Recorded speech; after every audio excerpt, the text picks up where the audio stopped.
Sound check.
Yayo, Yogi Yayo,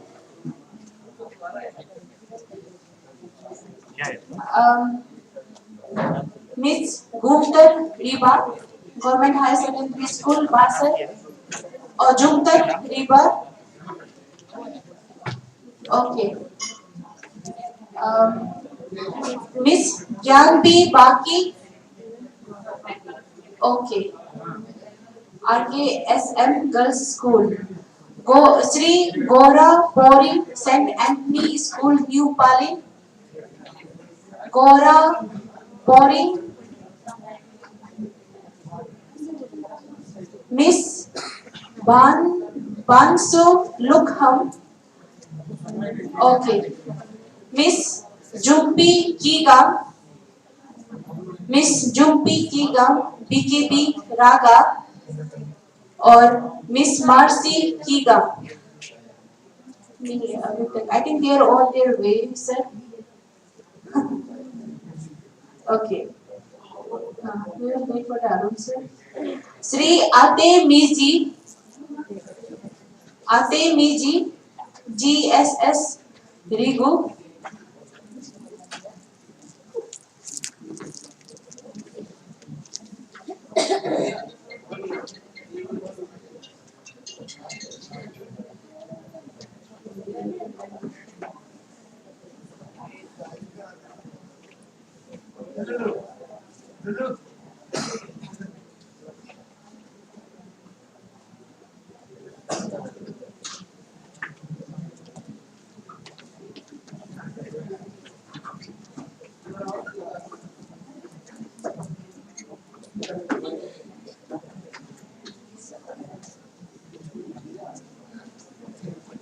Sri Ate Miji, GSS Rigu, Ate Miji.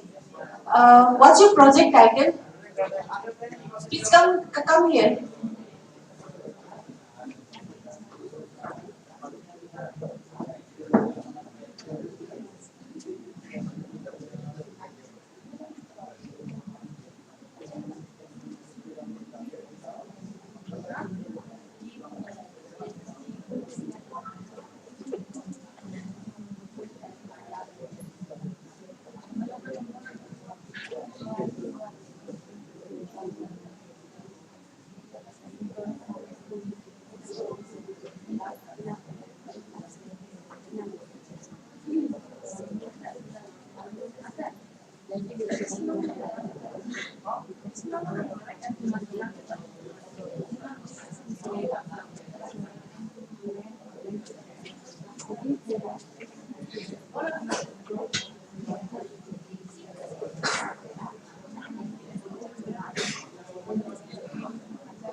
Miss Mega Hankar. Okay. Miss Monet Pumpkin. Miss Monet Pumpkin. Okay. Miss Taba Nayo. Miss Katon Parme. Katon Parme. Okay. BKB Oyan, right? Parme. BKB Oyan.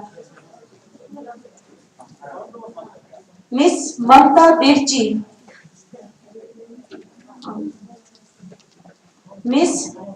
Sri Prem Sonar. Prem Sonar, please come here.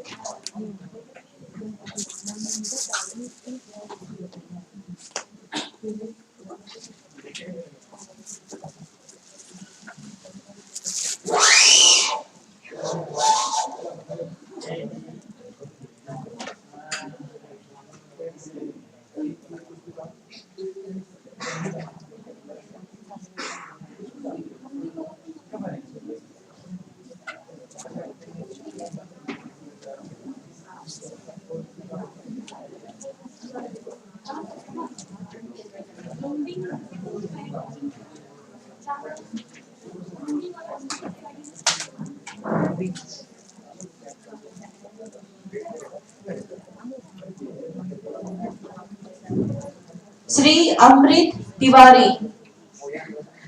Okay.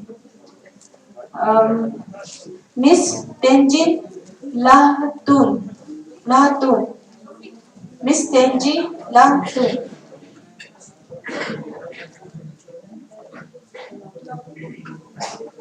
Sri Liu Bengi Ruzi. Sri Liu Bengi Ruzi.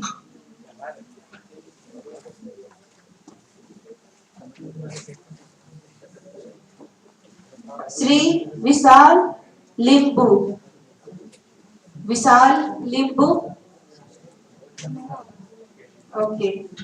Miss Sirin Diki Prime.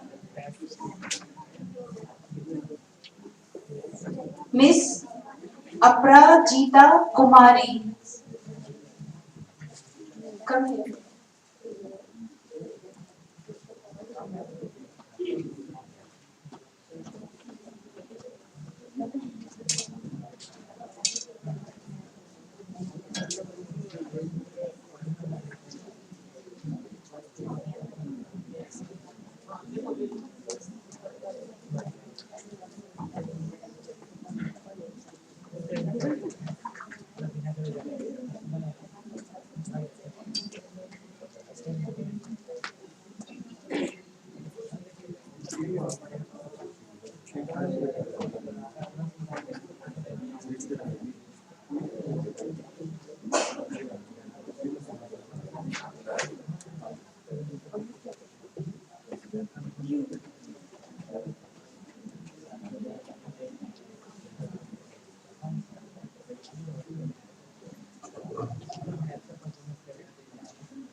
Sri Manio Murtem.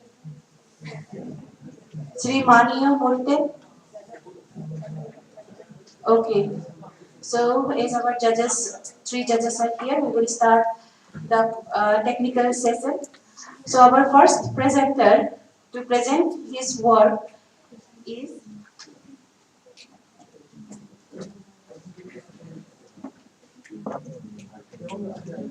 Sri Marpin Bagra. Marpin Bagra, please come on the stage. He's from RK Mission Alo, West Siam.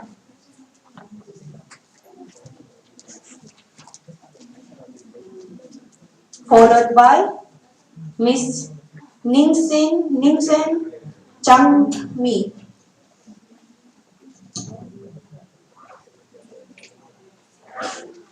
Serial number 37.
Morning to you all. I am Marpin Bagra from Ramakrishna Mission School, here to represent West Young District in the 30th National Children's Science Congress, working under the focal theme of this year, Understanding Ecosystem for Health and Well-being. The sub-theme chosen by me is Technological Innovation for Ecosystem and Health, and the title of my project is Bamboo Filter.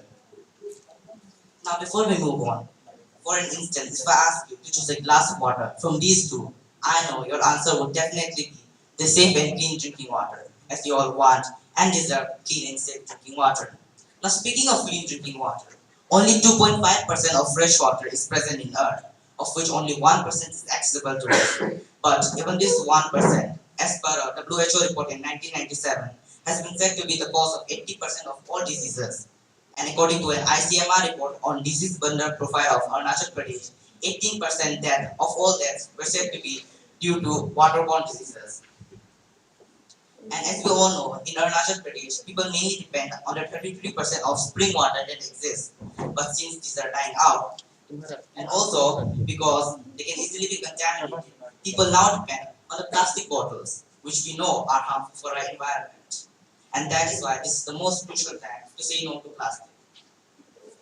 So before we move on to our solution to all these problems, let us look at our hypothesis, where we have analyzed the quality of drinking water in RO and its effects on resistance.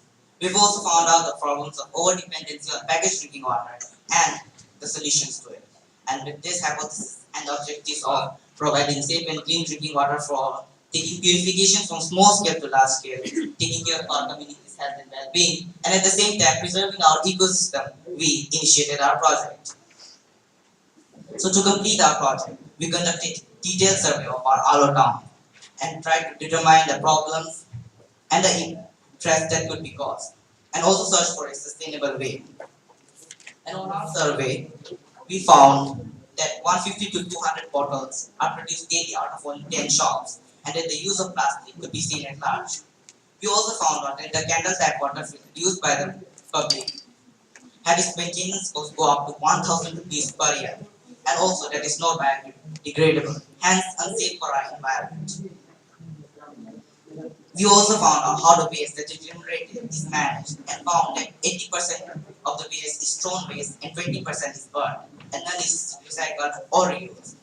Next, we also examined the quality of water that is provided to every household and shops in Aro, and we found out the TDS and pH of the water, and found the TDS to be between 423 to 652 milligram per liter, and the pH, average pH to be 7.7. And through this, we could conclude that the water in Aro was not safe, as these did not meet the demand set by WHO.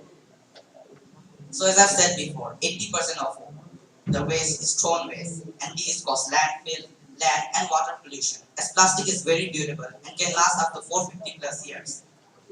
And the 20% left that is burned causes air pollution, releasing many toxic chemicals that have been shown to cause respiratory diseases and even cancer.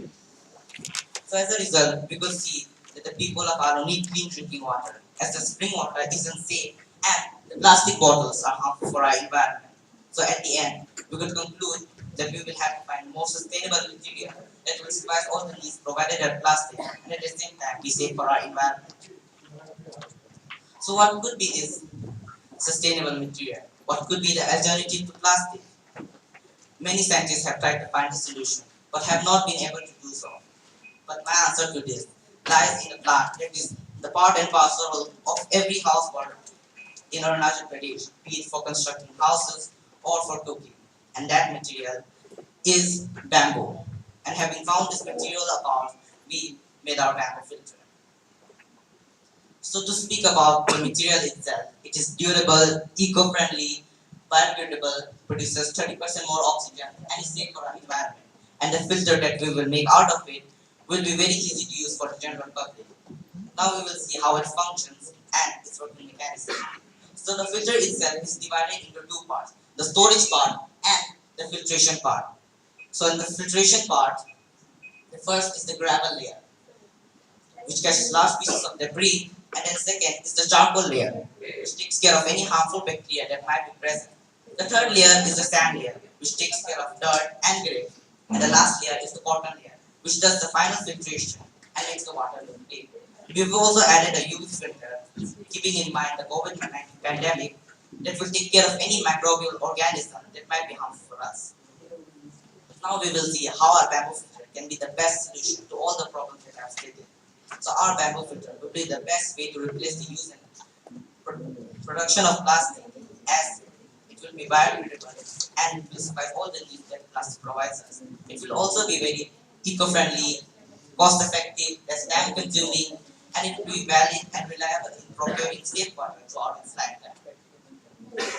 It has many benefits to it too, such as bamboo is the fastest growing plant and can grow to its full length in 3 to 4 months.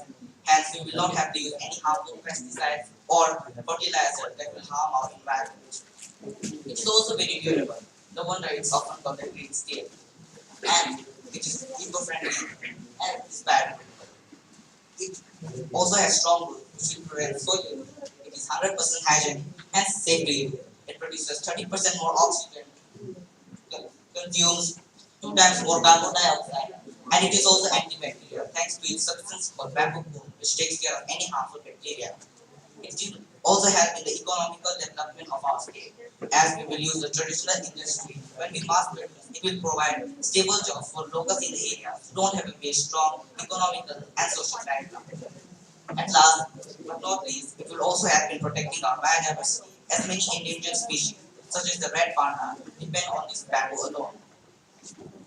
Now, we come at the implementation, where we will see how our bamboo filter can be best implemented. So, our bamboo filter can be best implemented in places like schools and colleges, and in hilly areas such as our state, Arunachal Pradesh, where safe water drinking water is a dream. Our bamboo to mass produce our bamboo. There are also missions like National Bamboo Missions and many bank foundations like SBI Bank Foundation, Nabard Bank, and Rabu Bank Foundation, which will help in mass production of our innovation and also support for the development of our bamboo and extend support to our farmers. At last, we also aim our bamboo water bottles using the same filtration method to make our innovation most effective and affordable. And with this, I would like to thank you all for patiently listening to me. If you have any questions, please do ask.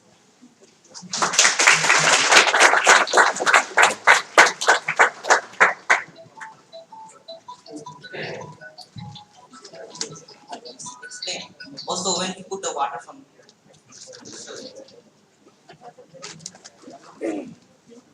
so the water goes to the inlet, and first comes at first there is the gravel layer, which takes care of any last pieces of debris. Then there is the charcoal layer, which takes care of harmful bacteria. The third layer then is the sand layer, which takes care of dirt and grit. The final layer is the water layer, which takes care of, which does the final filtration and makes the water. And we have also added a UV filter, which will take care of any microbial organisms that might harm us. This is the storage part.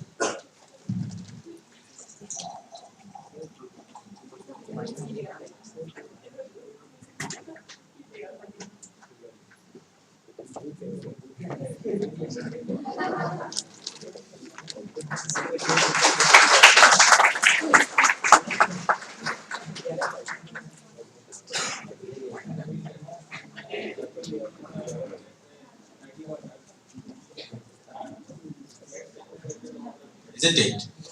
How do you clean it then? So for cleaning it, for the storage part of it, you can add a little hole in here, and you can put this soap in there and hot water, which will take care of any algae or any other substance, and you can wash it and you can drain it from here and again add water to it.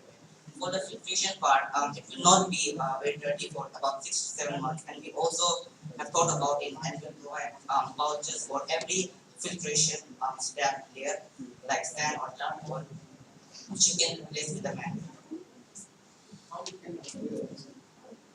Or it will be the best way to replace this. As we have said, we will also add bamboo water bottles for it too.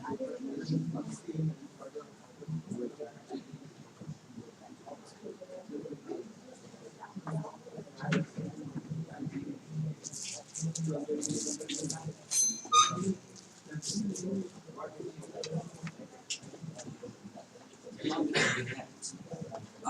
think it will be well. Bamboo is very lightweight, and to protect it to last longer, we will also add we heat treat it with boric acid, and also we can add food varnish to it for making it to last longer. What is the capacity? How much liters it can filter in an hour? In an hour, well, in an hour it can filter about 4 liters of water, and for the filtration part, it can hold up to 4 liters of water, and the storage part can hold up to 5 to 6 liters. In keeping in mind the COVID-19 pandemic, we have heard that um, the charcoal layer takes care of only the bacteria, and the UV filter will take care of any other microbial organisms that might be present.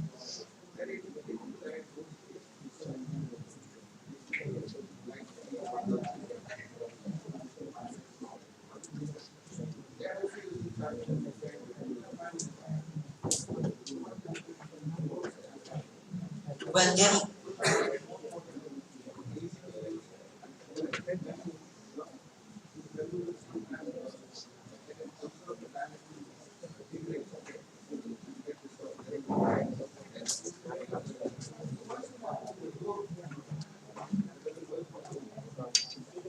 people nowadays are looking for traditional methods as they are conscious of the environment, and to protect our bamboo, as I said, protect our bamboo, we will heat treat it with boric acid and add food varnish to it too. And this is just a prototype, and we would want to make the filtration and the storage part differently so that we can assemble it at home and it will be easy to transport.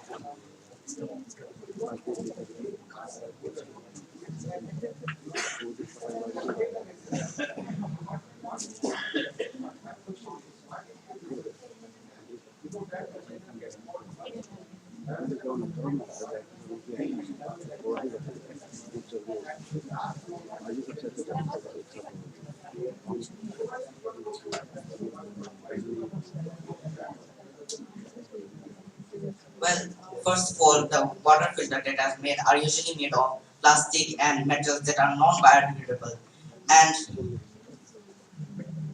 also their maintenance cost is very high too, with the UV and RO maintenance cost being up to 2,000, 6,000, and yes, yes, but UV and RO they are proven.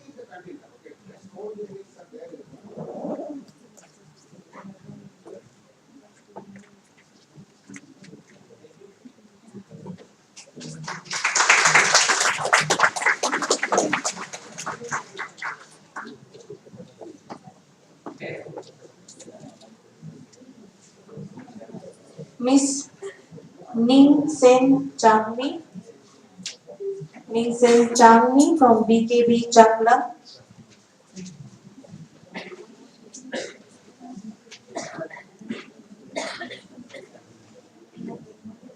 She will be presenting on composite farming, representing Changlam district.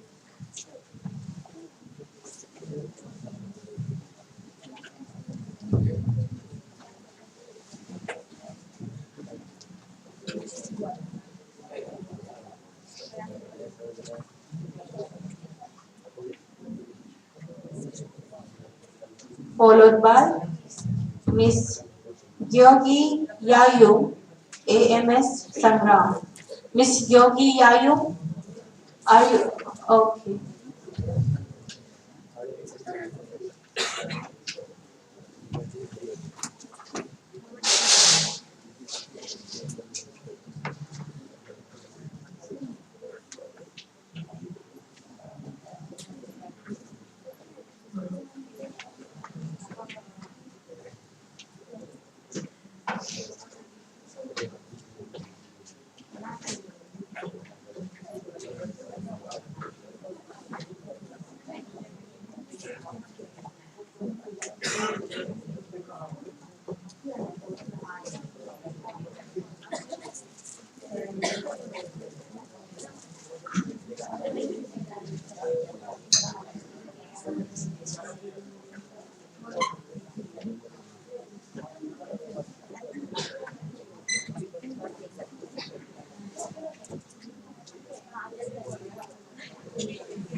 the focal theme Understanding Ecosystem for Health and Well-being, on which we have chosen the sub-theme as social and cultural practices for ecosystem and health. Ecosystem is a structure and a functional unit of ecology, where the living organisms interact with each other and surrounding environment. Ecosystem provide habitat to wild plants and animals. It promotes varied food chains and food webs, help in the maintaining of usual flow of energy in ecosystem. There are many causes which lead to depletion of our ecosystem. Industries. Industries are the part of urbanization.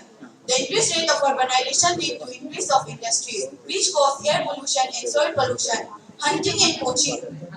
Hunting and poaching create imbalance to our ecosystem. Local hunting and illegal wildlife trade can drive the species to extinction. Agriculture practices. For agriculture practices, cutting down of trees, burning of agriculture waste contribute to a large environmental issues, including loss of biodiversity, loss of climate changes, etc. The poor air condition in Delhi due to burning of agriculture waste, mostly from Punjab, is the current issues.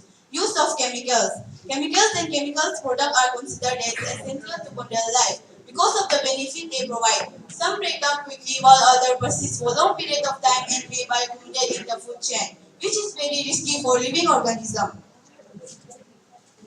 Disposal of polybags. Many people are habitat of carelessly throwing polythene cell and air and polluting our environment. This often leads to pollution like rain pollution and land infertility. The rainwater which is collected on the polythene create breeding grounds for the mosquitoes. Burning of polythene creates many harmful toxic gases released, and many animals die after eating polythene as it cannot be digested. Technology. Technology has become a dormant part of our life, but misuse and wrong implementation can create irreparable damage to our ecosystem in two main ways: pollution and depletion of natural resources. For environment, war not only damage our social environment, but it also damage our ecosystem. The testing of our equipment, the use of explosives in the war, destroying our ecosystem. The current war between Russia and Ukraine is a fine example of how war destroys our ecosystem. It damages our infrastructure, forest area, land areas. The country's air, soil, and water has been polluted due to the war. Festival and celebrations. In the name of festival and celebrations, every year a lots of crackers are burned, which lead to release of harmful gases. And the immersed statues in the water as a part of our ritual is also polluting our ecosystem. Way to protect our ecosystem. Organic farming. Instead of using chemical fertilizers, we should encourage ecologically based pest controls and biologically fertilizers from the waste of plants and animals. Waste management. A proper waste management should be introduced to dispose, reuse, and prevent waste. Sustainable development. Development is inevitable, but it should not damage our ecosystem. Rainwater harvesting is a fine example of sustainable development. Development without damaging our ecosystem. Prohibit animal hunting and poaching. Animal hunting and poaching should be prohibited through law. In violation of the law should be punished. Afforestation. We can create greenery in our ecosystem by planting new trees. Prevent war and violence. War damage our ecosystem to a great extent. So, the nation should follow friendly attitude and they can divert the war expenditures for the development activities. One Mahotsava. One Mahotsava is a type of festival introduced by the government of India. The main purpose is to give awareness to the people about the importance of plants. National parks and sanctuaries. Area reserved for wild plants and animals where they can use habitat. Apart from this, there are many traditional practices that protect our ecosystem to a great extent. Bamboo furniture, eco-friendly utensils. Ahimsa Mugasil, eco-friendly utensils. At the same time, I have brought one of the supporting models which shows us very important social practice, that is integrated rice-based and chicken farming. Here we can see this type of agriculture practice provide multiple benefits like biocontrol of pest and infestation and better crop growth because the fish feed on the insect attacking crop plants and the poultry are directly constantly was into the field, making the field more fertile and conducive for healthy crop growth. So from the entire revelation, I would like to tell that for social and cultural practices, we can initiate many activities that will improve our ecosystem and health. Thank you.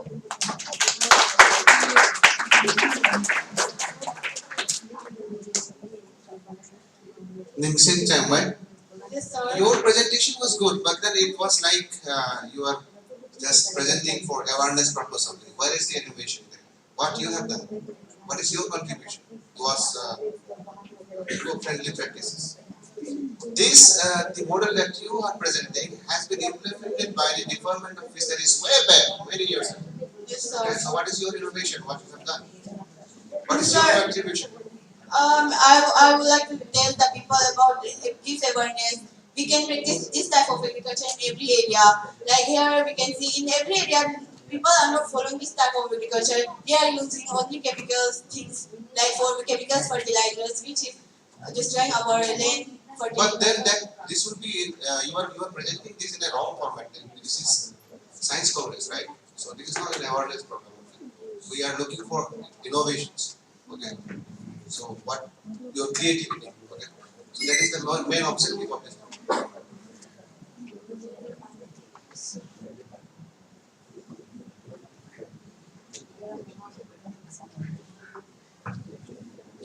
Your study site is Ranga 2. Yes, sir. Yes, ma'am. No picture, nothing. And you have given that your topic is here is composite farming. And here is eco-friendly practice.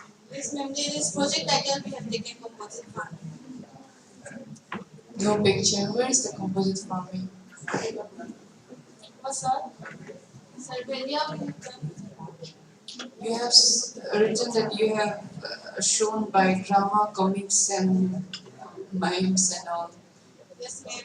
Like sir said, there should be some ideas Yes, which you ma'am. have implemented and then you can show it as well. But here you are just showing what it's like a general awareness program. Okay. Thank you.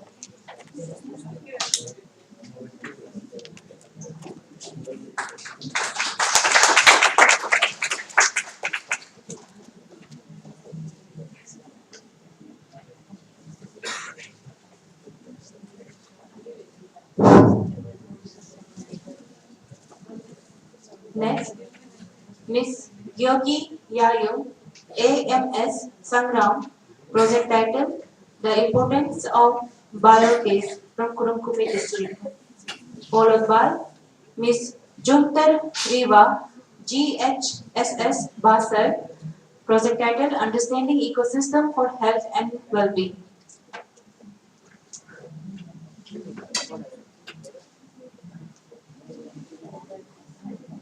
Uh, Miss Gyogi Yayu, serial number 39, AMS Sangram,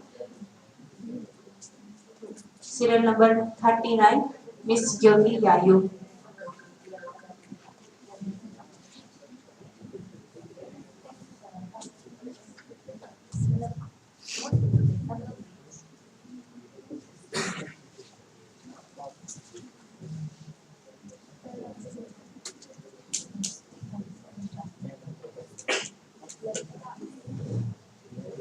A pleasant morning to all of you present here.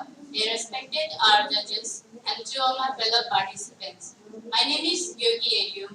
I'm from class 10, representing for Anemia School Sangram and from Kurumkume district, Arunachal Pradesh. Today, on the focal theme, Understanding Ecosystem for Health and Well-being, I have prepared a project on the sub-theme, Technological Innovation for Health and Ecosystem. And the title of my project is The Importance of Biogas. So, first of all, what is biogas? Biogas is a gas produced from the organic waste through microorganisms by the process of anaerobic digestion in the absence of oxygen. Then, what are the things we can use for the production of biogas? You can use the waste which are generated in our house from the sewage, from the waste from the toilets, and from all other biodegradable things you can use for it for the production of biogas. So let's see what are the components, composition present inside the biogas. A biogas is a mixture of gases in which it mainly consists methane gas of about 60 to 70 percentage, and secondly, it highly consists carbon dioxide of about 30, 20 to 20 to 50 percentage, and the rest are all mixture of gases like hydrogen sulfide, ammonium, and a little bit of water. And due to the combustion of all this results in the production of energy inside the biogas. Now, let's see some of the basic uses and facts about biogas. Biogas are a source of energy which we can use for our domestic purposes like lighting, cooking, and for also generating electricity through connecting by turbines. And not only that, we can use biogas for the transportation.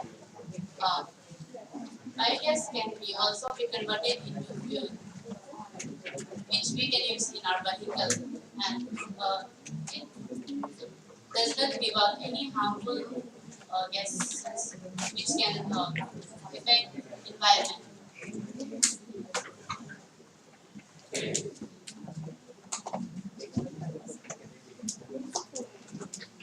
So here the question is, what is biogas plant? Biogas plant is the artificial man-made system in which biogas is produced. In simple way, I can say that it is a system where you can produce biogas.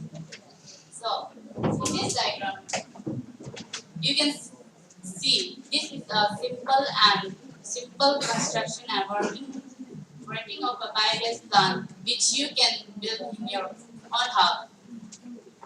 You can see a person which have collected waste from the house, from the toilets, and from the animal shed, and mix it with water and collected in the mixing tank. And through inlet chamber, it is transferred into the digester, where the further decomposition is taking place. And this solution is left for about 2 to 3 months. And in this process, the microorganisms present inside the digester convert the organic waste and produce methane gas. This produced methane gas are collected above the gas holder and through the pipe, which we can use and supply, which are supplied in our household, which we can use for our domestic purposes. And on the other hand, the waste which are generated inside the digester or slash that waste are connected through pipes and are transported into the overflow tank, in which the waste are we can directly take up and use as a manure for our gardening and for our agriculture practices. So, advantage of using biogas. Biogas is, you may all know that it is a eco-friendly gas, and the waste which we or you can use for the production are all renewable and are biodegradable waste. And using biogas plant in our own area, we can also make people aware and can reduce people dependency on LPG. As we all are aware that today the rate of LPG is increasing day by day. In order to reduce that, we can use biogas plant in our own area. Now let's talk about the disadvantage. Disadvantage is that the biogas in the digester, when the decomposition is taking place, the gas which is released it is not very harmful. It is the gas are not 100% fertile, are not 100% pure, but as a result, it contains some fuel smell, and due to which fuel smell, that's the disadvantage.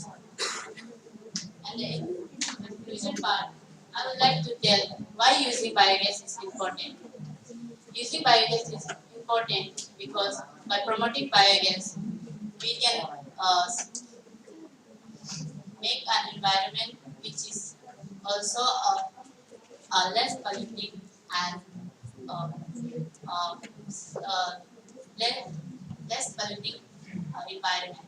And the things which you can use for the biogas are all renewable and renewable because the things, the waste which you can use for the production of biogas are available in our rural areas. So biogas can be built in our rural area and and it reduce pollution and from all other harmful emissions like global gas, water pollutions, and also it increases the fertility of the soil. So I would like to conclude my speech by saying that by promoting non-polluting gas like biogas, we can change the face of our earth and we can the waste which are generated inside the biogas, we can use that as organic fertilizer for our soil. It can also increase the fertility of the soil. And, and this all can lead to a healthier life for our present and for our future generations. Thank you.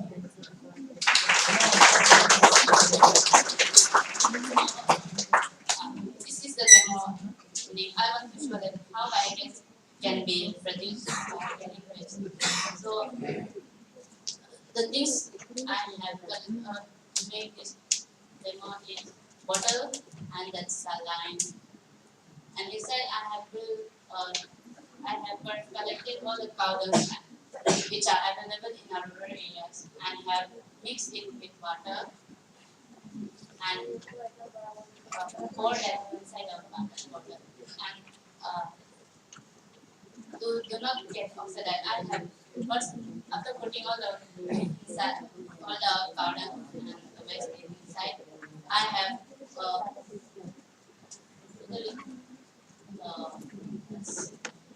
little whiskers. No, because this can satisfy little bit by but not for people. This didn't give enough. Okay, same thing. What's your name? My name is UEAU. Yogi, see this. You know about APEDA, Arunachal Pradesh Energy Development Agency. You know, it is spreading awareness as well as constructing lots of biogas all over Arunachal Pradesh. Okay, so are you presenting to us a new model on biogas, or you are just like awareness program only? So, I know, but biogas are constructed are natural. You so the idea should be it should happen like this that why the people are not using biogas, its disadvantages, and how those disadvantages can be contained or removed so that people go more towards biogas. This should have been the So, my main purpose was to. now it is like only an awareness program, nothing else. Okay.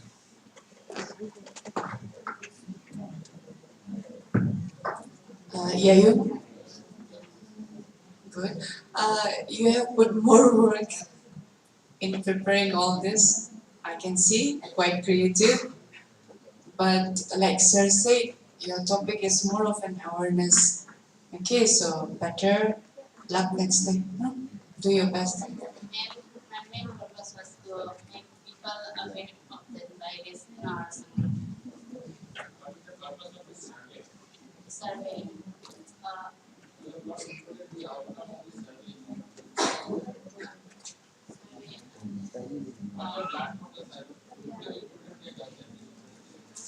In the survey, we went to our colony and took some information and but most of the people in the Sangram were unaware of this biogas. So I just wanted to make them aware of biogas and make them educate about how biogas is produced and make them encourage to do this.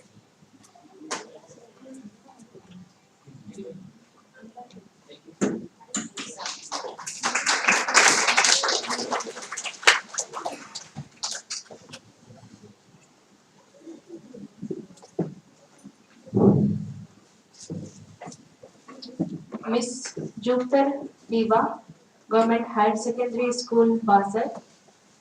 Project title Understanding Ecosystem for Health and Well-being from Leparada District.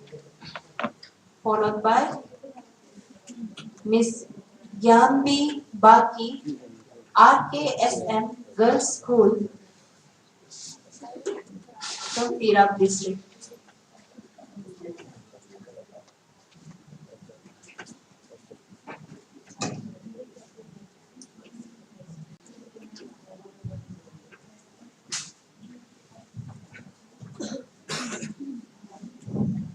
Miss Jupiter Viva, serial number 40.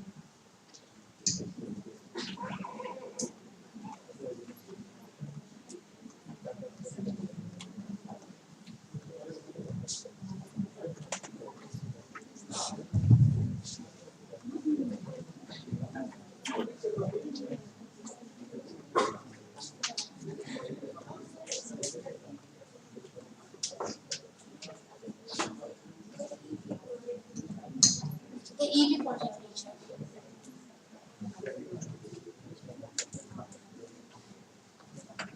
Shall I start? Good morning, one and all, respected judges, courts, and guide teachers of other districts, learner teachers, and you all my fellow student friends. First of all, I'd like to introduce myself. My name is Ms. Jumturubab, Standard 11, representing Government Higher Secondary School, Basar. Today, I'm standing here in front of all of you to give a short presentation on the 30th National Children's Science Congress on focusing on understanding ecosystem for health and well-being under the sub-tier ecosystem-based approach for self-reliance. Before proceeding to our presentation, let us know what is an ecosystem. An ecosystem is a group or a community of organisms living in and interacting with each other in a specific environment. An ecosystem is the basic unit of scientific study of the nature.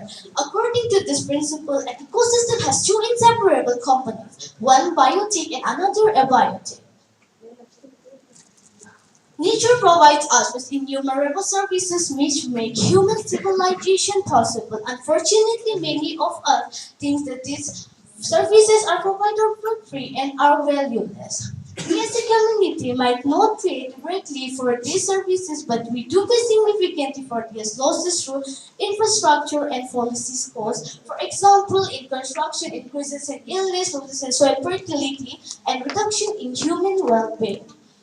Every decision made by community and its constituents have some effect on the quantity and quality of these ecosystem services. We as a scientific community and a member of large governance community must emphasize the interrelated relation between human well-being and the functioning of nature.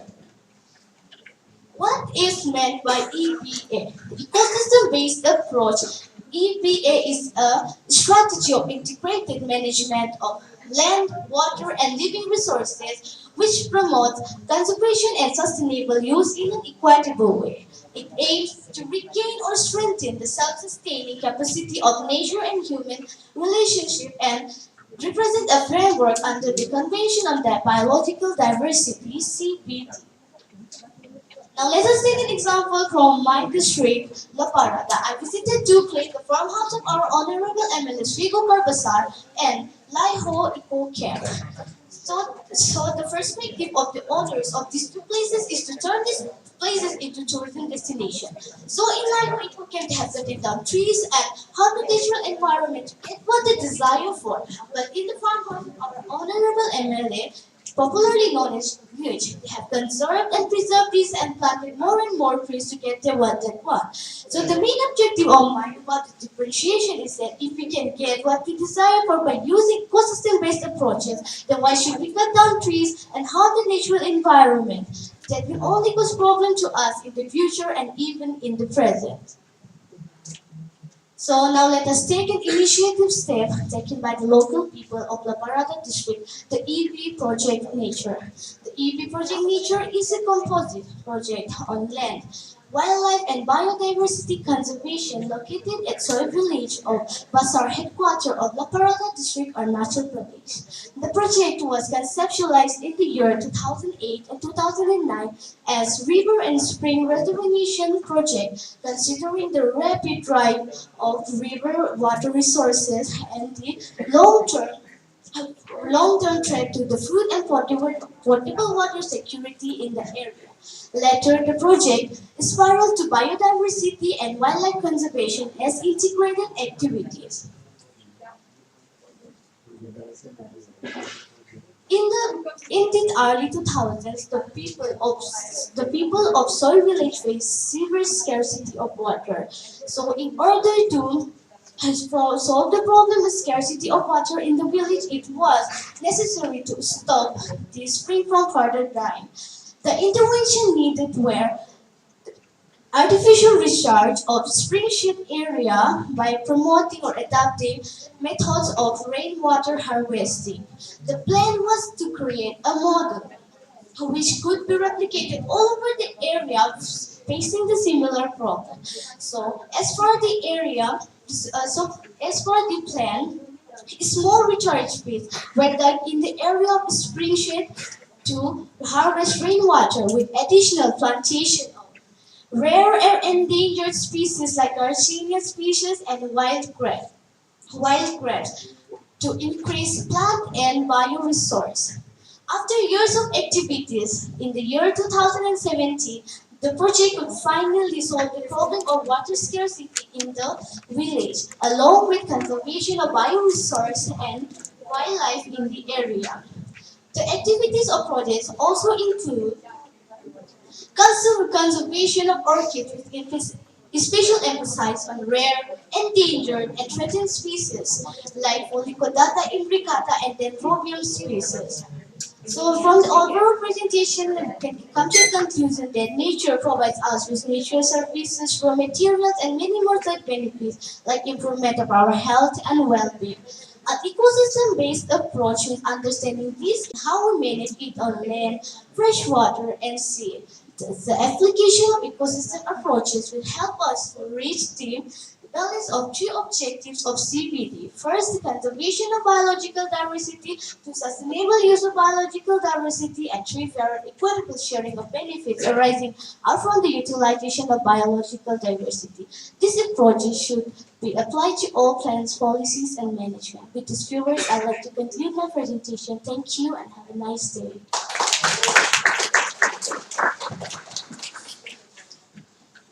Thank you for this presentation. Yes, sir. Have you visited the places which you have mentioned? Yes, sir. I did. So what did you learn from it? I just learned about the many species that I've never known, like orchid farm. When I visit orchid farm, I see various species of orchids, like I've mentioned there also, like the rhobium, skeletons, and all. I never saw them. So. What is your input? What was the output after the learning? You have learned there are so many species of orchids and whatever. How did you get the output? So I just came to know about it. There are a lot of species, You are even in supposed our to give laboratory. some innovative idea, isn't it? Yes, sir. What is that? So innovative idea like rainwater harvesting. Like many people thought that only rainwater harvesting can be done in rooftops. Some people like in they had thought that they don't have roofs, so they can use the idea of ground rainwater harvesting.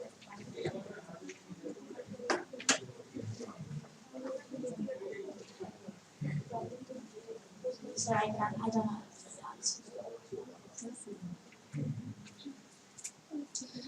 Jumper, Yes, ma'am. nice presentation. Thank you, ma'am. These places are from where? From my district, La Parada, Area? area Soy village. Soy village. Okay, so you got to learn lots about orchid. Interesting. Okay, but your topic was done. Okay, so please, this is like Sir said also, children's science commerce. You are just giving us an awareness about eco-based system approach. Next time, choose a better topic. Okay, ma'am. Thank you for Thank you so much.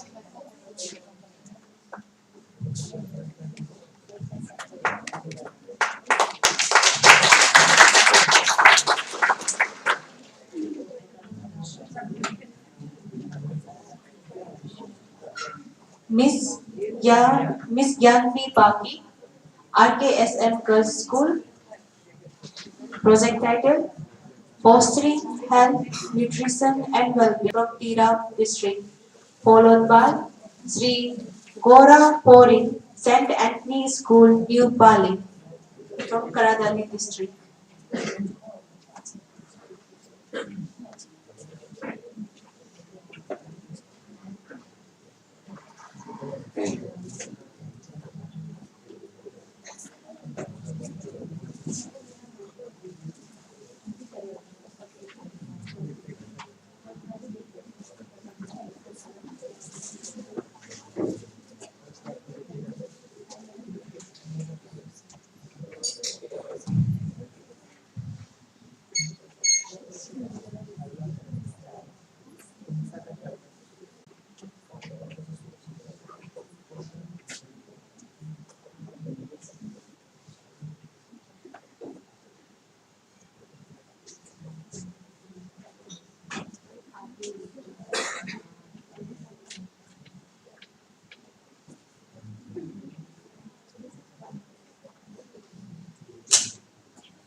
Namaste. Myself, Gyambi Baki, and my team member, Charu Bangsya, we belong to Ramakrishna Sharda Mission Girls School, Kodza. Honorable judges, respected teachers, and my dear friends, here I stand before you all to share the ideas of our project, Eat Right, Future Bright, which comes under the sub-theme Fostering Health, Nutrition, and Well-being, and focal theme Understanding Ecosystem for Health and Well-being. India's age-old superfood. Millets are the powerhouse of nutrition. Millet Man Karavali gives foxtail millet the foremost place among the magic millets. Foxtail millet was once a poor man's food, but now it has become a rich man's bite. Let me explain you why it is a rich man's bite now. Experiences from COVID-19 has shown us that there is an urgent need to maintain an optimal nutrition at the individual, community, national, and global level. Foxtail millet strengthens the nervous system, promotes digestion, triggers weight loss, and builds immunity. It is rich in vitamin B12 and has 8% of protein and 12% of fiber content with copious amount of different amino acids and minerals. Foxtail millet can provide us with nutrition, security, and sustainability. Therefore, including foxtail millet in our daily diet should increase the overall well-being of our body. We have selected foxtail millet based on the following reasons. Foxtail millet has high fiber content, which reduces constipation and promotes digestion. Replacing maida-containing foods with millets should decrease acidity problems. Premature hair graying and aging is due to imbalance of pitta dosha. It can be prevented by a proper diet. Foxtail millet has the capacity to balance pitta dosha. Moreover, the amino acid present in foxtail millet triggers the collagen formation and help us to maintain a youthful skin. The keratin present in it strengthens the follicles. In comparison with other cereals, foxtail millet is regarded as one of the best sources of essential nutrients due to its higher concentration of calcium, iron, magnesium, zinc, phosphorus, along with dietary fibers and proteins. It is a good source of both micro and macronutrients like niacin, folic acid, and B-complex vitamins. Therefore, we can conclude that foxtail millet can prevent malnutrition. Foxtail millet is a quick crop. It matures within 60 to 70 days and requires very less water. As Tirap district of Arunachal Pradesh is situated at an altitude of 2,600 meters above sea level, foxtail millet can be cultivated on a large scale. As ours is a residential school, with the help of the authorities, we try to include foxtail millet in our daily diet and study the benefits.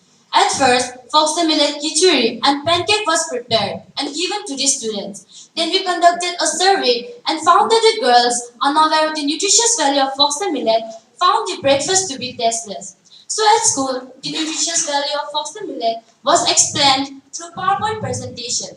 After that, sweet balls were prepared from foxtail millet flour with sugar, gur and ghee and given to the students. Then we conducted another survey and found that the girls liked the sweet balls prepared from foxtail millet. Slowly, foxtail millet khichdi and pancake was introduced again. After 1 or 2 weeks, it was observed that constipation is reduced and digestion improved.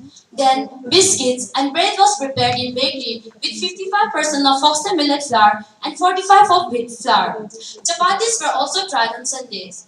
With the help of the guide teacher, we checked the pH value of foxtail millet and found it to be 6.5, which is very close to 7, the neutral value, therefore reducing acidity problems. As our experimental and survey-based project, you can see from the pie charts the number of students who liked the breakfast and the number of students who didn't like the breakfast.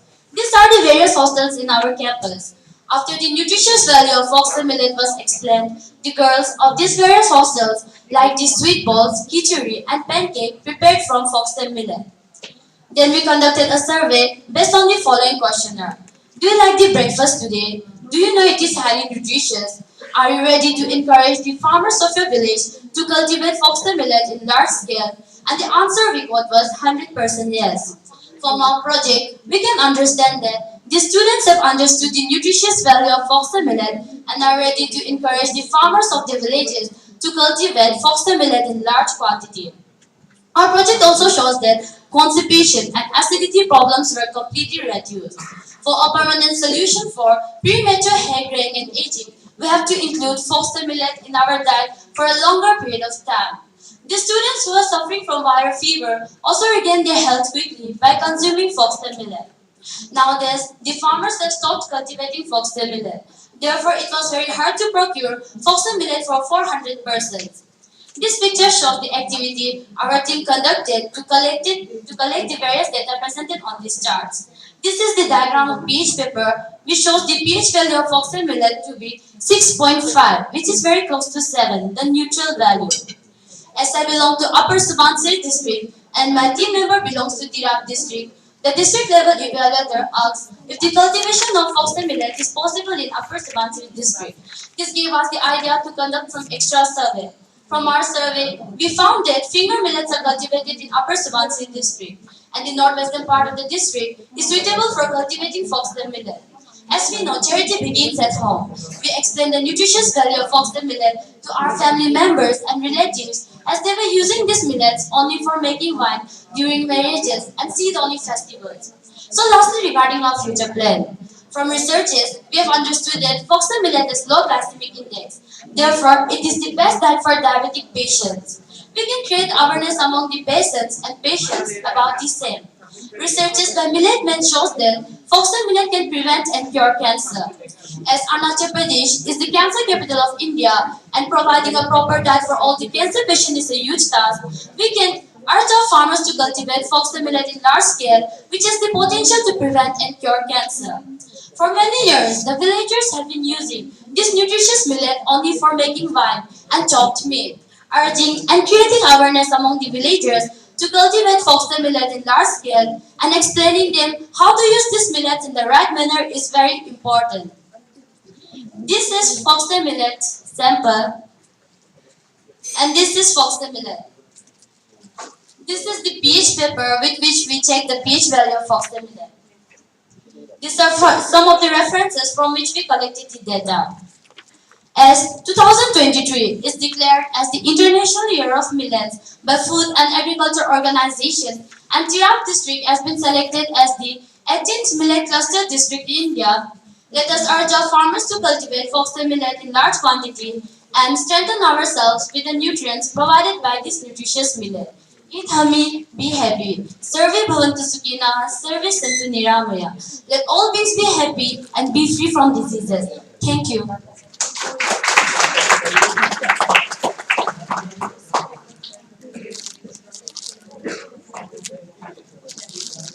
Foxtel Millet company.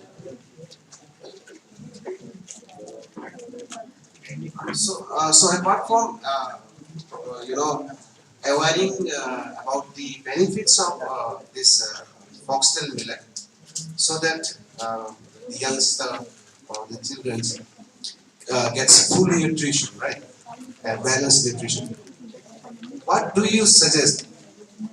There should be some innovation so that this can be transformed into some better product to improve its taste. Right? So what you suggest for that?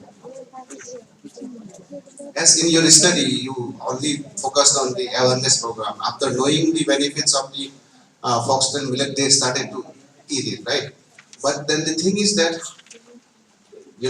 apart from this awareness, what could be done regarding the taste, okay, so that the people, start enjoying it without that awareness program. Huh?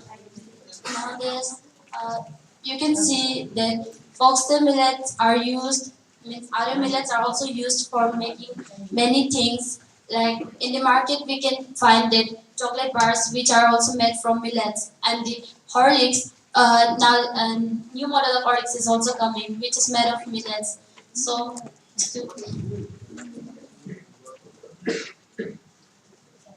uh,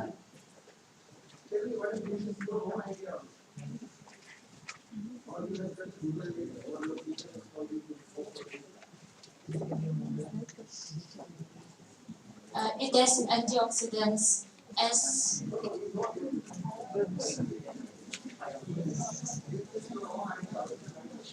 yes, sir.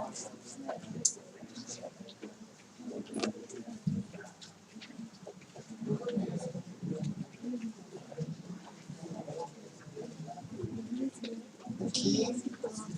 Thank you for your presentation. This study site is where? Yes, sir. Study site Pardon me. where you have conduct this survey. It is in our campus, school campus. Where? School campus, Konsa. Konsa. Okay. And you're from Upper Subansri? Yes. Okay. There it's grown.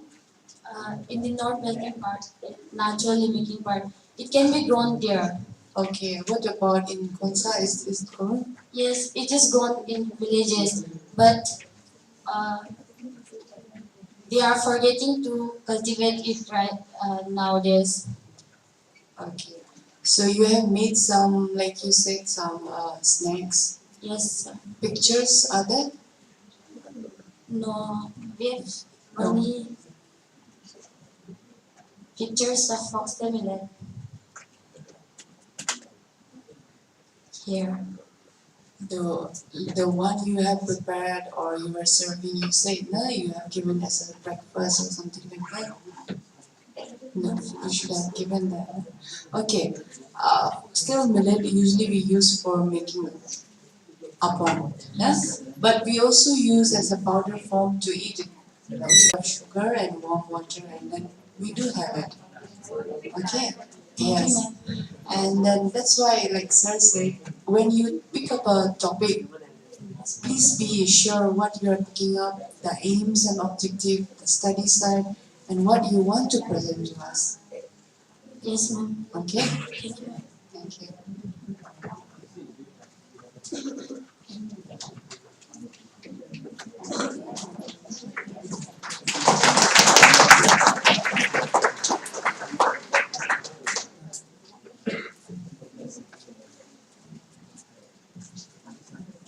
Next, Miss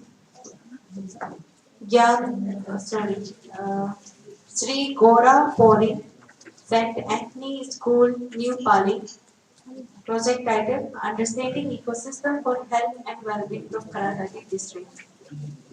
Followed by Miss Bansu Lukham, Government Higher Secondary School, Longding.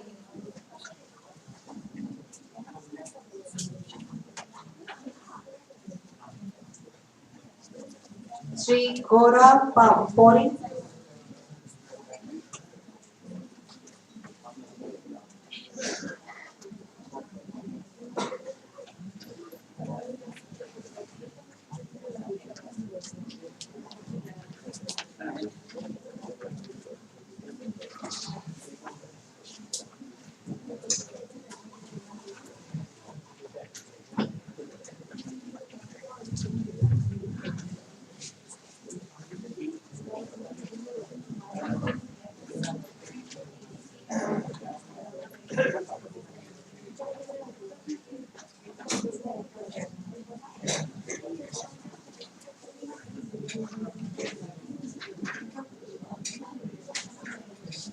Sir.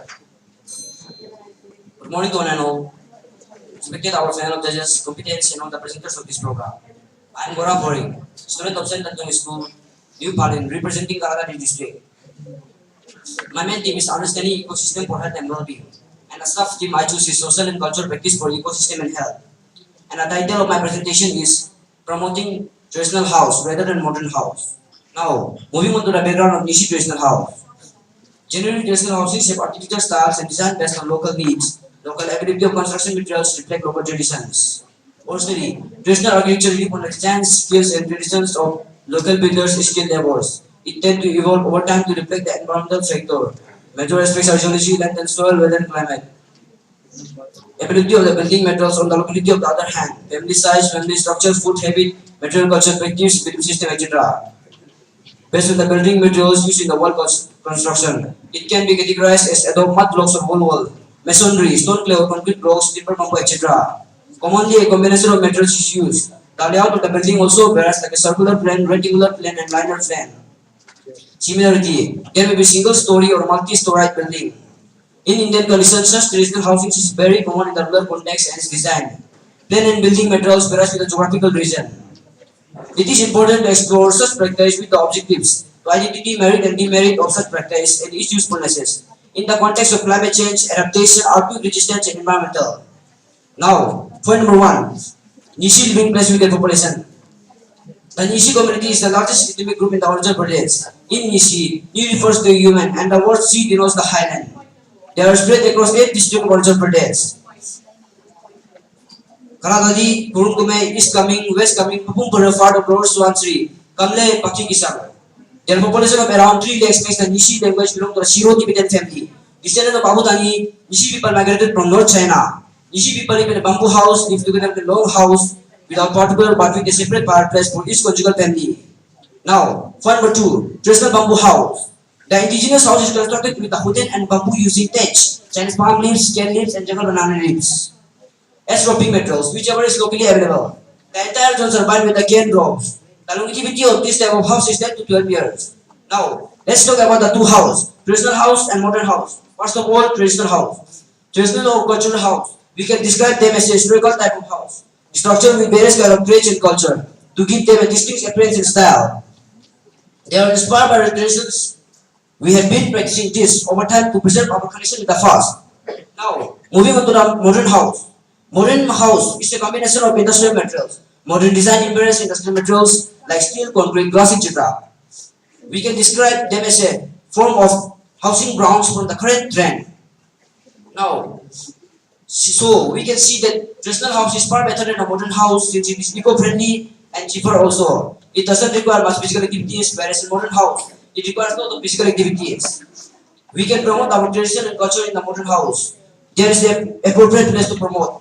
But whereas in the modern house, there is no appropriate place to promote our culture.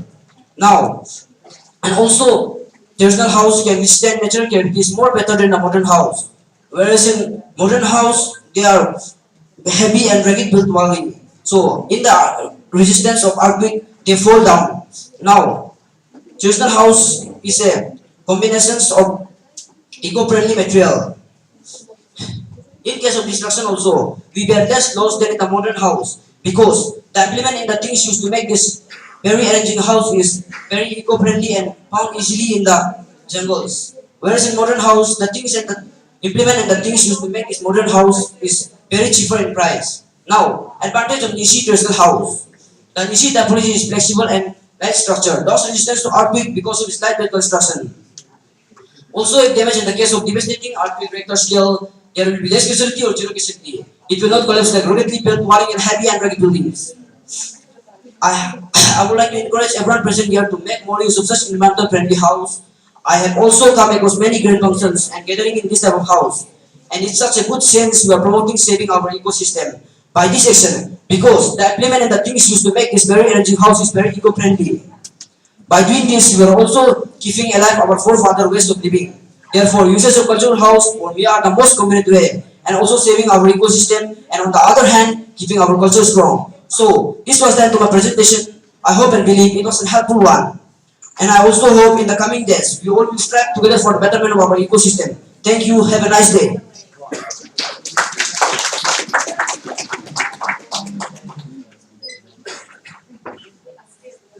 thora boring.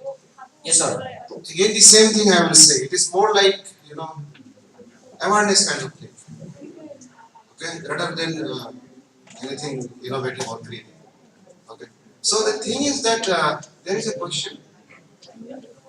Who choose this topic? You yourself or your guide teacher? I. You choose it. Yes, sir. Okay. So tell me, why should a person go for a traditional house? Okay, which is vulnerable. Okay, which needs repair each and every year. It has to be repaired. Okay, because it's biodegradable and easily it can be destroyed by pets, water, moisture. Than for a permanent home. Huh? A person will go for a permanent house where we have to, not repair it again and again. So why wouldn't we go for that permanent house rather than this kacha house which requires lots of, repairs? It requires a lot of repairs, but the implements is very easily found in the jungles. There is no cost of their implements. Bamboo is found easily in our jungle. Now, But it should be a generalized one, so that after your presentation all over India or rather all over the world, people should avoid this kind of construction rather go for that one. It should be a generalized one. repeat your question, please, sir. My question was, why should one go for this house, okay, which requires lots of repair and it gets damaged, okay, easily because of moisture, because of insects and other conditions. Whereas that one requires very less repair, okay, over time. Its durability is more compared to this one. So a person should go for that one. Why should one go for that? Because it is an eco-friendly house.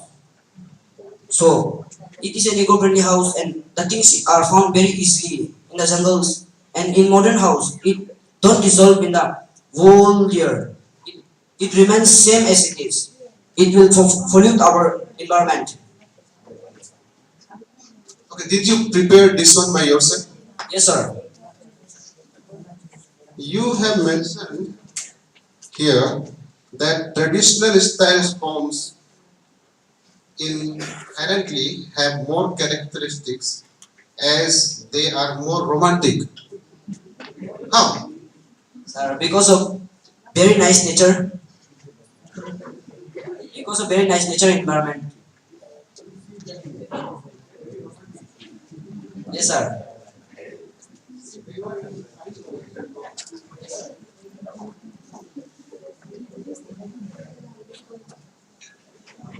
Okay, Pauline, you are from Pauline? Yes, miss. Like sir said, whatever you are telling is a general awareness. But I just want to ask, out of curiosity, where is the back side of the house? Yes. Okay. So you are from Nishi tribe? Yes, miss. Where is the back side? There should be a back side. No, in very olden days, when my forefather was there was no babu batums. No, there is tradition that you have That is to. new. That is looking from that modern house and join it in our traditional house. Otherwise, you will not have the word butu and bag. Okay? In marriage also, in traditional marriage, sometimes the female folk who is getting married and if they cut the liver and something is wrong with there, she has to enter from the back side. Okay? That's why there is butu and bag. Nothing to do with this. I just wanted to tell you that when you make a model, make it appropriately. Okay? But in my house, there is no outside. I have been to Palin, there will be. Okay? Yes, We miss. ask your father.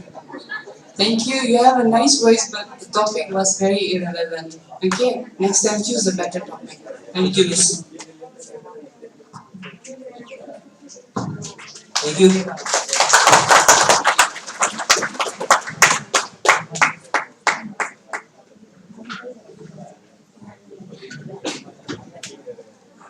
Next, Miss Bansu Lukhamkar. Government Higher Secondary School, Longding. Her project title, Comparative Study of Changing Food Habit in Tribal Longding District and its Impact on Their Health and Well-being, followed by Ms. Jumpi Kigam, BKB Raga, Sri Ate Mizi, GSS Boleng, Miss Megha Hankar, VKB 0, Miss Mone Pangeng, G Town Secondary School, Yingking,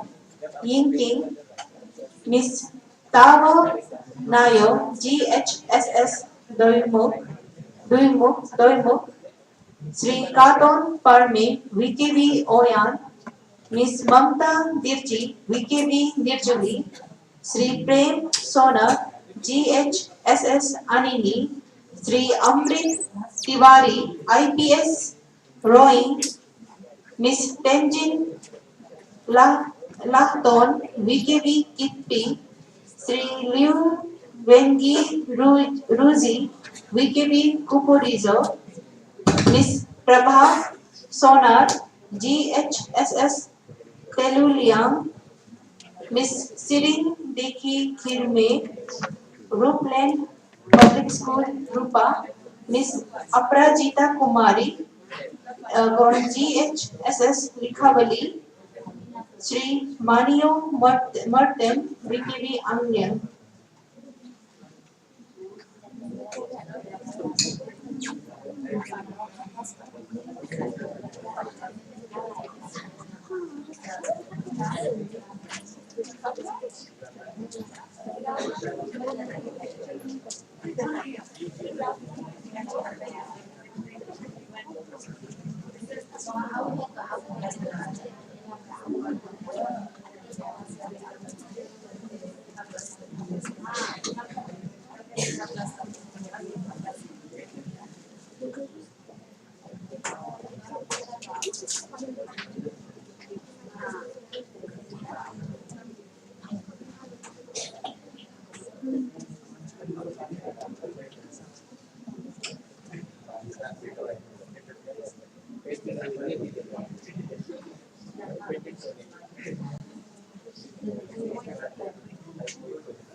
Good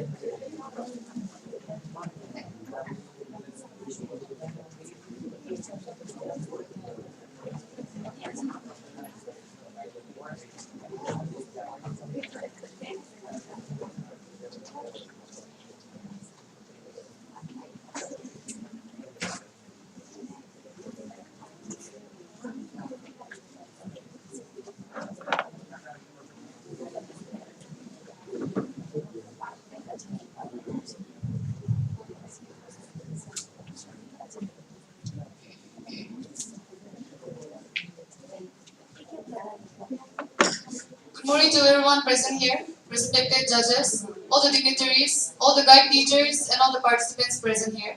My name is Banshu Lukam, and I'm here to give my presentation for today's NCEC program 2022. I'm here to represent our school, Government High Secondary School, Longding. So today's focus theme is Understanding Ecosystem for Health and Well-being.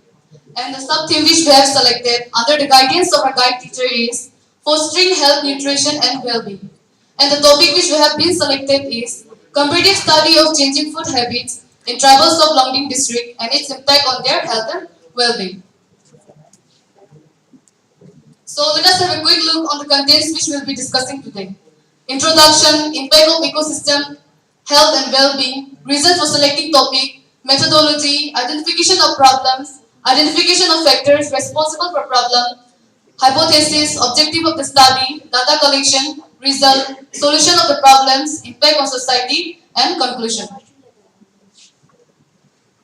Ecosystems are the planet's life support. So let us first understand what exactly the term ecosystem is. It is the functional units of nature where organisms interact among themselves and also with the surrounding physical environment.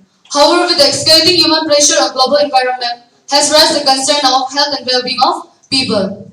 Ecosystem has two factors, biotic factors and abiotic factors. Abiotic factors forms the non-living component and biotic factors forms the living component.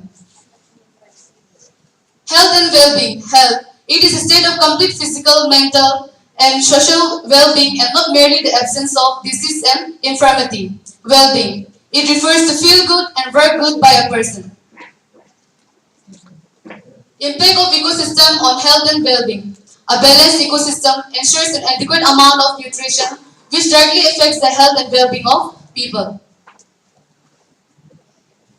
The reason for selecting the topics are growing concern of disturbed ecosystem on Longding, motivating people to explore and preserve the local herbs, encouraging people to have balanced diet, creating awareness about the benefits of regional foods. Hypothesis: the consumption of fast food is very high among the teenagers of the Longding headquarters. Methodology: overconsumption of animal has disturbed the ecosystem of Longding district, which has led to a drastic change of the diet of Wancho community. Identification of factors responsible for problem. Excessive dependence on non-vegetarian food, increased population leading to decreased forest area, attraction towards the frank promotion of brands in the name of health, lack of awareness of a balanced diet.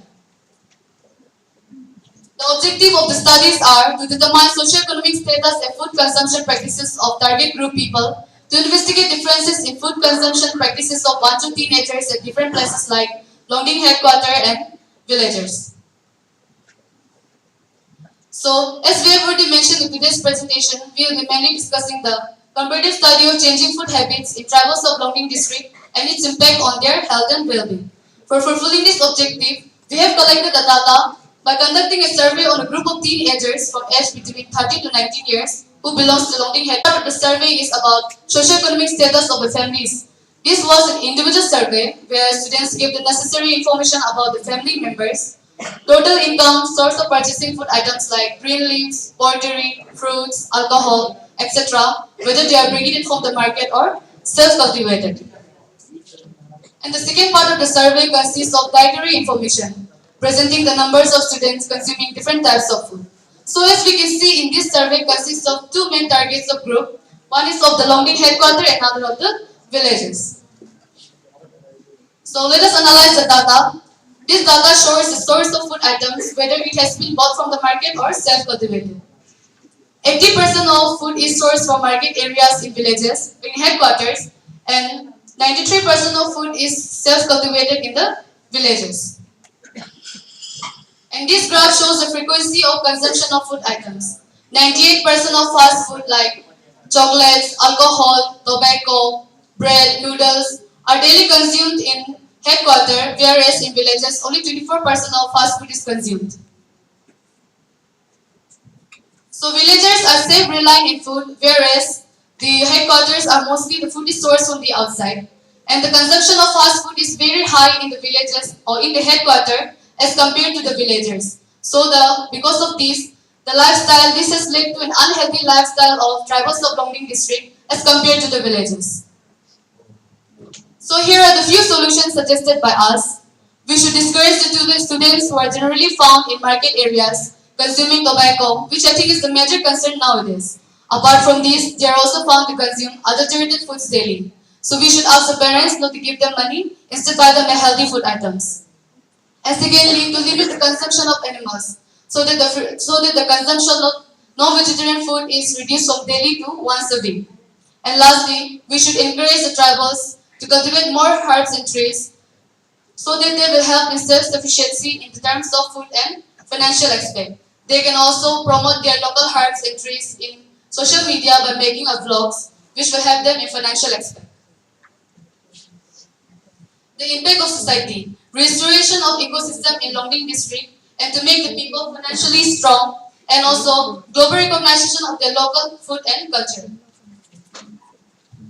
So in the end, I would like to say that there is an urgent need to restore ecosystem on Longding district by creating an awareness about the healthy balanced diet among the teenagers of our Banso community, as they are the future of our society. Also, this will help them, the Water community, to grow and gain the local recognition, as a lot of the teenagers are well versed in vlogging culture on YouTube. Thank you.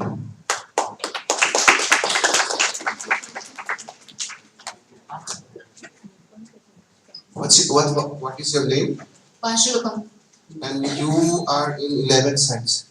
Okay. Did you choose this topic by yourself? No, under the guidance of our guide teachers. Okay, okay. I don't think, I don't see any innovation again, no creativity, nothing. You are just working on a hypothesis that the villagers are not dependent on, ready-made food, and they are dependent on the produced food and cultivated food. That is very much known to everybody, right? So that hypothesis has to be true, right? So what is new in there? What is your creativity in here? You are just showing us the report. Okay, you have worked in this report. Okay, and this is the result that we have obtained and the conclusion. Okay, there is no innovation, nothing. Okay? So your ideas should come forward. Your creativity should come forward, right?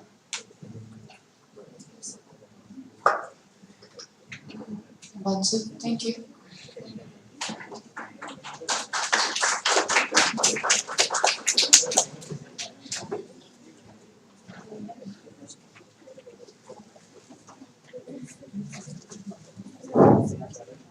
Next, Miss Jumpi Giga, Vikili Raga, project title, Sustainable Use of Bamboo in the Livelihood of Misi Community from Kaple district. Miss Jumpi Giga, followed by Sri Ate Miji, Government Secondary School, Bole, project title, Preservation of Goai from Siang district.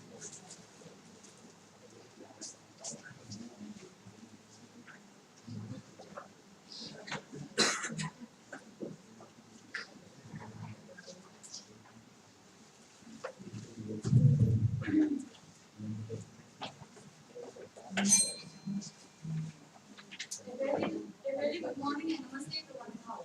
Myself, Madhuri Kekam, studying in class 7 in BJP Ragakamla district, Arunachal Pradesh. I'm standing in front of you, respected judges, dignitaries, and my dear brothers and sisters. I'm standing in front of you to present my science project under the perspective. Understanding ecosystem governance and sustainability. Social and cultural practices for health, ecosystem and health. Topic: sustainable use of bamboo are first to understand the role of bamboo in niche community. Number 4, to understand the impact of bamboo in impact of bamboo in environment and health. Our methodology are first, we had identified different types of bamboo found in our locality. Number two, we had collected detailed information about different type of uses, different uses of bamboo. Number three, we have analyzed the roles and importance of evolutionary method. Number four, we have done a comparative analysis of all the above parameters. For carrying out of this project, first we identify different types of found in our community and enrich them. Then professionally method we find out different uses of bamboo. Different uses of bamboo. By doing survey, we have different data. So here is our data. First we identify different types of bamboo found in our locality. Mainly four types of bamboo found in our locality. They are smaller. So next is data flow. Here is the height, thickness, internal length, and diameter of the following members. Diameter of the following members.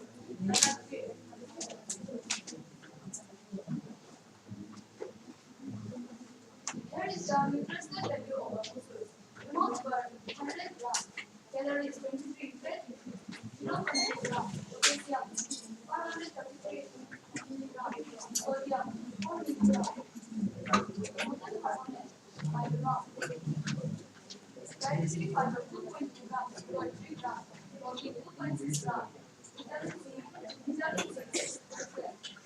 Iron 2.5%. Vitamin B6 10%. Calcium 1.5%.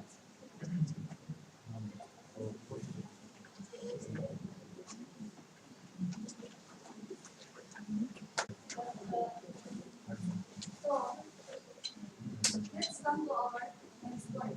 Bamboo and its health benefits. First, bamboo control cholesterol. Bamboo is used to control cholesterol levels and reduce the risk of heart disease. Number two, it prevents constipation and improves digestion. Number three, it improves high BP, diabetes, cardiovascular diseases. Number four, it contains lignin which has anti-cancer cells. Anti-cancer property. Number five, bamboo has antibacterial and antifungal quality. Number six, bamboo contains ethanol which used to bleeding and hormones. So let's come to our next point. Role of bamboo is to observe first. Bamboo works and maintains water level. Number two, bamboo is good for irrigation because it also prevents from landslide. It helps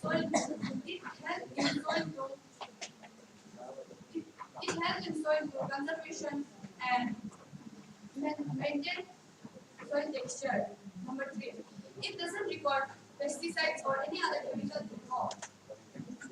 Number four, it doesn't require more water to grow. It produces more oxygen than the other plants and trees.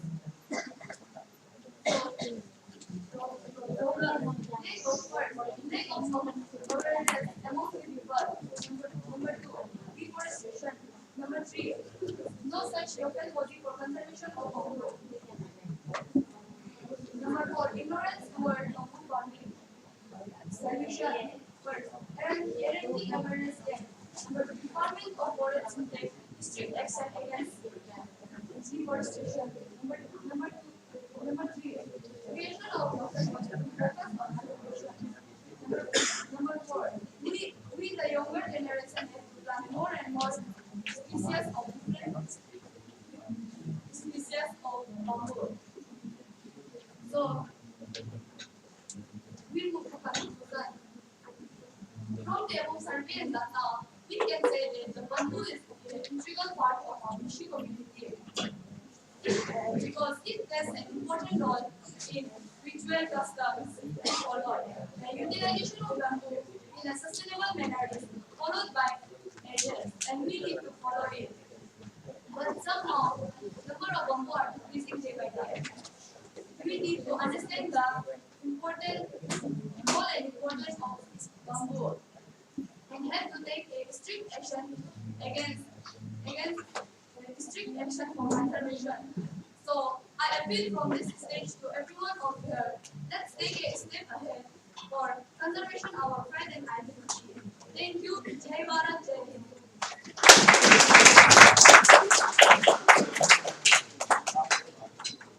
You are jumping. You are jumping. Okay. What's her name? What's her name?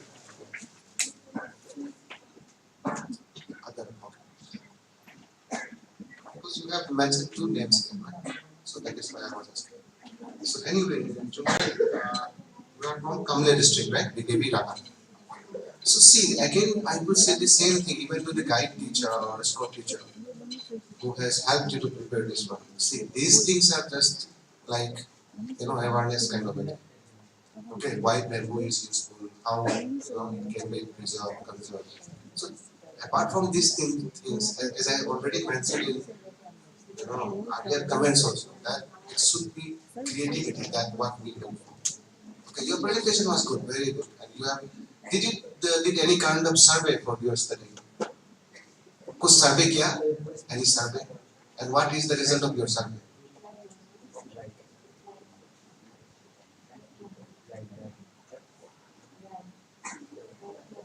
What is the result? What is the outcome of this survey?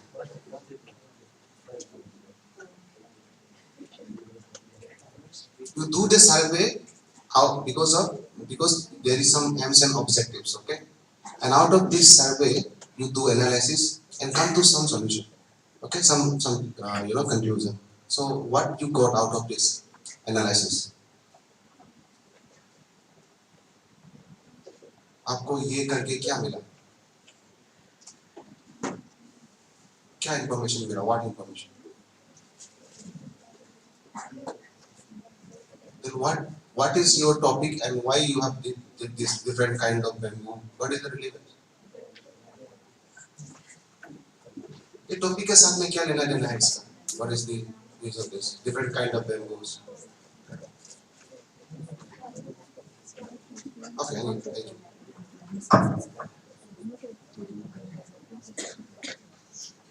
Okay, Jumpi, nice presentation. Uses of bamboo we have given. It is used to make medicine. What medicine? Can I know?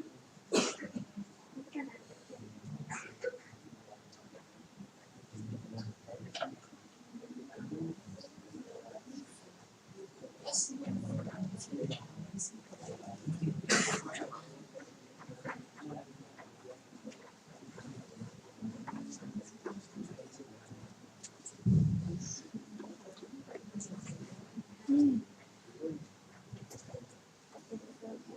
You have mentioned it.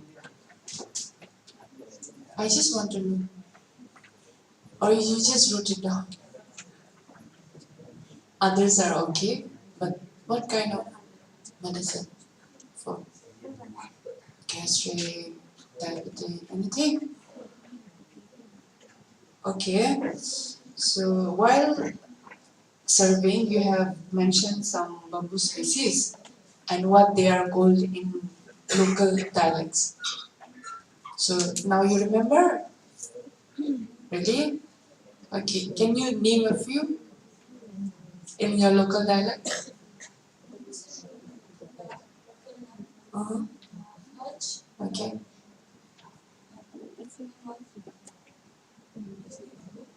Yes? Bijli. Is it really Bijli?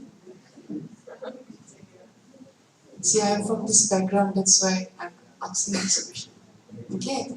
So next time when you write local name, be careful, okay? And see, when you give a picture like this, I don't know. I can't understand. You should mention, no? You should mention what is this item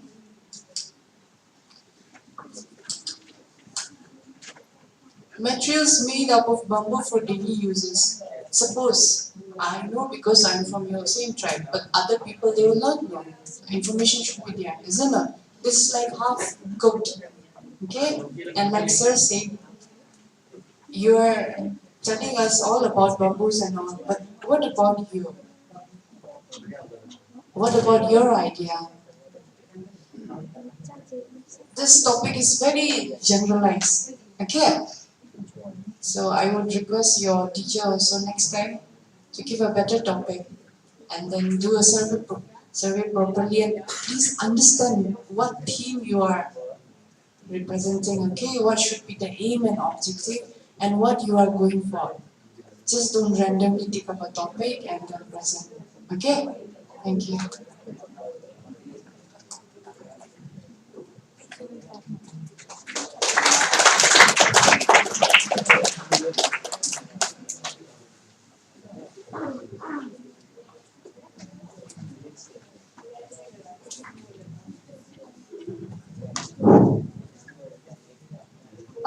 Next presenter, serial number 45, Sri Ate Miji, Sri ATE Ate Miji MIZE Miji GSS Boleng.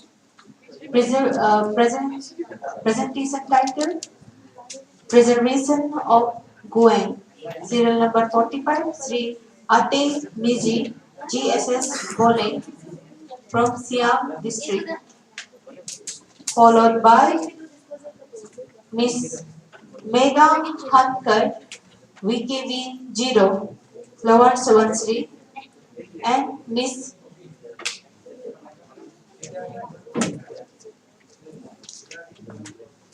Preservation of Goang.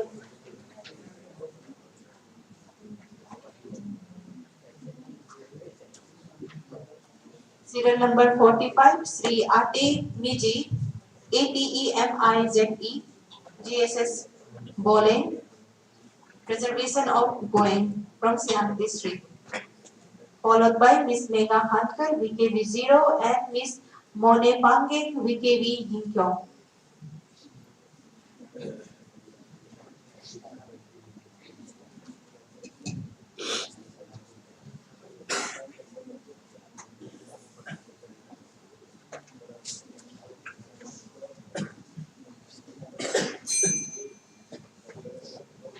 First of all, a very good morning to respected judges, school teachers, staff members of NCSC, and my dear participants. My name is Mr. Atamuze. I'm in 10th standard. I'm representing Siam district. My focal theme is understanding ecosystem for health and well-being, and sub-theme is for social and cultural practices of ecosystem. And my working topic is preservation of Goang for better health and well-being. Ecosystem. Introduction. An ecosystem is a geographic area where plants, animals, and other organisms work together to form a bubble of life. It is very important for all of us to have a good ecosystem. Having a good ecosystem keep us free from diseases. So I have choose a place where raw materials for making medicines are available, and name of that place is Goang. It has a two type of ecosystem, that is aquatic ecosystem and terrestrial ecosystem. In this place, it is a plateau area nearby Riga village, Siam district, Arunachal Pradesh. In this area, hunting, poaching, cutting down of trees are fully restricted by our team and villagers. My main objective to survey Goang. Here is a glimpse of Goang, our team, and Goang Riga village.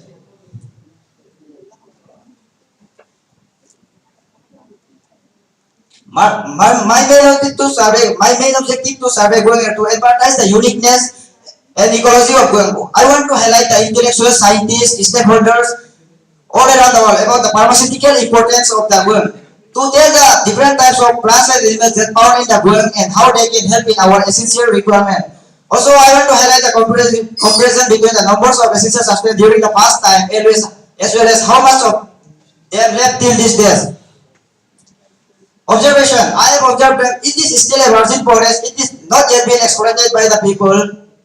In this area, we can always see middles approximately 40 to 50 numbers throughout the year. And the animals that there are many important animals, plants, and species of butterflies found in the my survey report. While I was surveying going, I have seen that there were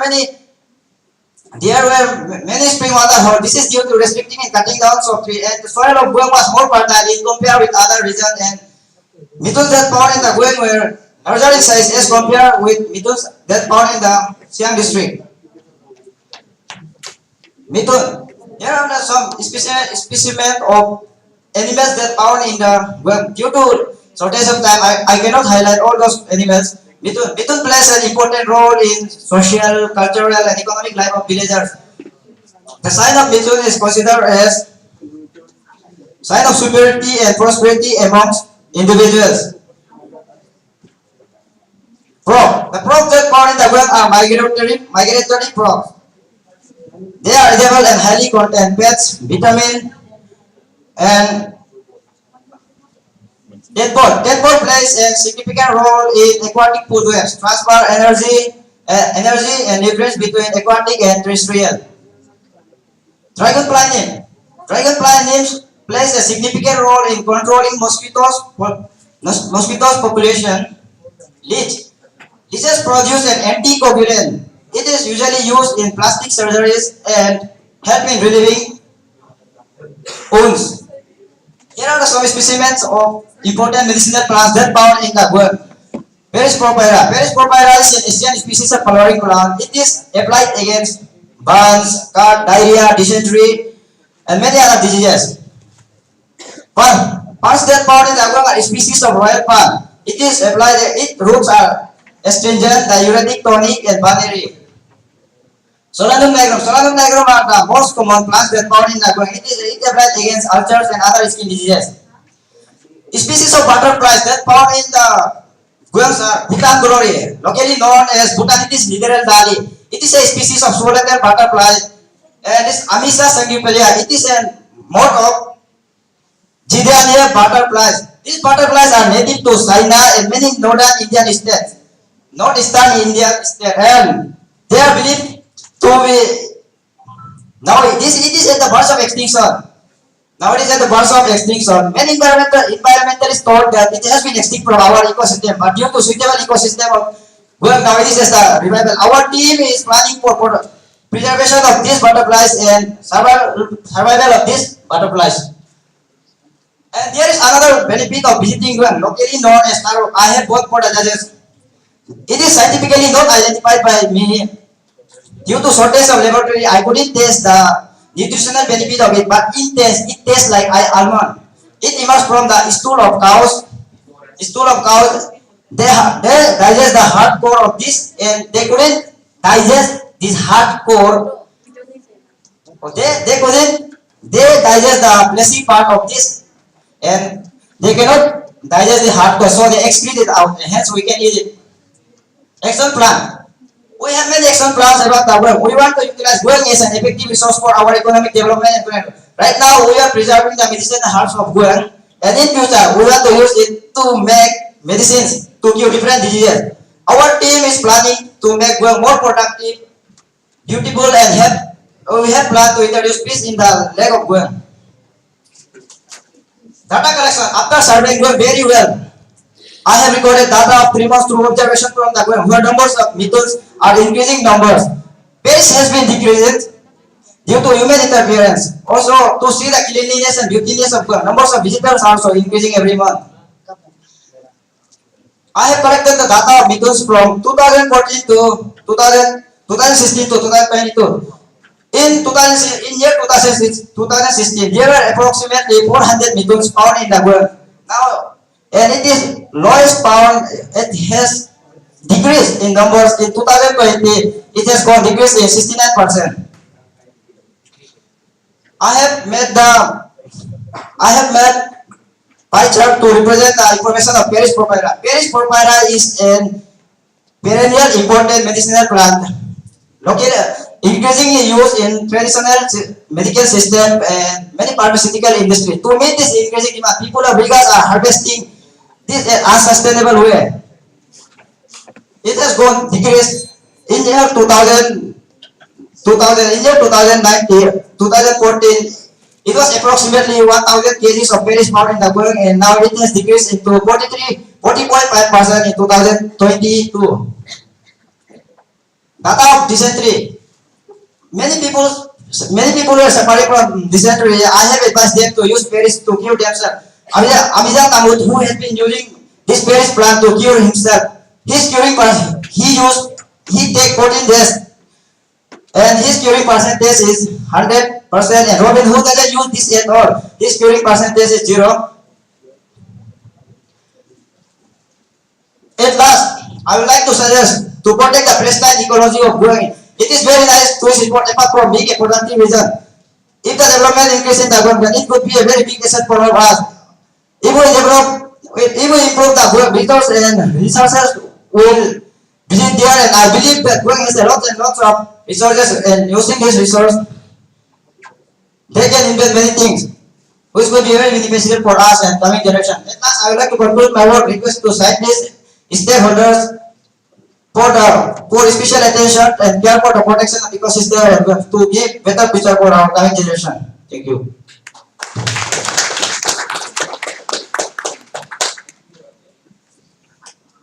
Data collection, you have shown that you have recorded data for 3 months. Yes, yes. But this data is from 2016. Yes, sir. How it is possible? In 3 months, you have covered 6 years. No, sir. I have taken this data from my data book. There is a data book in our village. Who it is being recorded by Forest Survey Department. I have been working for this data 3 months to collect this all data.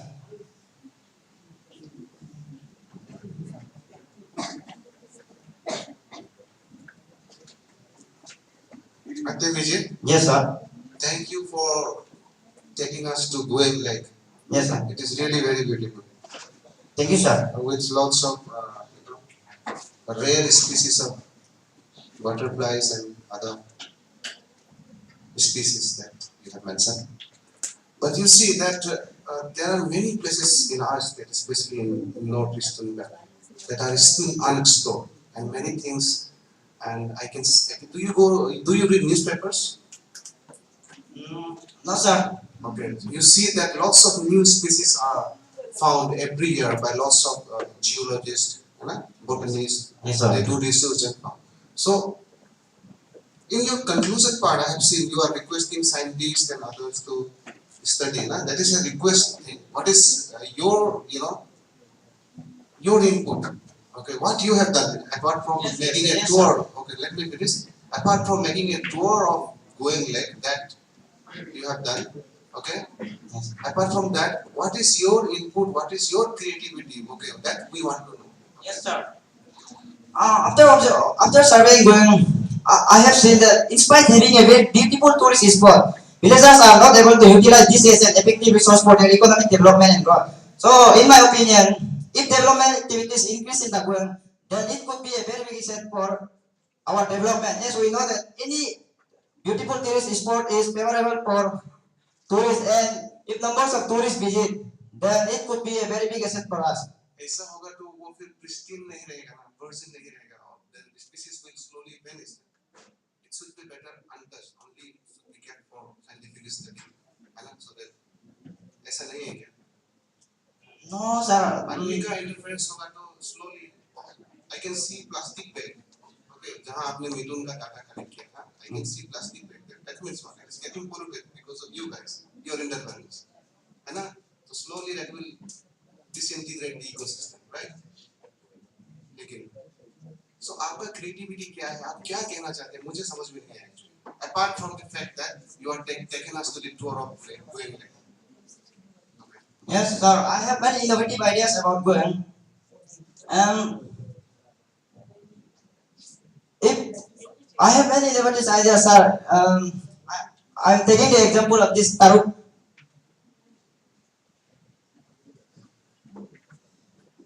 Sir, I have never seen this before. I was really shocked to see this taruk, and it tastes like almond. Then, in my opinion, in future, if development activities increase in the world, then we can makes many products from this one also. Okay, brother, your time is up. You can take your seat. Thank you so much. Give a round of applause for the brother.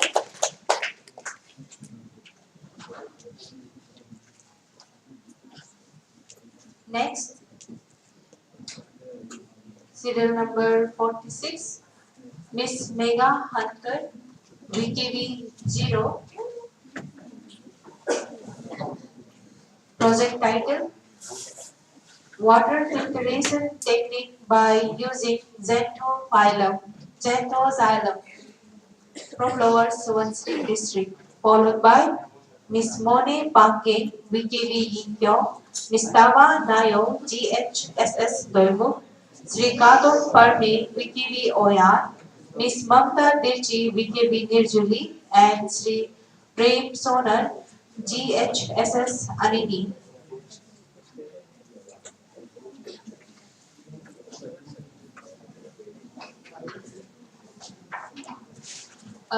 Do we have Miss Tenji Laodon from BKB Kitpi here in audience? Miss Tenjin Laodon? Okay, please come here.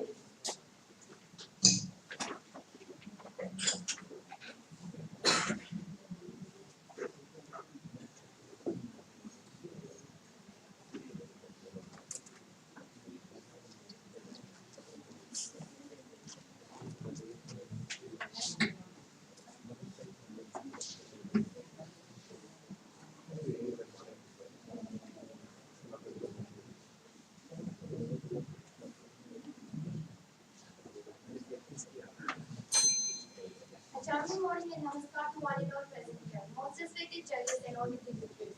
Once and Kumari Mega after standard line standing here to represent my school Vivekananda Kendra Vidyalaya Junior on this National Children's Science Congress State Level Competition 2022-23. For this year, our focal theme is understanding ecosystem for health and well-being, and our children's objective is technological innovation for ecosystem health. And under this our project title is Water Filtration Technique by using Xanthoxylum. As we know, water covers 40% of the Earth's surface, but 97% are arsenic salted water, and 3% are fresh available water, and only 1% of the available fresh water found in lakes, groundwater, rivers are accessible. Safe and readily water is important to human health, widely used for drinking, domestic use, food production, and recreational purpose. But the contaminated water in poor food sanitation leads to transmission of diseases such as cholera, diarrhea, typhoid, etc. According to the World Organization globally, at least 2 billion of people use contaminated water. Some water crisis in India. India is the second most populous country in the world. According to the World UNICEF, less than 50% of the population of India are able to manage safe drinking water, and around 1.96 dwelling contain arsenic, fluoride, contaminated water. Because of such problem, we make the water filter. It will only not purify the water. It will give some health benefits to us, and it is very helpful to Arunachal Pradesh because the water of Arunachal Pradesh contains some harmful substances. Now I would like to discuss about my innovation.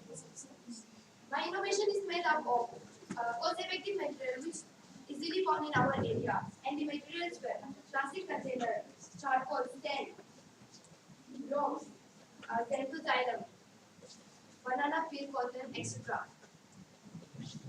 And for the first year we use charcoal, and for the charcoal we use activated charcoal. And activated charcoal is known as iron water filtration because it removes the iron from the water without stripping the water minerals, and it also adds some important minerals such as iron, magnesium, calcium, etc. And our second year is 10 year, and the 10 years help to remove the oxidized iron, and it also removes the suspended matter as well as drinkable and the floating particles. And our third year is rock layer. Rock help to eliminate the wetness of the water. Here comes our main layer, and the most interesting layer of our filter, the layer of dental xylem. And the dental xylem has different locations such as Honyor, Timur, Nepali, Zarga, Resinga, etc. And it has different speeds too. But in our filter we use dental xylem armatum and dental xylem resinga as it locally found in our area easily. It is used in different medicinal values, and it is also helpful to treatment of sickle cell anemia, microbial diseases such as tuberculosis, enteritis, and it is helpful for menstruation cramps and blood circulation problem in the legs and pure digestion. And the different parts of these plants are used in different ways. The herb of this plant uh, help to fight against bloating, abnormal digestion, and chronic constipation. And smoke of this herb also helps to chronic asthma. And leaf of this plant help to maintain our immune system, and it also maintains the body molecules, and it gives strength to immune system to fight against microorganisms. And our second year is banana peel.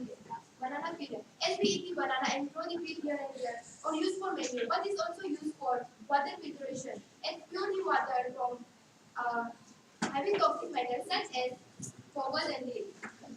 And our last year is cotton year. Cotton helps to pure the water from the pathogens particles which come with water. While we surveyed nearby our school village, we collected data, and from this data we made a graphical information. Our first graph is about how many people aware or know about this environment. The 66% said yes, and they know about this environment, and 94 were not. And our next graphical information is about which part of this environment use.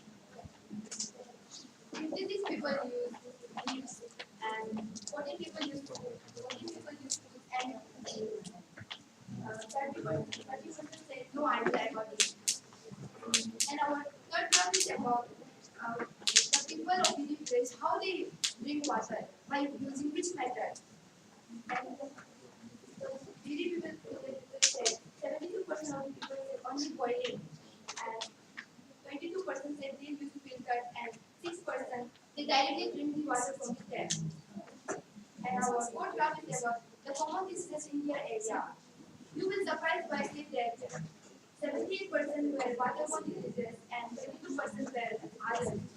They know that the waterborne diseases were more in their area, but also they only use cold water, not the filtered water, because of the high cost of the filters.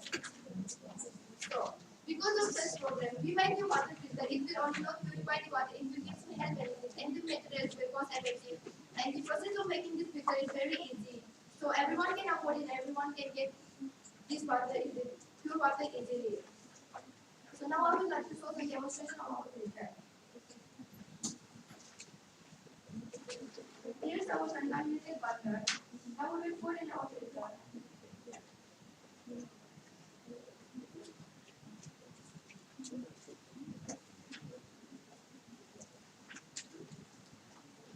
And here's the layers of our filter. The first layer is charcoal layer. It eliminates the iron. And our second layer is sand layer.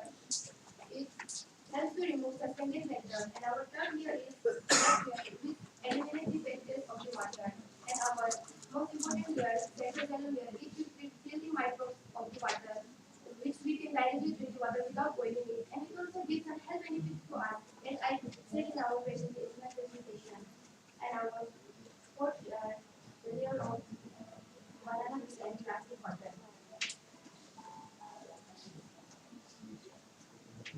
And in last container, we will get the fresh and pure water. Here's our pure water, which is purified in our filter. It is only not purified. It has some health benefits.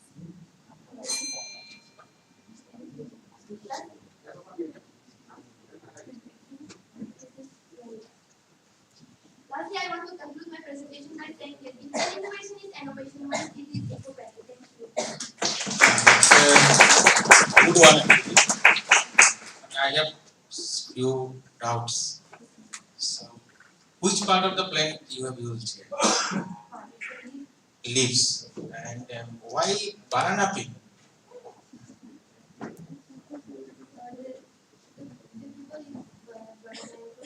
But will it be sustainable? It will rot after some time.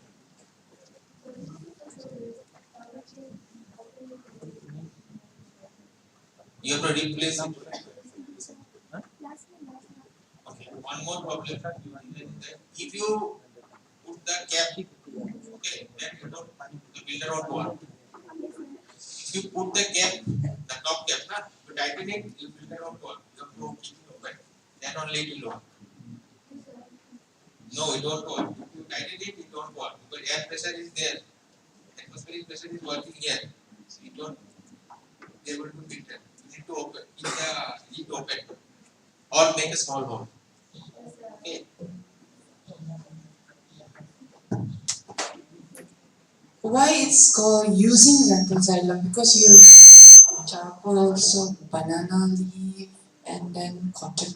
Why it's specifically called xanthosylum? Because if we feel the harmful microbes on the water, 4 times a week, we can directly drink it without boiling it because it already kills all the microbes. No, I understand that. But you are also using charcoal plus banana leaf plus cotton, is it not? Why emphasize only on the xanthosylum? The name could have been something else.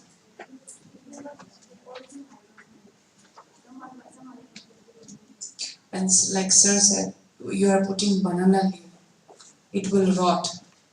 Okay? And when it rots, xanthosylum can't help it. Yes, xanthosylum is on the topper layer, then it's banana leaf, isn't it?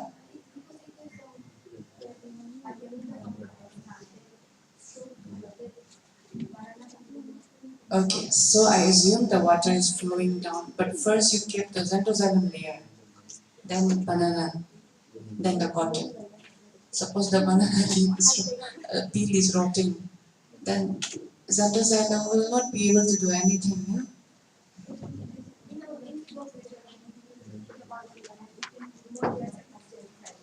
Okay, okay, good idea. But do you think it will really work? Do you think it will really work?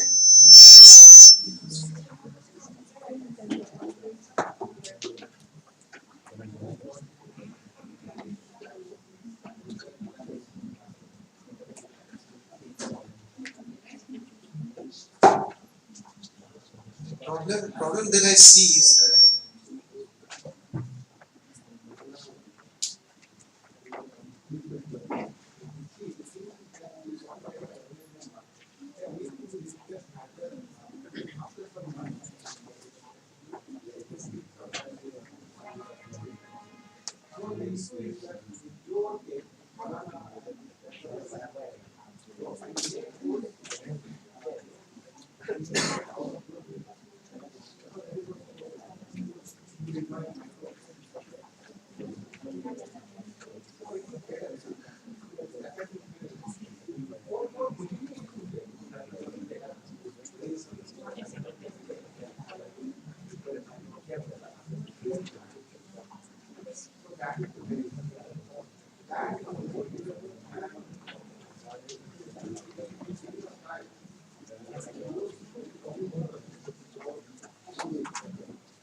Next, Miss Moni Pumpkin, VTV Likyo, project title, to study about type of birds in Upper Siam locality, Arunachal Pradesh, from Upper Siam, followed by Miss Tawa Nayo, Government Higher Secondary School, Toimuk, Sri Kadon Parme, VTV Oya, Miss Mamta Dirchi, VTV Nirjuli, Sri Prem Sonal, GHSS Anini.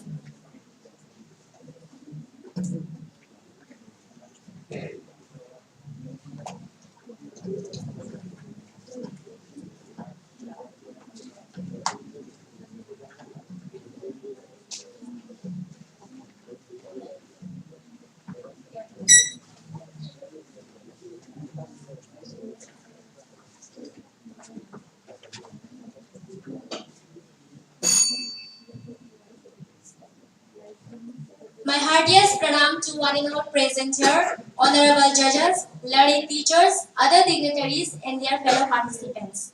I am Mone Pangeng from 7th Standard, representing VKV in Gyeong Upper Siang District, is here for National Children's Science Congress at state level. The given focal theme is Understanding Ecosystem for Health and Well-being, and my project title is to study about the types of birds found in Upper Siang locality, Arunachal Pradesh, under the sub-theme Know Your Ecosystem. So first of all, let us know what is ecosystem. Ecosystem is the system which consists of all the organisms and the physical environment with which they interact. These biotic and abiotic components are linked together through nutrient cycles and energy flows. Arunachal Pradesh is located at the easternmost point of the Himalaya range where it turns northeast. The state is bordered by China to the north, Bhutan to the west, and Myanmar to the east. Our study site, Upper Siang district, is a treasure house of nature. It is mainly inhabited by Adi community. This region is located in the Indo-Myanmar global biodiversity and shows an incredible diversity of flora and fauna, some of which is still being discovered. In terms of avifauna, this region is one of the richest in the world. The steep terrain, high rainfalls, and problems with connectivity. However, many parts of the state are still relatively unexplored. As our topic is about the birds, we know that birds provide intangible aesthetic enjoyment and enrich our lives with their presence. This intangible value comes from knowing our world is still large and healthy enough to support a variety of bird species. Birds are recognized as one of the most important indicators of the state of the environment because they are sensitive to habitat change and because they are easy to censor. Birds are the ecologist's favorite tool. Changes in bird populations are often a first indication of the environmental problems. Whether ecosystems are managed for agricultural production, wildlife, water, or tourism, success can be measured by the health of birds. A decline in bird numbers tells us that we are damaging the environment through habitat fragmentation and many other impacts. Therefore, our study of bird population is very important in the present scenario. The major aims and objectives of our project was to observe and identify the common birds found in locality, to observe their natural habitat, to identify the reason for decline in bird population, to understand their role in maintaining ecosystem, to spread awareness among locals about the importance of ecological conservation. Our work plan was team making, project topic selection, observation and data collection, data analysis, discussion within team and with teachers, visiting the forest department and meeting the divisional forest officer, identifying the problems for declining in some of the birds population, solution for restoring the birds population. Moving on, Moving on to the methodology, the majority of the fieldwork was conducted in the study village of Bondo. Various other villages and locations in the district were visited at different times. Towards the northeastern part of the district, the remote Siang River Valley was visited on three separate occasions. The other prominent areas visited included the villages of Bondo, Rangsing, Kargo, Simong, Jangeng, and Yingkyong. Except for the study village of Bondo, information on birds in all other areas was based on opportunistic encounters. Detections were based on visual identifications, calls, and identifications of dead birds hunted by locals. Moving on, a total of 252 species were identified for this region. A few species were identified from that specimen that had been killed by local hunters. Among the species recorded, 5 species are included in the IUCN Red List of globally threatened bird species. Birds belong to 63 families and 17 orders, with 66 species being reported for the first time from this region. Common birds Most common families in this region were Muscicapiti, Leiotrichidi, Excipitridae, and Cucullidae. We also recorded the presence of migrating waterfalls found in this region such as Raleigh goose, Ansar, Mallard Anas platyranchus, Northern Pintal Anas secuta. Common birds found in this region were barn owl. A stray bird was found close to Bomda village by a villager who caught and photographed it. It was identified from the photograph later. There is no other record for this species, and even villagers claim to have never seen it before. European starling. A single stray adult male was seen near a terrace field of Bomda.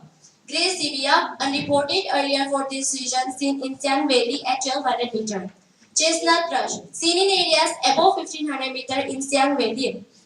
Long-tailed thrush, identified from that specimen fed by a villager in steep secondary forest close to a terrace cultivation plot below Bomda village. Moving on, the major problems for decline in bird populations are hunting. Hunting causes a decline of bird population, roads and other infrastructure development also reduces the bird population. Illegal timber felling and increase of cash crops have led to degradation and loss of habitat. Jhum recent studies from other parts of northeastern India also highlights the importance of Jhum landscape for bird communities, especially in view of large-scale shift to monoculture plantation. Proposed hydroelectric project on the same river is also became the threat for the ecology of this region. Solution can be awareness among local people and public for preventing hunting. Reserve area for birds and people should be restricted for entry. Appointing ornithologists in every district by government authority. Afforestation, making wooden artificial bird nests and placing it in homes and buildings. These are the pictures which we took from our campus. This was made by our class. This was made by class 7 our batch class 7 students, and this was this was made by, because here you can see these here birds are coming in evening time.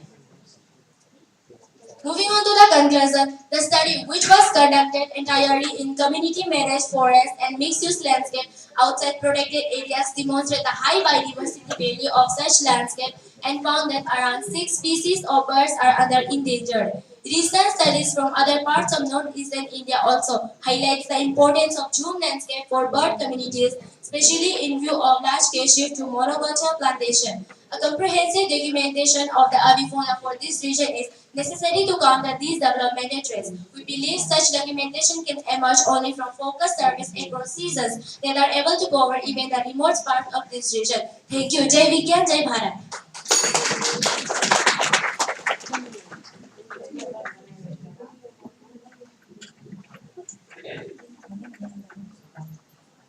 Your idea is to put those bird houses. What is your innovative idea? What is your innovative idea here? Innovative, from my point now. From my point, usually I like we have made artificial bird nest and place it on in our campus, and then I I like usually never seen artificial bird nest, and like I've never seen, and I usually used to try whenever like friends are whenever I used to travel that time also I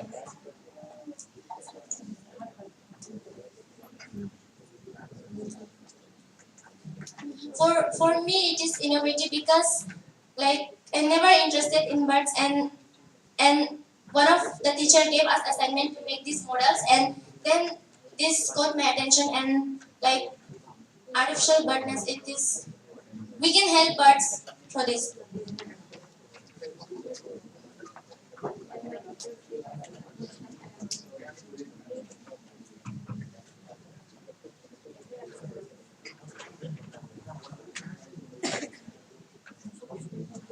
Modern. Nice presentation. You have surveyed 3 villages, Simong, Ramsing, and Karko. Good. Uh, Tell me frankly, these photos are taken by you or from Google? It was from Google because like phone has damaged. Huh? Phone has damaged. It must be from Google. Okay, you did keep backup. Your topic is nice because it's like know your ecosystem now. So, and you choose the title about studying of birds in Upper Siam locality. So it's good, your survey and all, but this picture should be have been yours own. Okay? You found some threatened species there? You said you found some threatened species. It was like when we visited to DFO office, it was given by the information was given by DFO office, and alongside my uncle is the bird watcher, and so he helped me. Have you observed yourself? Really? Yes. Okay, good. And from this research or topic, you have learned lots about bird, is it not? So you were telling that the government should appoint more scientists? Yes. Do you want to be one of them? Actually, I want to become a dentist. Yes.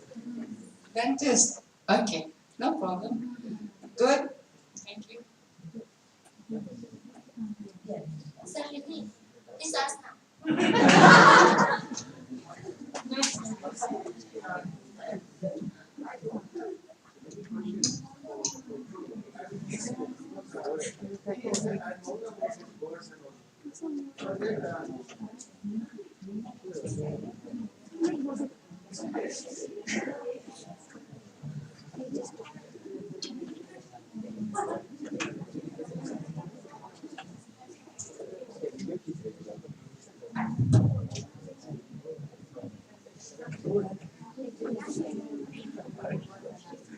Please give a huge round of applause for Mega Uncle PPP Zero for a very unique and interesting topic. Anyway, we will proceed to our next. Oh, sorry, she was not Mega Hunter, she was Mone Pangin BKB Inkyong. Next presenter, Miss Taba Nayo, Government Higher Secondary School, Doino. Project title, Anemia in Our Society, from Papumpare District.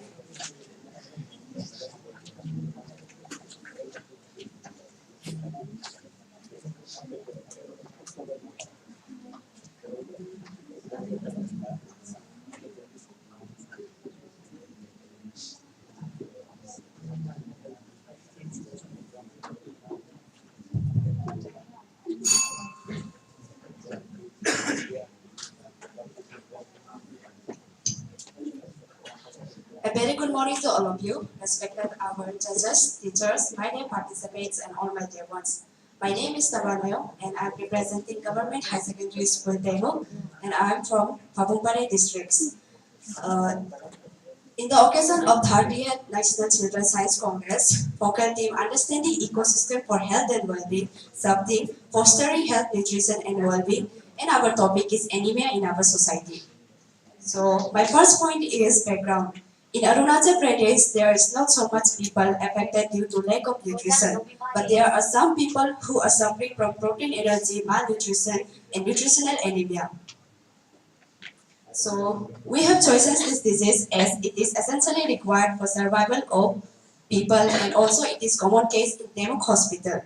And my second point is objectives. The investigation aims at to find out how many people are affected due to lack of nutrition, to find out why the people are affected from this disease, and to find out what the ways through which it can be cured. And third point, methodology. We went to the Demok Hospital to know which are the most common case they are getting. After that, we met CHO Demok, Dr. Lobson Chuki. She told us that this year only 25 cases they were getting as anemia from normal to moderate. And after that, we went to meet DPM, UPR District Programming Management, to collect the data regarding the anemia case in Demok Hospital, which it can be prevented. So as you can see in this data that most of the pregnant women are suffering from anemia due to less of hemoglobin problem and iron deficiency anemia. So my fourth point is, and also chart. So as you can see in this chart tells about what to eat or not, what to not eat during we are suffering from hemoglobin, iron deficiency anemia. So what to eat is green leafy vegetables, beans, pumpkin seeds. It is good in also rich in iron. And also what to not eat is chocolate, brown rice, milk, which is not good for iron deficiency anemia patients. So my fourth point is why the people are affected from this disease. Many in place, they only provide carbohydrate food in the form of rice, which is not sufficient for their children's balanced diet. And also due to lack of education and poverty, as parents do not have proper knowledge to what to have there in proper diet. And as we can see, most of the women are also suffering from iron deficiency anemia during pregnancy period. And women who do not have enough iron stores can get iron deficiency anemia. So my fifth point is relationship between ecosystem and nutrition. Nowadays, people cut trees and do construction settlements and give more importance the parking plot rather than having a place for gardening. So, as we are talking about demo location, the education hub, RGU, demo college, and our school government high secondary school. Many students are coming here for different districts for their studies, but and people are also constructing more rent houses and by destroying the mother earth and consume more junk foods than the fresh vegetables. So instead of constructing more buildings, we can also keep some area to do organic farming, which will keep our body healthy and which we can consume fresh vegetables. And side by side by planting, we can also keep our ecosystem healthy. So as you can see in this chart, this is the case study of our team member. We went to provide awareness about the diseases to the people. And also in this chart, I would like to say that we have to give more importance in organic farming, not to dependent in chemically and fertilizer foods and vegetables. So my second point is recommendation. We would like to recommend the government to provide more groceries in low price rate so that people can afford it easily. To provide more balanced diet midday meal scheme in every school and to organize pledge health nutrition day in every place. And lastly but not the least, to provide awareness about the diseases due to lack of nutrition. So here I would like to conclude my topic that nutrients are chemically necessary in any ecosystem for effectively grow, survive, and decompose. The health and stability of any ecosystem that exists within it is highly dependent on the table and nutrient cycle. Nutrient cycle involves both living and non-living contributors, biologically, chemically processing interaction. And here I would like to conclude my topic with quote that nutrition are not about eating, it's about learning to live. Thank you.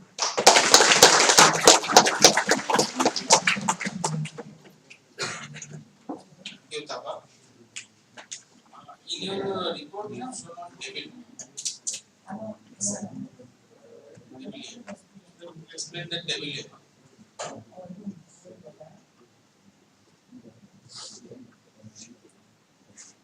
Photomethodology. Methodology.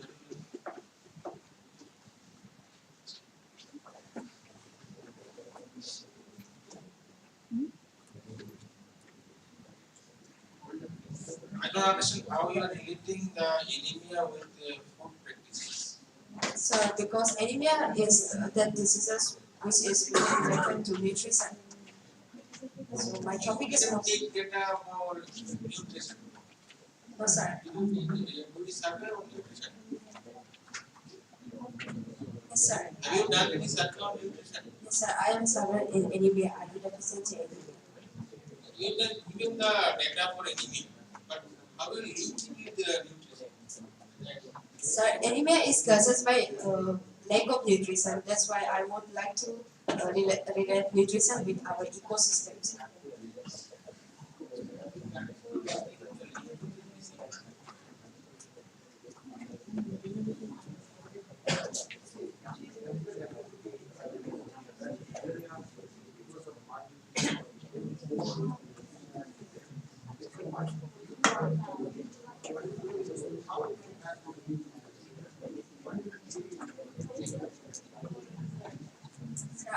I would like to relate this disease with nutrition and nutrition with ecosystem. That's why relationship between ecosystem and nutrition. Uh, so by constructing more rain houses, we can also give some area to organic farming. If our environment is good, our health is also good. So I would like to.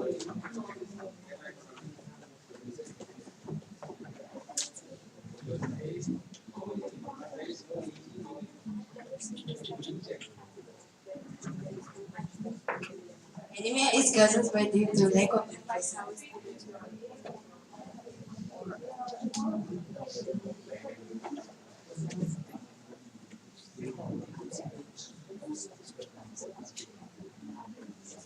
Thank you, sister.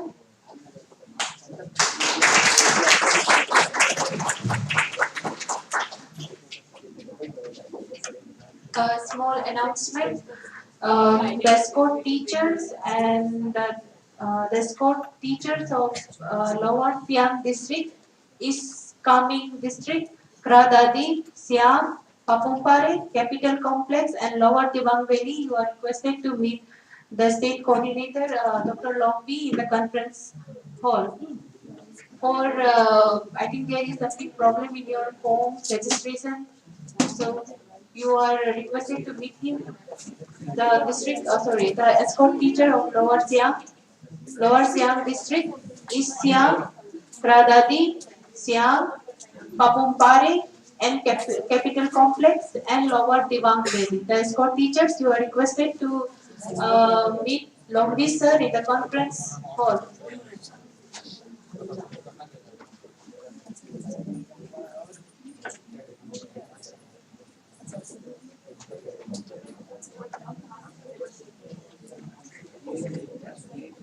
So our next presenter, Sri Katon Parme VKV Oyan, project title Scientific Study on Traditional Food Storage from East Siang District, followed by Ms. Mamta Devji VKV Nirjuli, Sri Prem Sonar, Government Higher Secondary School Anini, Sri Amrit Tiwari IPS Rowing, Sri Miss Tenjing Laton VKV Kitpi, Sri Liu Wengi Ruji VKV Kukorizo, Miss Prabha Sonar, Government Higher Secondary School, Teluliang, Miss Siring Deki Krime, from Brooklyn Public School, Rupa, Miss Aprajita Kumari, Government Higher Secondary School, Likhavali, and last, Sri Manio Mortem VKV Ankara.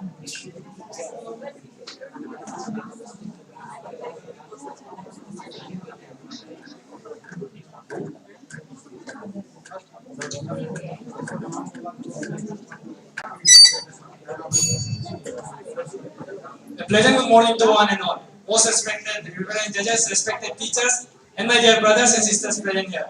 Today myself, Kumar Katon Parme of Class 9 Standard of Vivekananda Kendra Vidyalaya is proudly representing the state level National Children's Science Congress on the topic Scientific Study on Traditional Method of Food Storage Processing in Berung Village and its role in ecosystem under the sub-theme Social and Cultural Practices for Ecosystem and Health of the focal theme Understanding Ecosystem for Health and Well-being. Ecosystem are the planet life support system not only for human but also for all life forms. Human survival has fundamental needs for food, water, clean air, shelter and regulated climatic conditions. Food insecurity has become a great concern for the mankind in the present era. Food insecurity is a dangerous concept as it does not exist in isolation. Low-income families could be affected by multiple overlapping issues such as social isolation, acute and chronic health problems, lack of affordable housing, low wages, and high medical costs among others. The causes of food insecurities and their effects have been given here. Causes of food insecurities are lack of access to farming lands, land grabbing, conflict violence and war, unfair trade rules, etc. And effects of food insecurities are effect on children, food insecurity leads to hunger, increase in food price, unemployment, etc. Damages of the crop field due to some natural calamities such as flood, drought, etc. and destroying of the food grains at the storage by rodents, rats and mouse. All these factors result in food insecurity and making it a complex and more dangerous state of life. Therefore, we have selected the topic as it is quite relevant and time-worthy for all of us. We visited the Berung village near to Pasigat of Eastern District on 18 September 2022 for the survey work of our project along with a guide teacher. First of all, we visited Sri Royal Parme's house. She is a teacher of a school of the village and they brief about the area, population and occupation of the people of the village. As per the information received from him about the villager, first number of household approx 85, population about 500, percentage of people having agricultural land 90%, major cultivation, paddy, maize, mustard, linseed, and about all type of seasonal vegetables such as potato, cabbage, carrot, etc.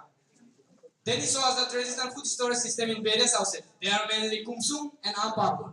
Kumsung, it is a storehouse locally called it as kumsung. It is made little air from the main house so that even if fire accidents takes place, at least the food grains get saved and the family do not suffer for food.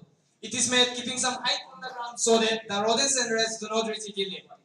Inside the kumsung there are some chambers made with wooden planks to keep the old and new grains separately.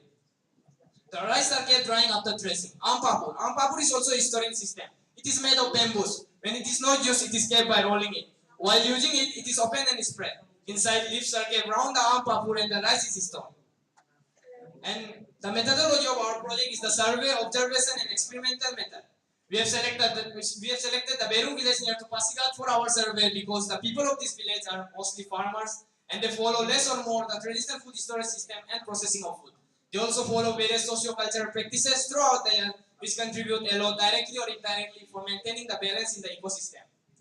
And now, here are some processes of traditional food storage. For solarization, the process of heating grains in the sun to kill insect and remove moisture from the grain is called solarization. And second, open fireplace. In most rural farming communities, the majority of the farmers store their food grains near the kitchen, where the heat and smoke of burning firewood penetrate to keep the food grains free from insect pest infestation. And third, open air storage. Unsold maize, crops, and other unthreshed cereals are suspended in bunches or sheaves using ropes or plant materials. The grains are dried in the air and the sun until it is needed by the farmer for consumption or marketing. And now, food preservation. The process of keeping food without being spoiled for a long time is called food preservation. Foods are generally classified as perishable, semi-perishable, and non-perishable foods. And now, bamboo shoot. The bamboo shoot are a common ingredient in many Asian dishes. They are often enjoyed boiled or canned and boast a crisp texture and mild earthy flavor. It is very important vegetable loved by all. This is preserved by the process of solarization. The bamboo shoot are cut into small pieces or smashed well. The wet bamboo shoot is called as ikung and the dry one is called as yu. It can be used for long days. And now some food items made from bamboo shoots and their substrates. They are yu, eaten, ikung, and their main ingredients, use pattern, and their uses. And here is the process of making yu. The dry bamboo shoot. First of all, taking dry bamboo shoot and makes wrap in a gum lid and then place over a rice platform in undisturbed condition for approximately 1 to 3 months. And then finally the yu is ready. And here is the process of making noginapong. First of all, taking rice and cooking of rice to become soap, and then cooling of rice on bamboo mat, and mixing of amylolithic starter culture with cooked rice, and transferring all materials in pots, and fermentation for 4 to 6 days in summer or 7 to 9 days in winter, and then mixing of water, and after that filtration with muslin cloth. And finally, the nogin is ready. Fermented alcoholic beverages are most popular cereal-based fermented alcohol, are consumed by most tribes of Arunachal Pradesh. These alcoholic beverages are commonly known as apong in Adi tribe. These are two types, namely nogin and pongka. And here is the process of making nogin. Firstly, rice husks are burned into black in heat, and then taking rice and cooking of rice to become cold, and after the cooling of rice, and then mixing with cooked rice, and mixing of starter culture, and fermentation for 10 days in summer or 15 days in winter, and mixing of water and filtration with a gum lid, and finally the pongka is ready. And ethnic fermented food are an intrinsic part of the ethnic tribes in Arunachal Pradesh. The various types of ethnic food and their beverages are commonly prepared and consumed by different ethnic groups of Arunachal Pradesh. However, daily per capita consumption of ethnic fermented food and alcoholic beverages in this state needs to be quantified. Also, systematic studies are required on this nutritive and medicinal value of this product. So lastly, I want to conclude my presentation with a message that ethnic wears and ethnic food. Use them with pleasant mood. Indigenous food and the indigenous culture. Balance the ecosystem, nurturing the nature. Preserve the food, preserve the culture. Preserve the identity, preserve for the future. With this word, I want to conclude my presentation. Thank you. Jai Hind, Jai Bharat. Name is Khatam. Thank you. It was a nice presentation. But it seems you have shown different methods of food preservation, right? Have you any innovative idea in this that added something in the existing ones? And then you modify these methods. These are already known to us. Yes, sir. You modify something.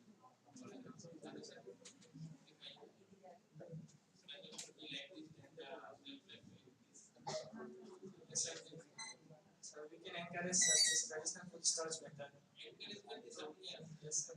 It's not some innovation. Yes, sir. In some villages, some people are away from their rodents and rats. They have problems for rodents and rats. And their storage also. Rodents and Storage methods are followed in it. no, sir. So, What we wanted is innovation. so sir, away from that, to away from rodents and rats, we can make sir. can put some tin seeds in the pillar of that side. So the rodents cannot climb from the post.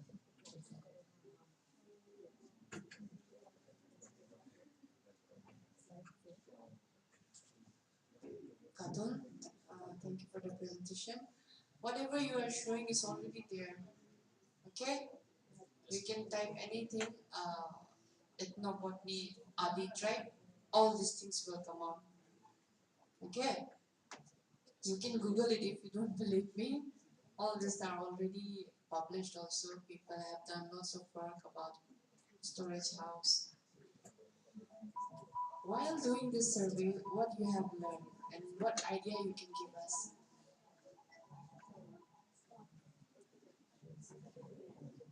Anything that you can share to us?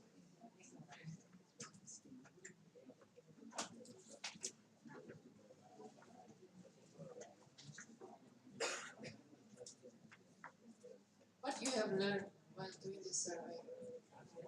While doing this service, I learned how that the indigenous Western people live their lifestyle and their culture. About the traditional methods of drying food and media for yes. Before this you didn't knew? Okay, good. So much about it. Good, at least from this topic you have learned something about your traditional thing.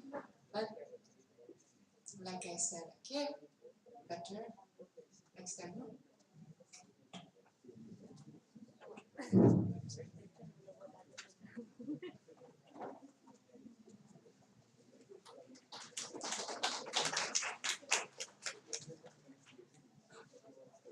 Next, Miss Mamta Devji, VKV Nirjuli. Project title: Understanding Ecosystem for Health and Well-being.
Namaste. My greetings and salutations to all of you present here. Most respected chief guests, judges, teachers, and my dear friends. My name is Mamta Devji and I am from Vivekananda Kendra Vidyalaya Nirjuli along with my partner Gracie Fellow. We are representing Papumpari district on the state level National Children's Science Congress 2022-23. Our focal theme is understanding ecosystem for health and well-being. Our sub-theme is Know Your Ecosystem and our project theme is Study on Potential for Medicinal Plant of Nirjuli. Next slide. Many species of genus Clerodendron colubrucanum, also commonly known as Nefafu, have been reported as a very useful medicinal plant for curing many ailments, diseases, fevers, disorders by the local tribes of northeast India.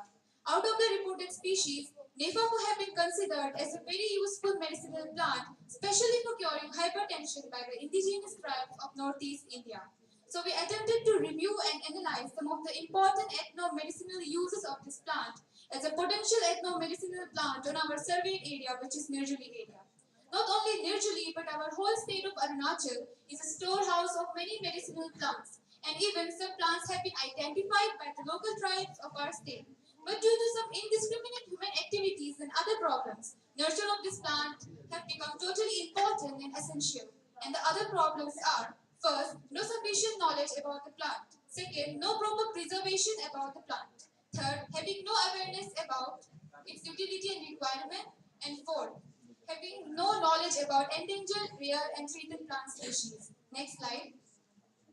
Aims and objectives. Our aims and objectives are to collect latent indigenous knowledge from the ethnic groups of the locality. Second, to record species richness and abundance of the medicinal plant. Third, to understand how the plant and plant parts are processed as medicines. And fourth, to identify threats and suggest conservation methods. Next slide. Methodology. A study area of about 1 square kilometer was selected as our project area. Second, we went to our study area with some of the knowledgeable people who could guide us to identify the medicinal plant. Third, we identified many medicinal plants including Clerodendron colubrucanum, nefafu.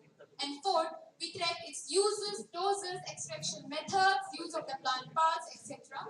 And fifth, we recorded the use of the plant parts in various diseases, fevers, and disorders. In our surveyed area, we have even questioned and analyzed some of the answers of the local people, and after analyzing their answers, we concluded that none of them have proper idea about the plant, though only few of them have the proper idea. And we have even interrogated some of the forest department people and came to know that due to non-availability of proper staff, they are unable to conserve the plant. Next slide, please. Investigation of Clerodendron colubrucanum. Quadrid sampling of about 2 quadrids on 50 meter each was done. On the basis of quadrid sampling, we found nefafu plant, its density, frequency, and abundance. Quadrid sampling is really important to know about the species richness and abundance on the area. On the first quadrid, we found 22 number of nefafu plant, and on the second, we found 16. And after analyzing the data, we calculated its density and frequency. Its density was of about 0.38 and frequency was 19, which is quite average and fair. Next slide, please. Morphology. The Clerodendron colubrucanum ball belongs to the family of Bourbonacea and even included in the family of Lamiaceae. This is distributed among the Indian states like Assam, Sikkim, Meghalaya, and Arunachal Pradesh. It occupies every possible habitat from roadsides, forests, moist and shady areas, etc. This plant is really endemic to the northeastern states of India.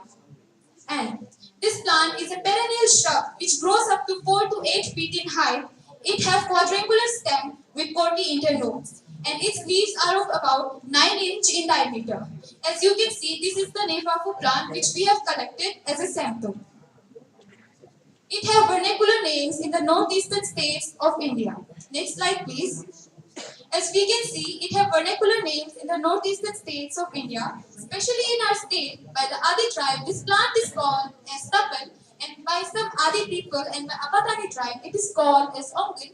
By the Galo tribe, it is called as oyin. By the Nishi, it is called as poto, and by the Hills Miri tribe of our state, it is called as potoo, and by the Naga people of Nagaland, it is called as dringi, and many more. Next slide, please. Use of nefafu. Nefafu is used for curing abdominal pain, gastric disorders, malaria, cough, diabetes. But it is highly and popularly used for curing hypertension. So after coming in contact with some of the locals living in our survey area, we found out a very commonly used method of making medicine from the plant nefafu, which is first, some twigs and leaves of the plant nefafu is boiled in water for at least 15 to 20 minutes. The leaves and twigs of this plant contains chemical components like terpenin, caryophyllin, beta-bisolin, phenolic, etc., which gives such values to the plant. And next, some ground pieces of allium sativum, which is garlic, is added to it, and a pinch of salt. Now, this medicine is prepared and freshly examined by some of our relatives and even our guide teacher who are suffering from hypertension. And after taking this medicine for a significant amount of time, they felt some changes in their blood pressure, which came in a normal range. So this kind of medicine making from the plant nefafu is highly recommended by our team. Next slide, please. As we all can see, we have even made this medicine in our school lab. Next slide. After analyzing all the things, we came out with some threats and problems, which are first, deforestation and overgrazing, second, increase of agricultural area, third, loss of habitat, fourth, industrialization and growing urbanization, Fifth, illegal poaching. And sixth, no awareness among the people about its utility and requirement. Next slide, please. Solutions. After analyzing the problems and threats, we came out with some solutions, which are first, increase of awareness among the recognition of the plant and conservation methods, and strict implementation on forest acts. Second, extensive afforestation and prohibition on cutting trees. Third, establishment of more and more reserve forests. Fourth, use of only dry plant parts for fuel purposes. Fifth, adoption of new techniques like tissue culture, artificial propagation, layering, grafting, etc. to grow the medicinal plant. And then, use of biofertilizers and pesticides. And last but not the least, at least one Nefafu plant per house. And that is our slogan. Next slide, please. Conclusion. As per the conclusion, medicinal plants are excellent sources of natural products, and Clerodendron colubrucanum nefafu plant is a plant with high medicinal values. So, with proper database, cultivation, and awareness among people in the state to conserve and manage the plant is at most important. And at least one nefafu plant per house should be an initiative which we should try to nurture and make it our culture. Thank you.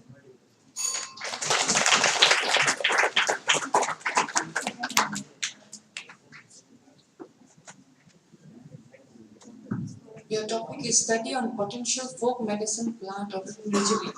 Yes. But you have shown only one. We have specifically studied one plant, which is Clerodendron colubrucanum nefafu. And this plant is locally available in our state. Okay, you should have just put that name instead of just giving the word medicine plant because they are quite long. Okay, the word nefafu in which tribe it's Tribe in some parts of Assam by the Nokte, in some parts of Assam by the Assamese tribes, they call it Nefafu, and in Arunachal by tribes like Singpo, Nokte, they call it Nefafu. And commonly, if we talk, then Nefafu is the common name for this. okay, but your study site is Nerjuli. Yes. So the vernacular name should also be from Nerjuli. Vernacular name actually maybe different tribes are there in that area. Yes. Okay. Like Galo, Nishi. Okay, no, because this is the first time I'm hearing this word Nefafu. Yes. So, because your study site is Nerjuli, I was thinking that you will use the word poto o. Actually, Poto. o means vegetable. Vegetables. Okay, the word. And then,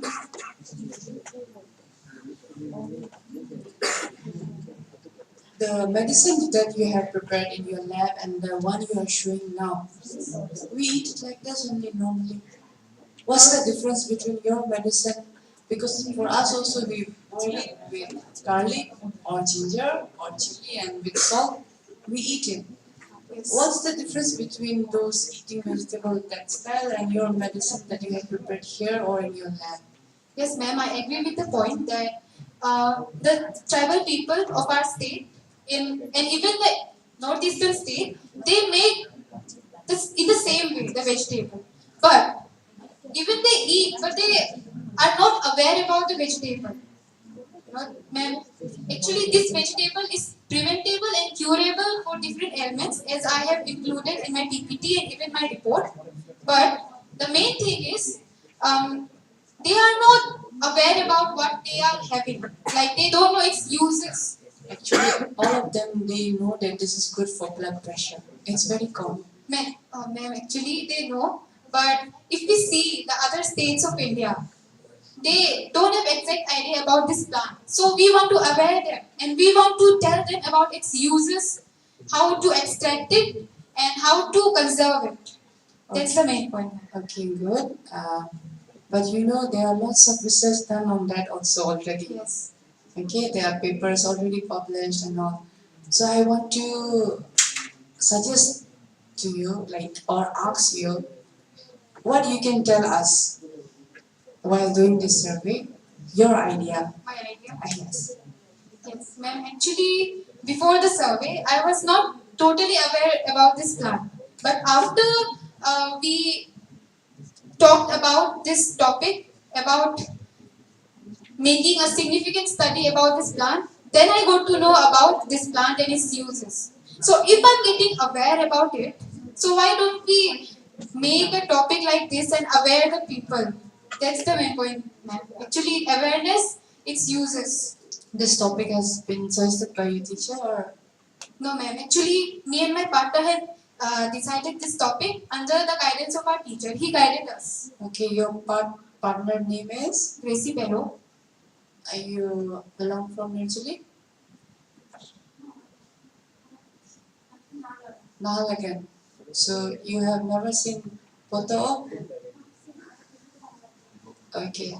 So you didn't tell her about like all of the people they know that this is used for blood pressure. Even village people they know. Okay? And we eat in the same style. This is not to discourage you. This is to encourage you that like next time please do a better survey. Okay? Yes. Thank you both of you. Thank you.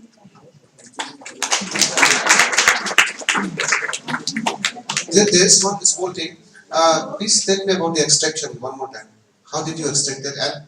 And why did you add salt in that? Because salt is not good for hypertension. No? Salt is not good for hypertension, we agree with the point, but a pinch of salt. But if a person with hypertension want to take no salt in the medicine, then Okay, see this thing. Rather than boiling, why can't we just extract it directly from the raw leaves, raw juices, and try to heat it up and make some tablet form from that? That would be that can be easily sold for commercial purpose as well, and everybody around the world can get benefits out of it, right? Okay, so that should be. this plant can be used in the form of decoction, in the form of low talking about whole India. The people of whole India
talking about the new generation, they are not aware about this.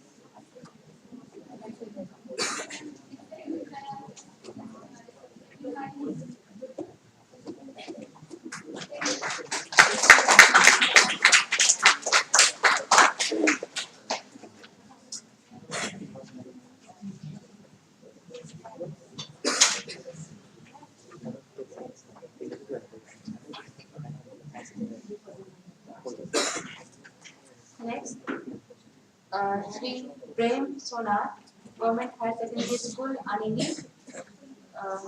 He will be speaking on ecosystem, and he's from Dibang Vedic district.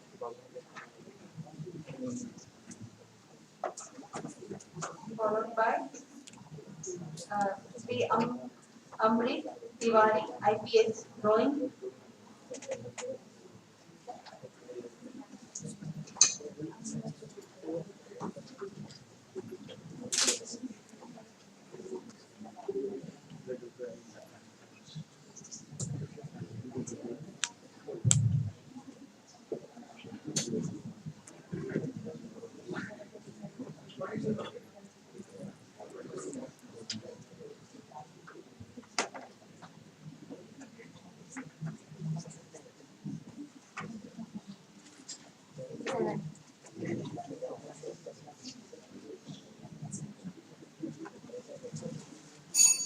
Morning to all of you, respected judges, respected chief guests, respected kind teachers, and dear my brother and sister.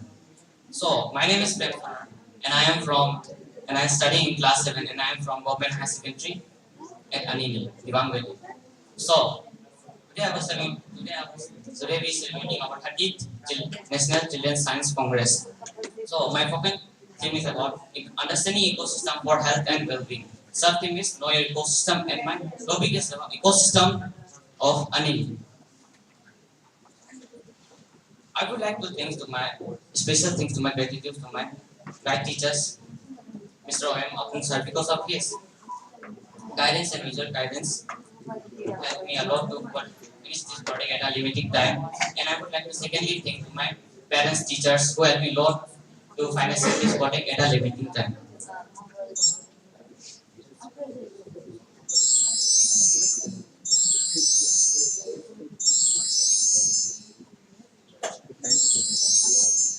Ecosystem plays an important role in our life. It protects us from harmful sun rays, from disease. It provides us oxygen, and it plays an important role in animals like food chains. But and it also plays an important role in plants, photosynthesis. So, an object of study. To know ecosystem, to know about our ecosystem and its harmful effect in our locality, to understand the main cause of ecosystem, to know what they use to protect our ecosystem in our locality. So our hypothesis is ecosystem plays an important role in our life. Ecosystem are very important for animals, insects, etc. So our methodology is we collect the data by surveying locality, and also we use book, television, internet to consist this project. So the observation in our research, we found that the many people know about ecosystem, but they don't know about ecosystem damage. But we can tell them about ecosystem and harmful effect and its solution. So let's start. So ecosystem, it's a system formed by the interaction of all living organisms with each other and with the chemical and physical factors of the environment which they live. All things are transferred by energy and material. There are components of ecosystem like biotic and abiotic. Biotic environment include living things like animals, plants, mammals, etc. Abiotic components mean the non-living things like land, water, air, etc. So animals and human beings depend on ecosystem because animals and human beings takes oxygen from plant and give out carbon dioxide to take in return. This is the life cycle of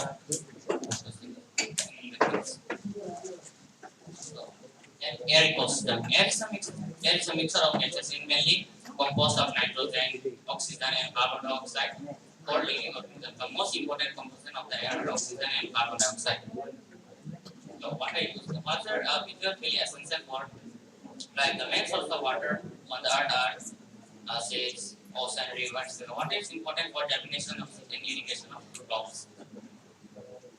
So soil is another important of abiotic components. Environment. Soil is the uppermost layer of the considered premier, bedrock, subsoil, and topsoil. Interaction in the ecosystem.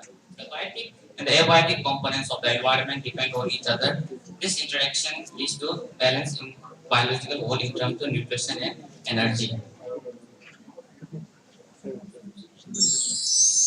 Plants also depend on animals. Plants also depend on animals for many things. Plants taking carbon dioxide from plant animals and use it for making food. Plants are pollinated by insect like bees, butterfly moves from plant to plant, which carry pollens along its and thus a flower pollinated. And some animals help on the dispersal of seeds, like some seeds cook in the stick in the animals' skins and they go scattered them. Our environment gives us more comfort like today, but it is however harm us in many ways like global warming, deforestation, and also in our present social environment. Linking to air, water, land are increasing our they are actually for many pollution related to our dust. We have to make effort to keep our environment as clean as possible. So, effect on ecosystem. So, the effect on ecosystem, climate change, deforestation, and global warming of the earth, which causes land erosion, flood, and all etc. Which is very dangerous for us and also it is dangerous for our ecosystem. Global warming. The warming of the earth is called the global warming, and it is caused by the deforestation of trees. Deforestation, the destruction caused by humans in forest trees, etc. is called the deforestation. The major effect some major effect to our ecosystem, land pollution, acid rain, burning of soil, water pollution, air pollution, greenhouse effect. Solution to the problem. To save our ecosystem, we can use reduce, recycle, reduce the we can reduce the amount of plastic we can use. To recycle the plastic we can thrown away. After recycling the plastic we can recycle, reuse.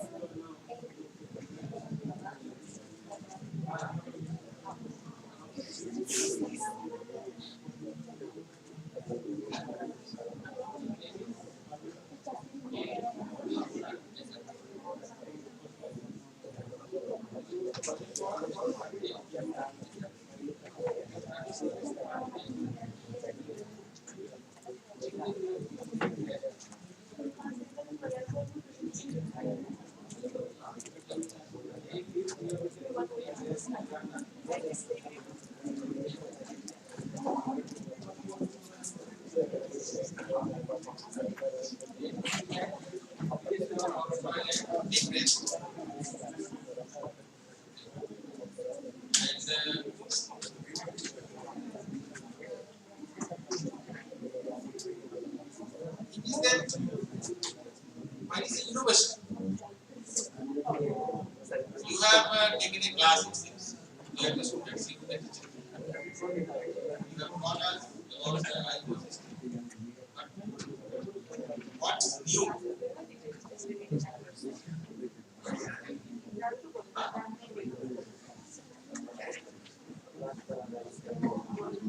You are not please.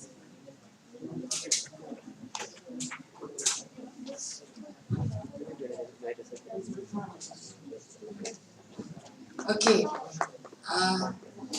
From Anini. Okay. Prem, know your ecosystem. This is your subtopic. Okay, so you wanted to tell us about ecosystem of Anini.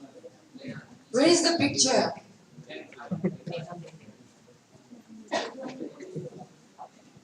You can't open now.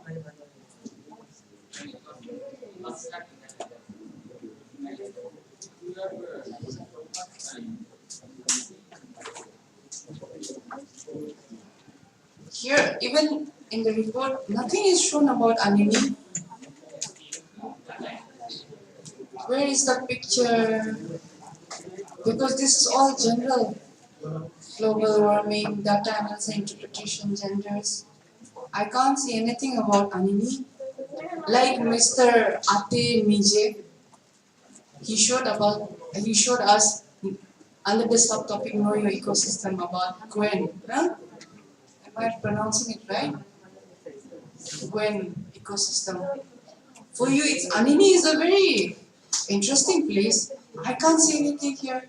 At least you should have shown us something. You're understanding what I'm saying? Okay, it's just like how Sir said, you are just teaching us about ecosystem, different aspect of that. We wanted to know about the place from where you belong, Anini, and then you could have shown us some different aspect. There's nothing in your files. Lots of reviews are there, but the main focal point is not showing. Okay. He was see, I want to request the guide teacher as well. Please kindly see that the topic is relevant. See, what I have found that anybody can do it just by looking at the laptop and reading out. Okay? यही हो रहा है, देख के laptop देख के पढ़ रहा है, नहीं हो रहा है। तो ये तो कोई प्रेजेंटेशन नहीं हुआ, डेलिब्रेशन नहीं। But next time, kindly focus on those points.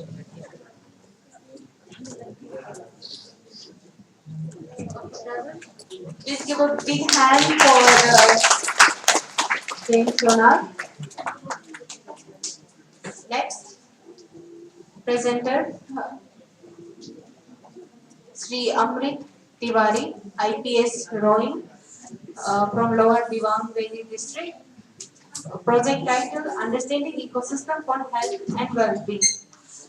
In line, we have presenter Miss Tenjin La Ton, VKB Kitpi, Sri Liu Wing Ki Ruzi, VKB Kukorizo, Miss Siring Diki Kirme, Brookline Public School, Rupa, Miss Aprajita Kumari, Government High Secondary School, Likhabari, Sri Maniya Mortem, VKB Anglia,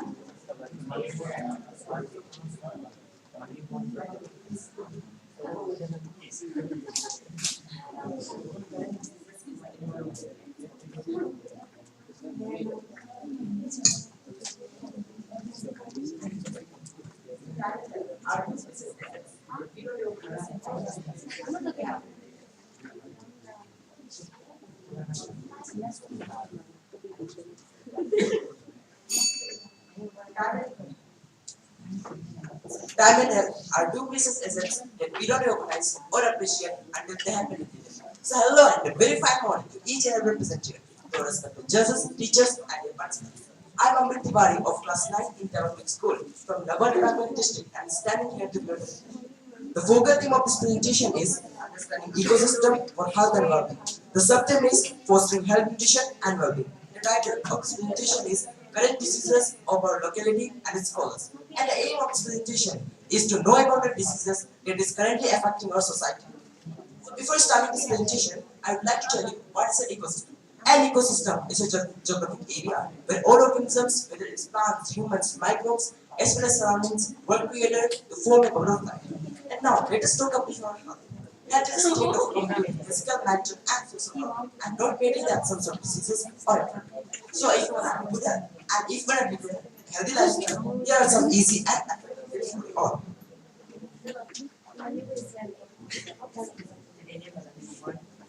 Tip number 1, measure and watch your weight.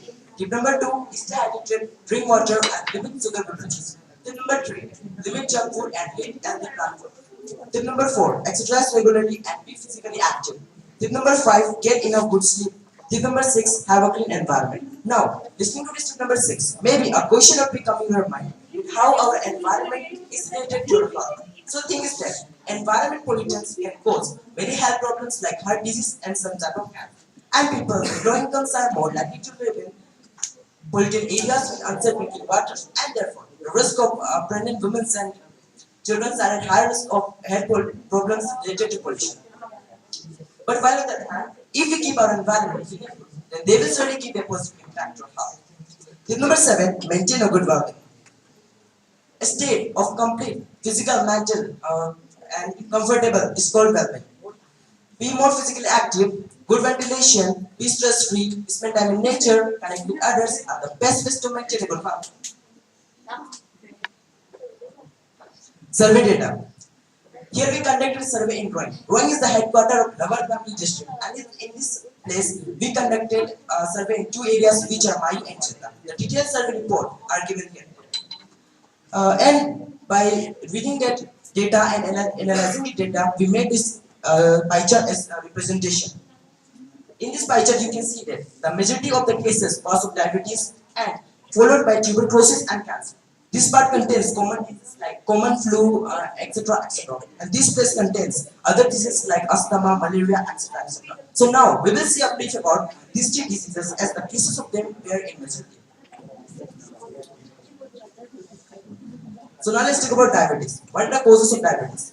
The main cause or the exact cause of most types of diabetes are unknown. In all cases, the sugar builds up in the bloodstream, and this happens because the pancreas doesn't have enough insulin to produce. Both type 1 and type 2 diabetes may be caused because of some combination of genetic or environmental factors. Tips to control tuberculosis. There are many tips to control tuberculosis. The best ones are: tip number 1, lose extra weight. Tip number 2, be more physically active. Tip number 3, eat healthy plant foods. And tip number 4, limit sugar beverages. Now let's talk about tuberculosis. Tuberculosis is one of the most prevalent infections of human beings and contributes to deaths and illness around the world.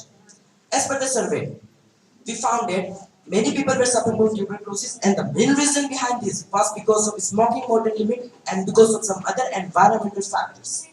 It spreads because of inhaling tiny droplets of saliva or coughs from or sneezes from an infected person. Tips to control tuberculosis. Good ventilation, good hygiene are the best ways to control tuberculosis. Now let's talk about cancer. As per the survey data I already told, majority of the people were also suffering from cancer. There was also especially stomach cancer. And the main reason behind cancer was because of eating and consuming smoked meat in a very large amount. So the thing is that how smoked meat causes cancer. People in Northeast, especially tribal families, consume this smoked meat in a very large amount. Heterocyclic amines are a class of chemicals that forms in smoked meat, and high consumption or high intake of these meat carcinogens can lead you to cancer risks such as colorectal cancer and pancreatic cancers. Another class of chemicals called polycyclic aromatic hydrocarbons has also been linked to cancer. And high intake of these both chemicals, pHs and FCS, are being metabolized by the enzymes in our body. And these byproducts formed in this process may lead you to cancer risks such as stomach cancer. And also, as per the survey that we have done, we also found that another reason for cancer was because of consuming addictive substances like alcohol, tuberculosis, and alcohol, tobacco, etc., etc. So therefore, it is too advisable that people should stop consuming smoked meat. As per my view, the best ways to reduce cancer from smoked meat is by, if you can, then just stop consuming this smoked meat. And if you need an alternate option, then another option can be that you can cut this meat in small pieces so that it would take very less time to cook and will not take much time to cook. And therefore, the cancer risk will not totally over, but the cancer risk will just reduce a bit. And also, we conducted a survey for animals, and through that survey, we found that many diseases such as canine parvovirus, African swine fever, were the diseases which were spreading in the animals in our locality. So therefore, the pet owners or the animal owners should try to ensure that their pets are being vaccinated in their childhood, and also they should try to maintain a proper sanitation and a proper vaccination and proper nutrition for their animals so that their animals will not get infected with this deadly disease. So I hope that you all like this presentation. Then thank you, take care, and have a nice day.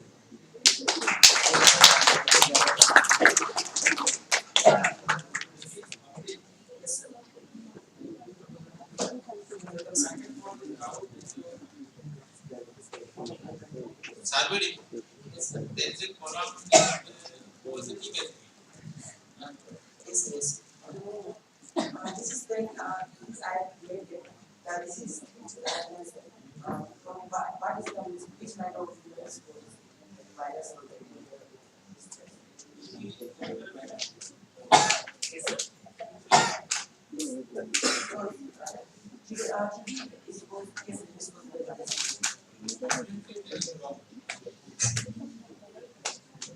And what about cancer?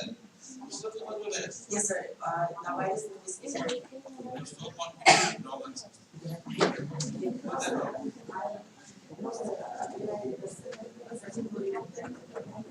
Start checking.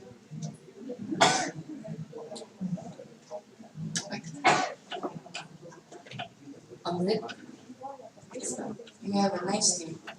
Okay, what is your topic again? my topic is that I in this presentation I was just want to know that what are diseases and the causes in our Okay, so you have done two places. Mayu? Okay. You have presented very nicely, but I want to know your take on it. Okay, yes. Nowadays people are in our locality, but this nowadays people are consuming this tobacco alcohol in a very large amount. This need to be stopped. We all know this already.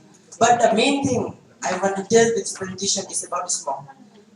Some people are knowing about it, I agree, but many of the people are not aware of this smoke and they are consuming this from many years and they are not knowing these are it's increasing their cancer risk. Some people know, but there are many people who are not knowing about it.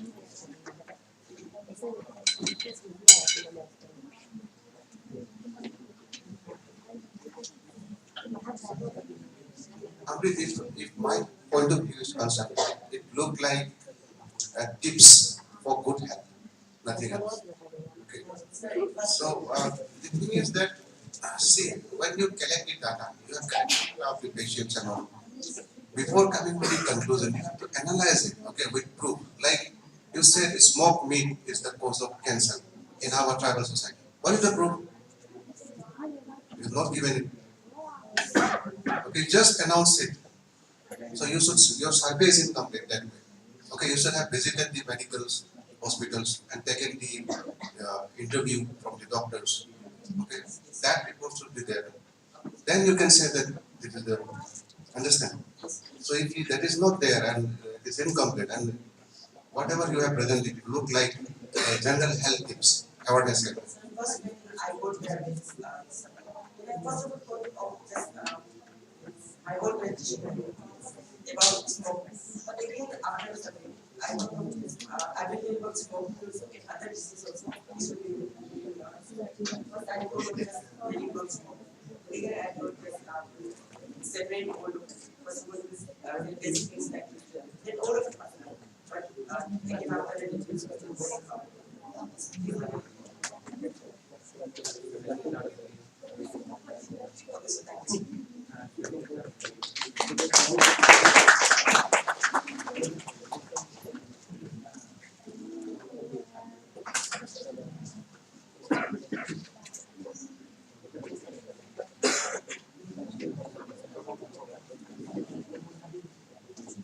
small announcement.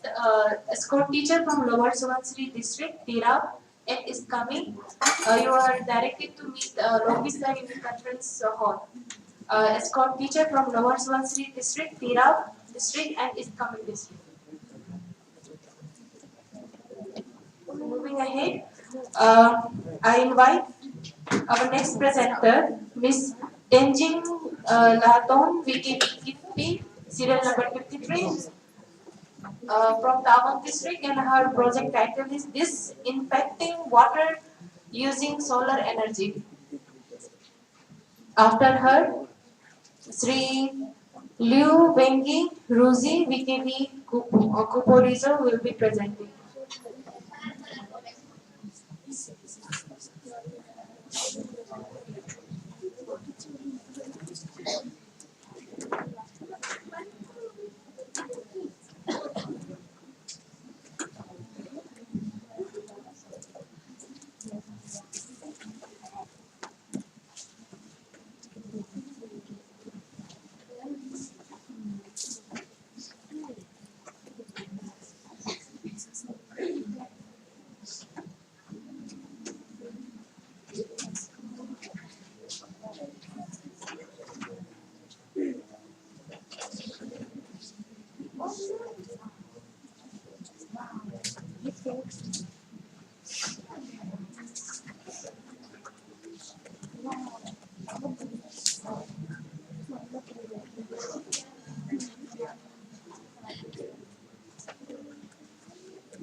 A warm pleasant morning to one and all present here.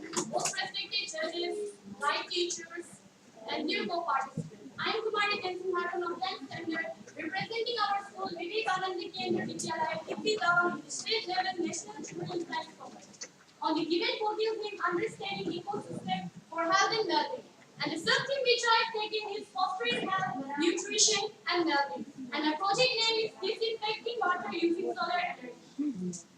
So before exploring the concept of an ecosystem, I would like to express my wonder and gratitude for the fact that how lucky we are that we can call our mother earth our home. Numerous scientists have concluded that even if the condition of our earth were to be changed by a percentage, life as we know it will cease to exist on it. So the question arises, what is an ecosystem? The Oxford Dictionary defines an ecosystem as a biological system composed of all living organisms found in a particular physical environment interacting with it and with each other. So now it might be understood that an ecosystem is a mutual coexistence between various organisms and other elements, be it organic or inorganic.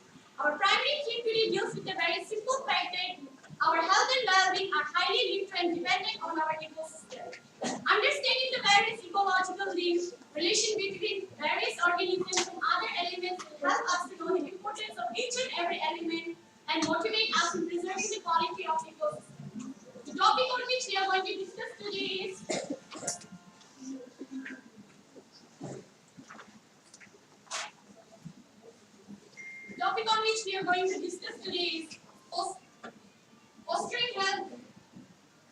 fostering health, nutrition, and well-being. We must be aware that what we consume has vital and often permanent implications to our health and well-being. The environment in which we live also has a massive impact to our health and overall well-being.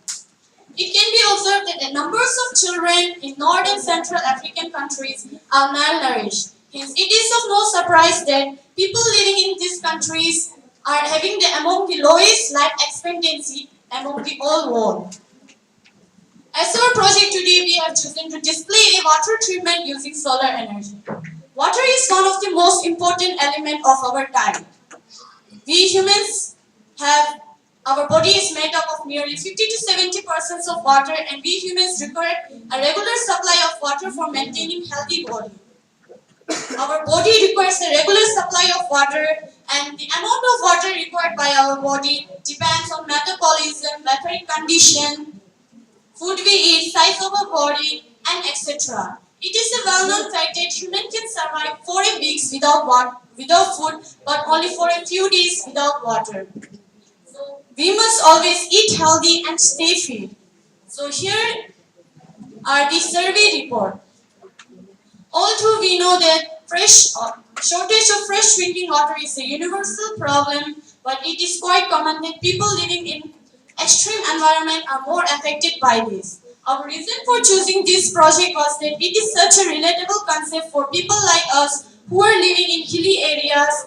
And in our survey, we have found that either due to landslide or erosion, large particles of dirt and slates are found in the water supply to homes. And in some cases, the availability of water also becomes a scarcity due to such issues as the pipeline gets blocked regularly.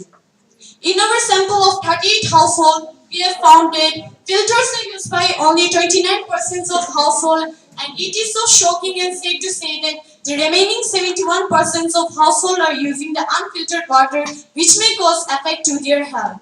We feel that access to pure drinking water is a necessity and not a privilege. As such, we feel that solar energy-based water disinfection treatment model is of low cost and efficient model. It can be used by all the peoples and especially for people like us who are living in hilly areas. So for this mentioned problem, I have the solution too. Solar energy is one of the most important and abundant source of energy which is available to us. And this solar energy water disinfection uses two components of sunlight, namely UVA ratio and infrared radiation. The solar energy water purification purifies the water for drinking and purifies the water for other household works. It purifies the water for maintaining our body also. So we have prepared a low-cost model here, and this involves two bottles and one filled with contaminated water and one at its higher level, connecting these both bottles with a small pipe.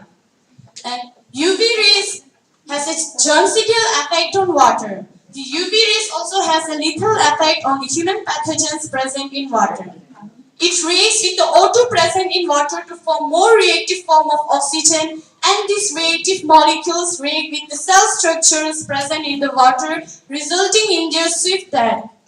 The infrared radiation which is present in sunlight is however absorbed by the water in the lower bottle, and as we all know, most of the microorganisms are sensitive to heat, and this increase in temperature kills most of the microorganisms present in the water. Further, this heat increase in the evaporation of water into water vapor, and this water vapor then goes through this pipe to the upper bottle, and then it gets condensed in the upper bottle, and the condensed water is now suitable for human consumption. It is now 100% pure water, which will not affect our health. It is more purer than the water filtered in these artificial filters which we are using nowadays. So we must try to use these type of models as we are living in hilly areas. We are not being supplied with many fresh waters as the waters are being supplied through mountains and large particles of dirt and sleets are found in the waters. And at last, I would like to say that as civilized humans, we like to keep our homes neat and clean, efficient and organized. Accordingly, we humans being the most intelligent species on the earth, take all the necessary steps to maintain the health of our ecosystem. And it is quite shameful to say that we humans being the most intelligent species on the earth has caused more effect to our earth than any other animal in the 4.5 billion years of earth's existing. So we must always try to preserve our ecosystem so to maintain our health and etc. So lastly, safe environment, safe human. Thank you. Thank you, Tenzin. Your concept is quite good, but I have two comments. So what you are using is you are distilling the water, not filtering. It is called distillation. Distilled water doesn't have any minerals. The output water, whatever you will get, won't be containing any minerals. That is one point. Second point is how much is the output? In one day, how much liters of water you can get? In 12 hours, we can get a full bottle filled with this condensed water. Half a liter? Yes, half a liter. This is half bottle. In a sunny day. Yes, in a sunny day. And for getting more water, we can wrap this bottle using aluminium foil. That was my third, which I was supposed to tell you. You have to cover it. Yes. Otherwise, water won't be, distillation won't be that much high.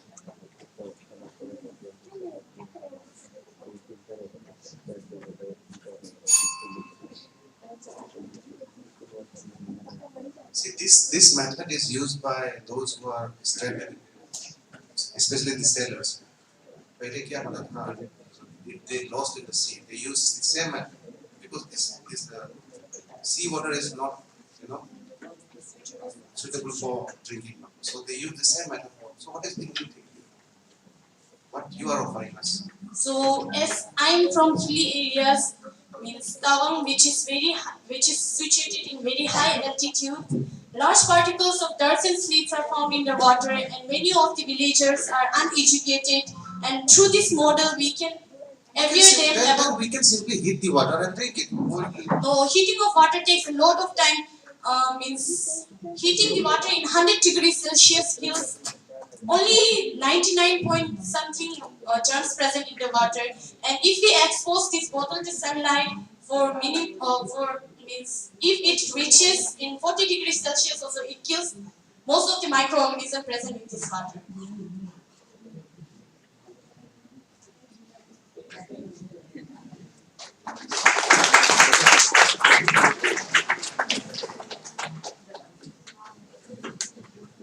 Our next presenter, Sri Jivangi Riju from BKB Kokuricho, serial number 54, followed by serial number 55, Miss Prabha Sanar. Be ready.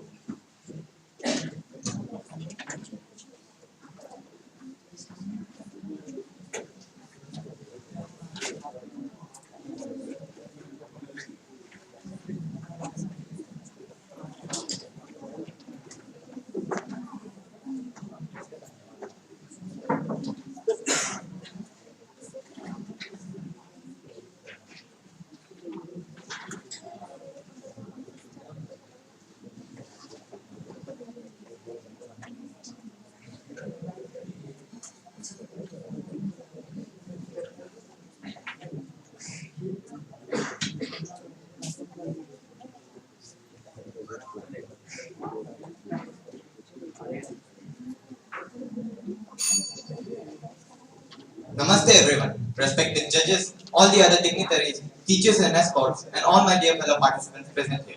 My name is Kumar Layu Bengaruji from Vivekananda Kendra Vidyalaya Kupurijo, and today I am here in front of you to present my project of National Children's Science Congress titled Effects of Modernization on Ecosystem and Health, specifically based on the Tagin community and the survey I and my teammate did in the Daporijo area. So, before we begin to understand the effects of modernization on our social and cultural practices and its impact on ecosystem and health, we need to understand the two important keywords mentioned here. Number one, ecosystem. One big issue on understanding ecosystem is that it is very diverse. Simply, an ecosystem is a community of living things interacting with the non-living components of their environment to support life. This simple definition sums up what an ecosystem is. Number two, modernization. The definition of modernization that we followed here is the process of updating something or making it work in a contemporary setting. Following this definition, we were able to classify the changes in the traditional methods and practices into the more modern methods and practices, like in the case of kokam, bamboo utensils, and topoli. Now, let's learn about the traditional methods and practices and their modern counterparts. Number one, kokam leaf and plastic bag. Packing leaves, or commonly known as kokam in our society, is generally used for wrapping food in special occasions like picnics and festivals, etc. This practice was replaced with plastic during the mid 1980s. Number two, bamboo utensils and modern utensils. One aspect about bamboo utensils is that it was never the only option. It was replaced by modern metal utensils a very long time ago. But the people still prefer the bamboo utensil over the modern metal ones during special occasions like festivals and picnics. Number three, traditional roof and tin sheet. The most common material used for roofing in our society is topo leaves. Apart from topo leaves, tara and kullu are used. By the early 2000s, there could be seen a massive shift from the traditional roof to the tin sheet roofs, and now to the concrete. To further to further understand the comparison between the traditional methods and practices and the modern methods and practices, we need to learn about their advantages and disadvantages. Number one, kokum and plastic. The advantage that kokum leaves bear is that it is way more safer for food, and it also does not pollute the environment or is pretty much negligible. The disadvantage it has is that it is hard to access nowadays, and it has a way lesser durability as compared to its modern counterpart, that is the plastic. Even with these points, the plastic still has a lot of disadvantages regarding health and ecosystem. And I have also seen that plastic has led to the drainage blocking. And I, with help of my guide teacher and a senior student, prepared a drainage system, which we could not finish due to the lack of time, but will be finished after when we go back home. Number two, bamboo utensils and modern utensils. The advantage that bamboo utensils has is that the food cooked in it is rather more appetizing to the people as compared to the modern metal utensils. And it also has many health benefits, which will be further discussed in my presentation ahead. The disadvantage that bamboo utensils has is that the bamboo is hard to access nowadays, and bamboo utensils are generally a single-use utensil and is thrown afterwards their use. Meanwhile, its modern counterpart, that is the metal utensils, are reusable, and they also have some health benefits. Number three, traditional roof and modern roof. The advantage that traditional roofs has is that it cools down the house. Meanwhile, its modern counterpart, that is the tin sheet roof, heats up the house so much that it is pretty much unbearable. The disadvantage that traditional roof has is that the roofing material is hard to access, and on them, it has a way lesser durability as compared to tin sheet roof. It has to be replaced every 1 or 2 years. Meanwhile, tin sheet roof lasts up to 6 to 7 years. Now, let us learn the effects on modern ecosystem and health by the mentioned practices. Number one, kokum and plastic. Cooking food in kokum is really beneficial for health as it is good for our heart, blood sugar, and immune system. Packaging food or items is also really beneficial for the ecosystem as it does not pollute the environment or is pretty much negligible. Instead, it can be made of a manure and used in the field. Meanwhile, its modern counterpart, that is the plastic, is both harmful for ecosystem and health. Since plastic is a carcinogenic substance, it may cause cancer if the food is kept or stored in plastic. And since plastic is non-biodegradable, it pollutes the environment and harms the ecosystem. But the plastic still has the people's preference due to its accessibility, affordability, and durability. Number two, bamboo utensils and modern utensils. Drinking water from bamboo utensils is really beneficial for health, as it is claimed to have a number of antioxidants. It helps in reparation of DNA and preventing DNA damage caused by free radicals. And cooking food in bamboo is also really beneficial for health, as due to its high cellulose content, it helps stimulating the appetite, prevents constipation, and improves digestion. The only disadvantage that bamboo utensils have is that it is generally a single-use utensil and is thrown afterwards its use, as I have mentioned earlier. Meanwhile, its modern counterpart, that is the metal utensils, are reusable, and on that they have some health benefits, like in the case of copper. Ancient Ayurvedic texts even claim that drinking water from copper vessel cures the three dosas from the human body, namely Vata, Pitta, and Kapha. The water is kept in a copper vessel for 6 to 8 hours in its called Tamarajan. It also improves digestion. Number 3, traditional roof and modern roof. Toko leaves used as roofs cools down the house, which helps in reducing inflammation, boosting muscle recovery, and helping one to get a better and a longer sleep. Meanwhile, its modern counterpart, that is the tin sheet roof, heats up the house so much that it is pretty much unbearable, and the people are more likely to be in a foul mood. Regardless of the benefits that the traditional methods offer, the people nowadays still prefer the modern methods over the traditional one. As we can see in this graph, out of 100 people of the Dokum colony, 92% of the people or 92 people prefer the modern method over the traditional one. We could conclude some reasons for why this could be. Number one, as kokum, bamboo, and toko all are derived from the forest, and the forest cover of our state is drastically reducing. Therefore, it has led to the reduction in the population of bamboo, kokum, and toko plants, which has reduced its accessibility. Number two, the easy accessibility of the modern methods and their durability. Number three, township. The increase in the number of towns and cities has led to the reduction in the population of bamboos, toko, and kokum plants. Number four, as people nowadays are busy with their modern day work and culture, they lack the time to perform the traditional methods and practices. Finally, our tradition is our identity that we should preserve. We should also care for our ecosystem, and we should also shun the method that affects our ecosystem badly. At last, I conclude my speech by saying that we should care for our ecosystem, take accountability of our consumption, along with preserving our tradition. Thank you and have a nice day.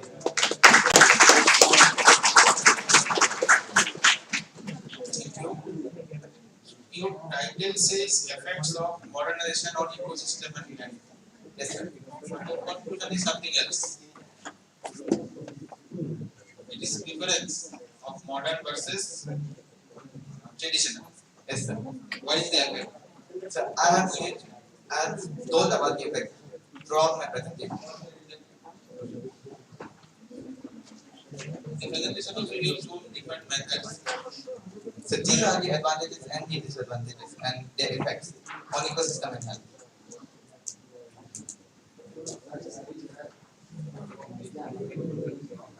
Yes.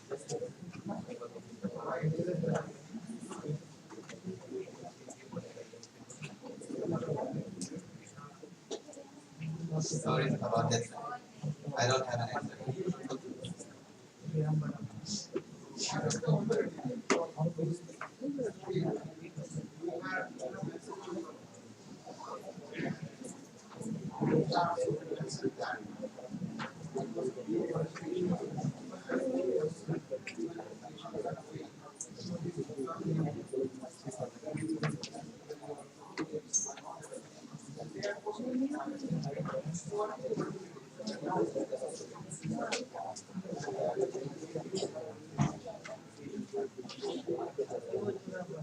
As for the alternative of cotton leaves, we can use bags made out of jute and bags made out of cloth. And for bamboo utensils, there are already some better alternatives that are the metal utensils. And as for the toko leaves, nowadays the people use nowadays people are making RCC buildings and they don't need toko leaves.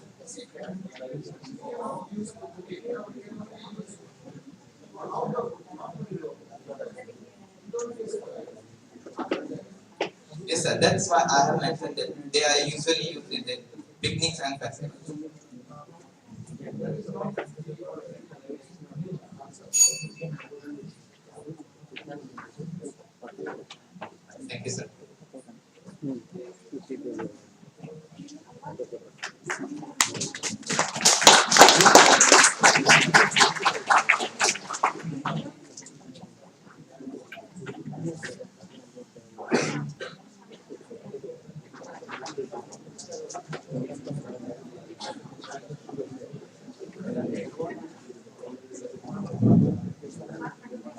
Next, Miss Prabha Sonar, Government Higher Secondary School, Teluria. Project title: Some Nature and Culture by Using Lava instead of plastic material from North District, followed by Miss Siring Teki Rime, Brookline Public School, Rupa.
Good afternoon to all of you. Respected chairman, judges, guide teachers, and my dear fellow student friends who are present here. I am Miss Prava Sunar of Class 10, representing Government Secondary School, Terule, Lohit District, Teju. I am here to represent at state level National Children's Science Congress on focal theme Understanding Ecosystem for Health and Well-being. My sub-theme is Social and Cultural Practices for Ecosystem and Health. My title of the project is Save Nature and Culture by using Lafu leaves instead of plastic material. Spending time in nature has its own way of rejuvenating us. Picnic dates with family and friends help us to immerse ourselves in nature. However, when we go and see the nearby picnic spots of Arunachal Pradesh, they are full of scraps, disposable plastic plates, PET bottles, bowls, cheap wrappers, and so much more. These plastic wastes are non-biodegradable, causing soil pollution and air pollution. They also pose health risks due to release of toxic chemicals. So let's stop pollution and bring solution. So here I am promoting our age-old tradition of eating, serving, and packing of food on Lafu leaves. Other local names are Ikam in Adi, Alana in Idubishmi, Oko in Galo, and Kawaibata in Nepali.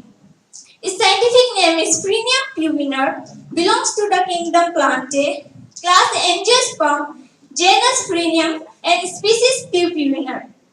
It is medium to large perennial herb with large supple leaves. It grows in shady spot in dense tropical rainforests like Arunachal Pradesh. Its flowers are yellow in color, spherical stalkless spikes. It is grown in many parts of northeast India, in particularly Arunachal Pradesh, Assam, and Meghalaya. Assam and Meghalaya. Eating on Lafu leaf, eating on Lafu leaf has been followed from olden times of our forefathers. Eating on Lafu leaf not just promote or conserving our age-old traditions, but it has its own benefit also. We can even make bowls with the leaf and serve stupid things or dishes in it. So now let us see some benefits of Lafu. It is biodegradable, it is eco-friendly, it is economical. They add aromatic flavor on food while baked and served. They have certain significant amount of antibacterial and antifungal properties. We conduct a little experiment on our school. For midday meal, we replace our steel plates and gave one group of students plastic disposal plates and Lafu leaves to other group. We carried out this for 10 days and after 10 days, we deposit these two plates on two separate pits and after this, we caution our students and the following data is given here. So,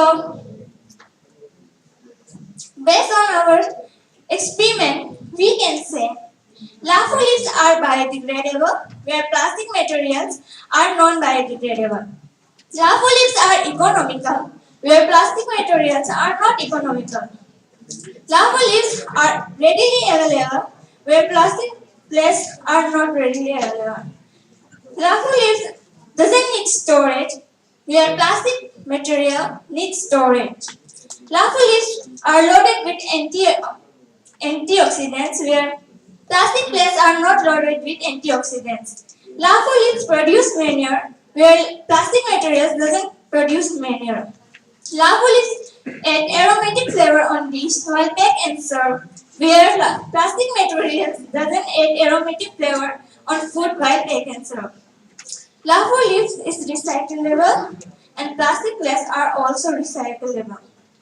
So, based on our experiment, we find the traditional use of lahu is naturally biodegradable, eating and serving material with antiseptic functions are promising for greener and clean environment. So, as I said earlier, let's stop pollution and bring solution. So next time when you have picnic dates with your family and friends, say no to plastic materials and say yes to lahu leaves. Thank you. Thank you, Prabha. Very nice presentation. We have banana leaves also. Isn't it? How LAFO leaves are beneficial than Yes, sir, we have banana leaves also. We can eat banana leaves too.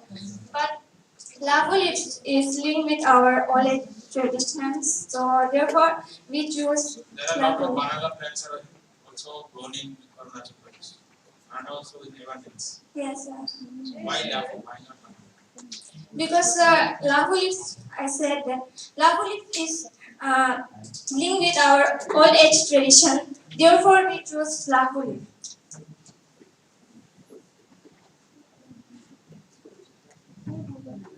Okay, solution to the problem.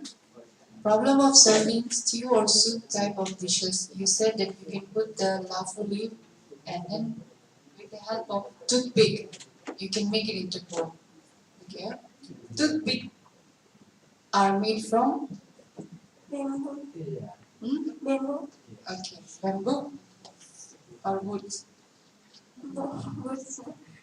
Okay. Suppose we encourage everyone to eat from lahu leaf, no? Because it's readily available in the jungle. Good idea, very good idea. And you have shown your experiment also about the pit, dried one and the wet one, how we can minimize the use of anything related to plastic. But suppose if we take the lahu leaf just from jungle, won't it be harming the ecosystem?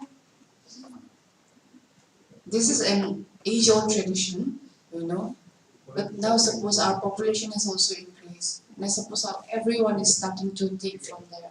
So what to do about? Can you give us an idea?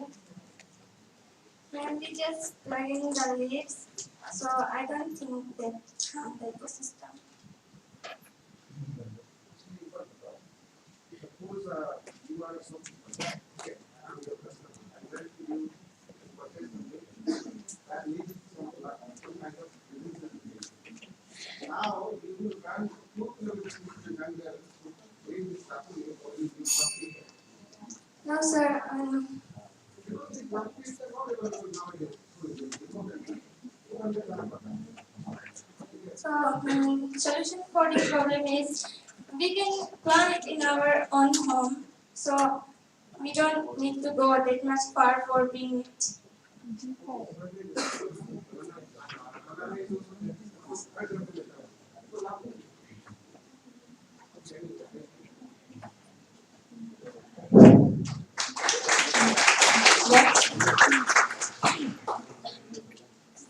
Miss Sri Diki Krime, Group Lane Public School, Rupa, from West Coming District. She will be presenting on food and health, followed by Miss Aprajita Kumari and Manio Montem, Sri Manio Montem. Mani or Montem, are you here in the audience? Please come here.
Very, very fine good morning to one and all present here, respected judges, students, as for teachers and all the peoples present here.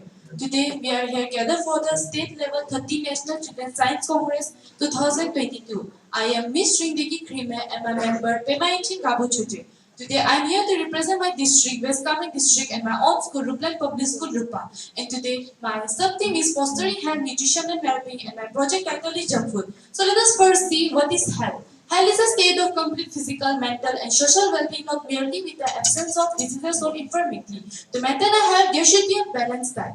Balanced diet is a diet that contains an adequate amount of nutrients that we require in a day. Balanced diet includes 6 main nutrients. They are fats, proteins, vitamins, minerals, carbohydrates, and fibers. The nutrients requirements depend on the age, gender, and the health of a person. Importance of balanced diet. Balanced diet helps to maintain a good physical and a good mental health. It improves the growth of the body. It also protects us from various types of diseases. Our main aims and objective for this topic is to find the consumption pattern of junk food in our Rupa locality and its effect on health and environment. So, junk food consumption. Junk food consumption and its consequences has become a major public health concern globally because it deteriorating public health and surging prevalence. So, we went to certain hotels in our Rupa locality. As you can see, we went to Nangel Hotel, TM Hotel, and Allen Hotel. And hotel number 1, number of people prefer junk food is 33%. And hotel number 2, number of people prefer junk food is 34%. And hotel number 3, number of people prefer junk food is 33%. We came to conclude that number of people in our Rupa locality prefer junk food over healthy food. If you get proper amount of nutrients like proteins, fats, calcium, calories, iron, then it can be called a type of a balanced diet. So let us first see nutrients requirement for certain age group. As you can see that as our age increases, the nutrients requirement also increases. But after 18, we have reached our growth rate, so the nutrients requirement automatically decreases. We can see that protein is 25, fat 660, calcium is 600, calories is 2320, iron is 70. Nowadays, children does not consume proper amount of nutrients that is required for the proper growth of the body because they consume very large amount of junk food. So it leads to various types of diseases. So we went to Rupa Diagnostic to collect report. We can see that the test report. Liver function test is 48% approx. Kidney function test 7% approx. Lipid profile test 20% approx. Blood sugar test 76% approx. Food poisoning 65% approx. Liver function test and kidney function test is mostly common due to the consumption of alcohol. And lipid profile test and blood sugar test and food poisoning is mostly common due to the consumption of junk food. We went to certain schools in our Rupa locality like Pinewood School, Tukpen School, Kami Mary School, and we have also surveyed our own school, Ruplan Public School, Rupa, and we have talked to the 4 principals of this school, and we have collected data about junk food brought in tiffin by the student. As you can see that the Ruplan Public School has the highest consumption of junk food brought in tiffin by the student as 552, and Kami Valley has the least as 165. and Pinewood School 187 and Tukpen School 303.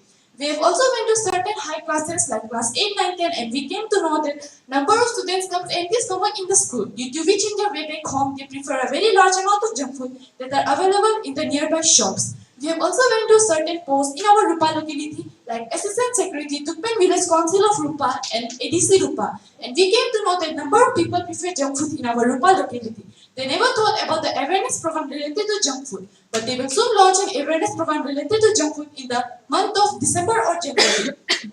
Due to the consumption of junk food, it is leading to various types of diseases. So we went to Rupa's THC. As you can see, the appetite loss. Average number of people per month is 30 to 35. One of the main causes of appetite loss is they overeat the junk food. Hypertension 27, diabetes 8 to 9, gastroenteritis 40 to 50. One of the main causes of gastroenteritis is liver diseases 1 to 2, food poisoning 4 to 5, and indigestion 4 to 5. Why people nowadays prefer more junk food? Humans are becoming lazy day by day. They barely have any time to cook food for themselves or for their family. Less preparation time. As we know, the junk food are readily available, so it requires less preparation time. Junk food is very tasty because it is very high in saturated fat, salt, sugar, sodium, chemicals, and various ajinomoto. Junk food is very cheap and have an attractive packaging. Low-income families find it affordable. So, some solution can be taken to avoid junk food. Drink water. Thirst is often confused with hunger or food craving. Eat more protein. Eating more protein may reduce your appetite and keeps you from overcraving and helps you feel full and satisfied for longer.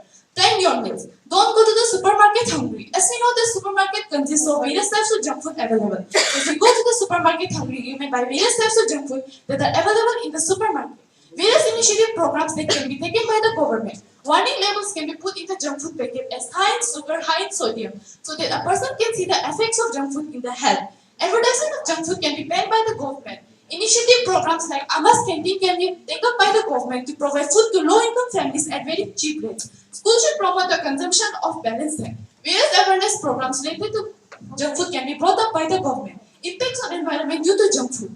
As you can see, that as the demand of junk food increases, then we have to cut down more and more trees to build various types of factories, industries, and animal farms. As the number of animals farm increases, then the number of cows with uncooked increases. In the name of eating grasses, cows produce a type of in bulging process. They produce a type of a greenhouse gases like methane, which increases the risk of global warming. Increase in plastic waste. As mostly junk food are packed in plastic and plastic are non-biodegradable. So it does not degrade into our environment easily and it pollute our environment. Decrease in groundwater table. Nowadays, as you can see, that the demand of carbonated drinks are increasing day by day. To make 1 liter of carbonated drinks, it is using 3.8 liter of water. So it can lead to depletion of groundwater level. Innovation. Nowadays in 21st century, many new innovations ideas are coming day by day. There is a type of one that shows the amount of calorie that the person is burning. But no one has launched a type of one that shows the amount of calorie that the person is consuming. We have thought a type of one that shows the amount of calorie that the person is consuming and named the watch consuming calorie detector watch. So that he or she can see the amount of calorie he or she is consuming and can be concerned about his or her health. So let's come to my modern health effects due to the consumption of junk food. Tooth decay. Bacteria thrives in the environment and the toxins produced easily can easily destroy the enamel and can cause various types of tooth diseases or gum disease. Obesity. As we know, the junk food are very high in calories, so it can lead to obesity. Osteoporosis. As we know, the junk food are very high in sugar, so it can lead to high blood sugar, which can directly increase the ultimately urinary excretion and it can lead to osteoporosis. Type 2 diabetes. As we know, the junk food are very high in sugar, so it can lead to type 2 diabetes. Non-alcoholic steatohepatitis. It is a scientific name of fatty liver.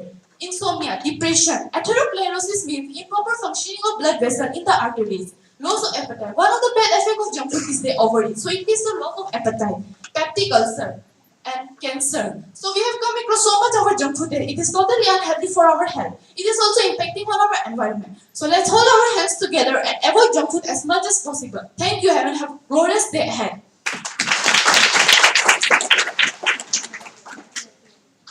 Thank you, Miss Sering. We all know junk food is not good for our health, and whatever watch you have shown, that is also available. All modern smartwatches. I don't find any innovation in that. Can you please explain a bit what it is? What is your recommendation or innovation in this? Thank you, sir, for your question. In our Rupa locality, we have went to see ADC Rupa and to Pendilis Council of Rupa. And they never thought about the awareness program should be brought related to junk food. But we have told to them and they told us that they will soon launch an awareness program related to junk food in the month of December or January. And when we were collecting data in the schools, shops, hotels, and various shops, then we came to know that number of people are preferring junk food nowadays. And we have talked to the students and shops, hotels to stop the consuming of junk food because it is very bad for our health and also for our environment. So we have told the students and they told us that they will stop bringing the junk food nowadays. And we have also went to homes and talked to the parents of the schools children, and they told us that due to they does not get nowadays time and we have observed that they are very lazy. So number of parents also give the children their in the tiffin box junk food. So we have told them it is very bad for our health and also for our environment. So please avoid junk food as much as possible. We have told to them.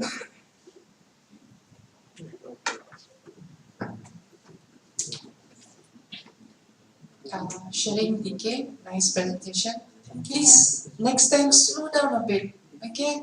You are presenting as if you are going to run away somewhere. Okay? Present nicely. This logbooks you have made yourself? No, ma'am. It is a type teamwork, ma'am. Or teamwork? Okay. Quite creative. Good. Junk food. Do you like eating pizza? Yes, ma'am. But nowadays I'm studying about junk food, about health effects in the environment. So I'm not having a type of a mood to eat pizza nowadays. Okay. No. See, this type of program is good because now that you have surveyed yourself, you know the benefit and of eating home food, and so it's good that you have done this survey. And then next time when you start with your friends and all, then it's good to see, okay, this type of survey, I think all the teachers and schools should encourage the student to know. Apart from that, thank you. Thank you, ma'am. Sitting, I must say, your presentation was very good. And even your survey, it was awesome. You have done a very good work while collecting the data. Your survey technique is also very good. The only problem that I see is the result. Okay, result section and the conclusion section. Okay, so you should be giving us some input from your end, like what should be the alternative replacement for those packaged food. Na? One time you have mentioned regarding advertisement of those chips packets. उसमें mention रहेगा तो आदमी लोग शायद अगर aware होगा तो नहीं कर देंगे. But if it is not available ना, तो people will go for that ना. So those things, your conclusion part and your result section, na, if you work on that, I think you will do very good. Best of luck. Thank you, sir. Next, Miss Aprajita Kumari, Government Higher Secondary School, Likabali. Her project title, Earthworm Presence and Density as an Indication of Soil Organic Content and Soil Health, from Lower Siam. Her project title, once again I will read it, Earthworm Presence and Density as an Indication of Soil Organic Content and Soil Health. Next will be Sri Manio Mukmardem, VKV Anglia.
No one will predict what they don't care about. No one will care about what they have never experienced. Good afternoon, respected judges and one and all present here.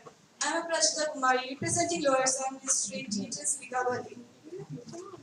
You may, you may not think, you may not, you may not think earthworm the most attractive of animals, but earthworms play an important role in our day-to-day life. These fantastic burrowing creatures are the sorry.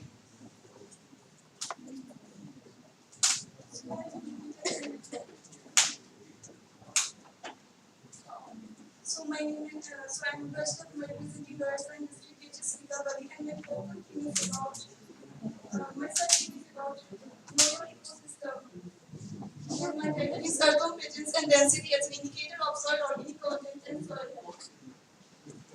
So you may not think that earthworm as the most attractive of animals as compared to the other animals because it is like dirty about thinking of earthworms only.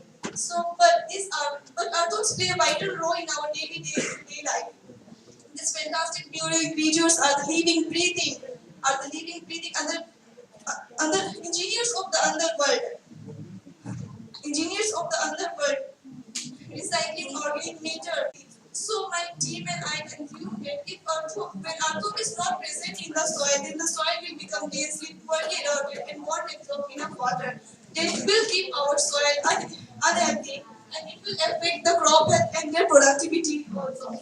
So our main objective is to study about the earthworm, how their absence and presence affect the aspects of soil health and their productivity.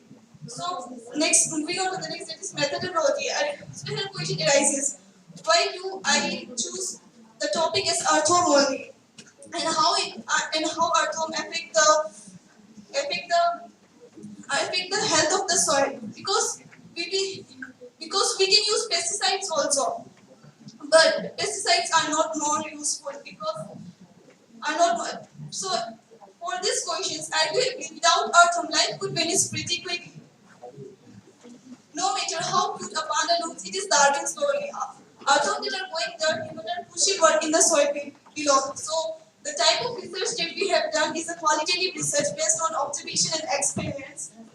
So after collecting so we have gone to some gardening area to collect the soil sample of presence of earthworm and soil sample that is absence of earthworm where pesticides are given with the pesticides like potassium nitrate.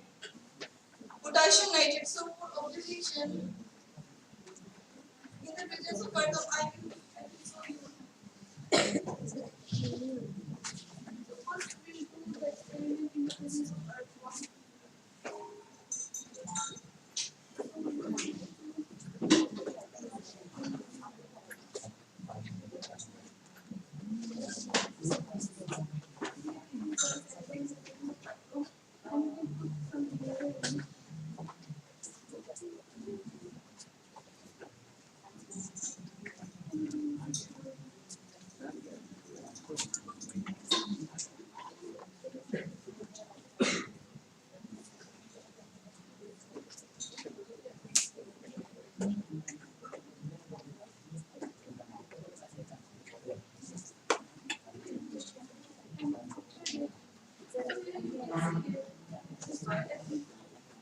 The soil absorbs water, and their low bubbles are also formed. It means that soil pH is neutral, and soil pH is neutral, and it will not affect the soil also. And the plants that grow from the soil, it will be enough productive, it will be enough productive, it will be enough productive. And after that, we will in the earthworm. So, we take sample, soil sample in the absence of earthworm, then we will produce nitrogen.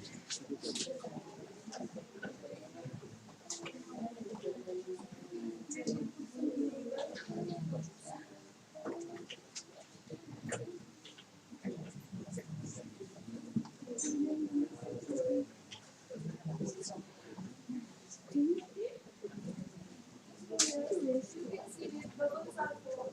That means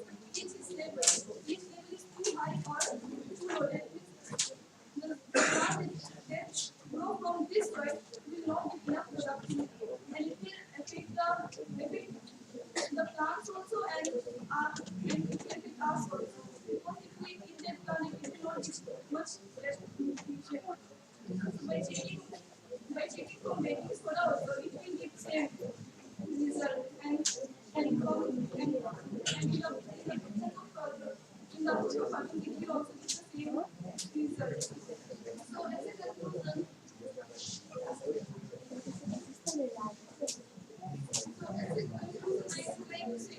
low upset output of bleach are an indicator of soil erosion and soil health. Lack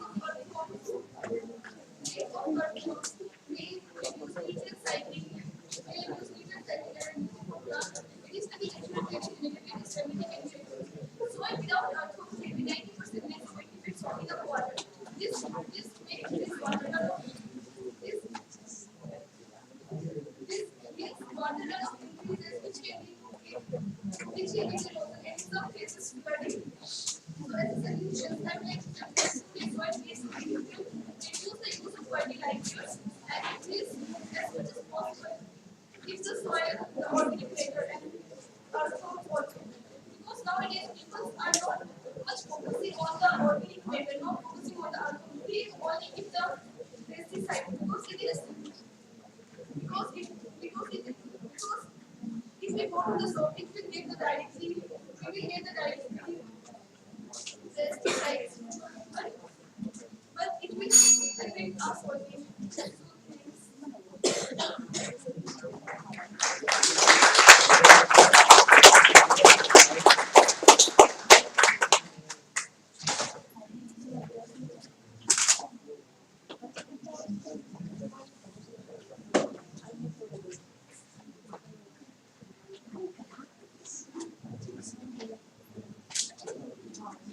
What is your name? Rajita, nervous नहीं होना ना. You should not get nervous. Your presentation was good. Even the experiment that you have shown us is good. It is good. But the thing is that this is. Do you know about this biocompost, vermicompost? Vermicompost, you know? Vermicompost. Vermicompost, you know that. So this tradition of making manure out of this one, the farmers already know about the importance of artwork in their field. They already know, okay? So what they do is that nowadays what they are doing, even in villages, even in my village, I am also from a village, so they are now doing is making vermicompost, which is a product of actually the excreta of your artwork. Okay, so they know about what is the beneficial,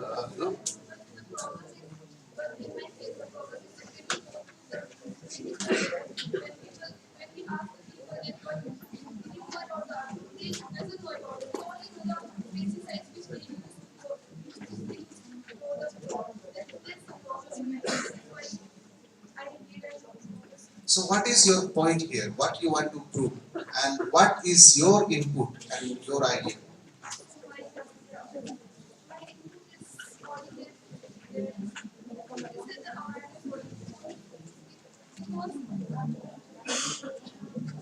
Awareness, so government is taking care of that. No? They are doing good.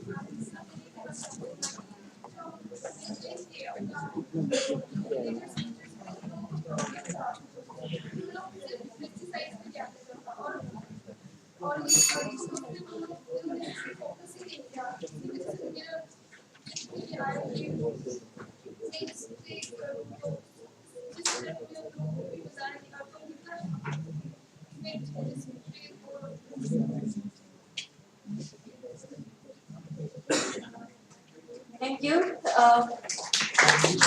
Now I invite our last presenter. After his presentation, we will take a lunch break, and after lunch break, we will resume our presentation session. So, Sri Manio Morte, VKV Anya. This project title is Local Vegetable Cotocasia Adiana from Anjao district.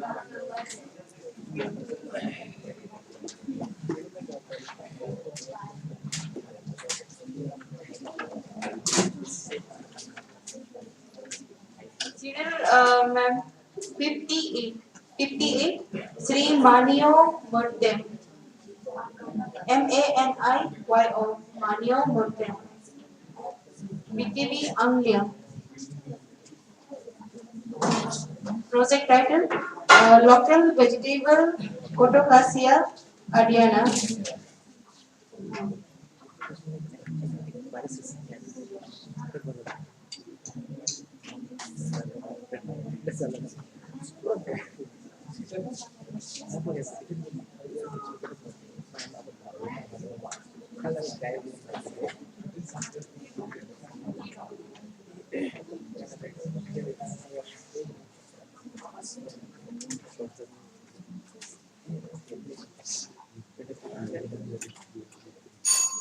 A very fine good afternoon to one and all present here.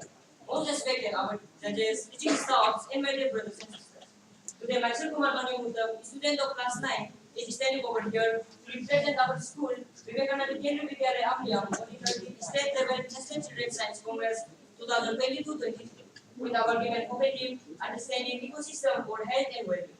And our selected sub-theme was studying health, nutrition, and well-being. And our research topic or our project title is local vegetable Protesia adiana.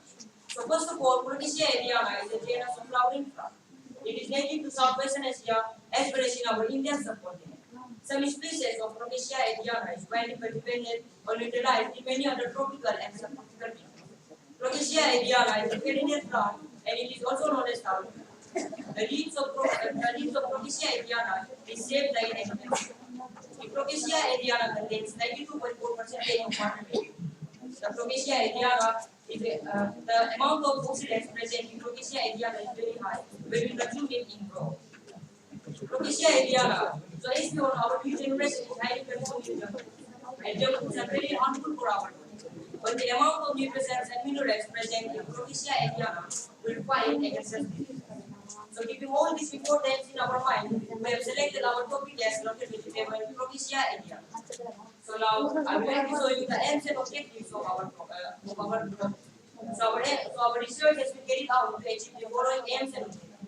Number one, to check the amount of nutrients present in Protesia adiana. Number two, the uses of taro. So there are many uses of taro plant in our day-to-day life, but I have stood up here with research. Number one, Protesia adiana is a perennial plant. We can found it in everywhere and in every region. And it doesn't need any fertilizer or humans food. Next, Protesia adiana contains less amount of fat than in fiber, which is a very good information for us because nowadays we are facing a major problem that is obesity. And obesity is because of fat. And our third point is the amount of oxidants in Protesia adiana is very high because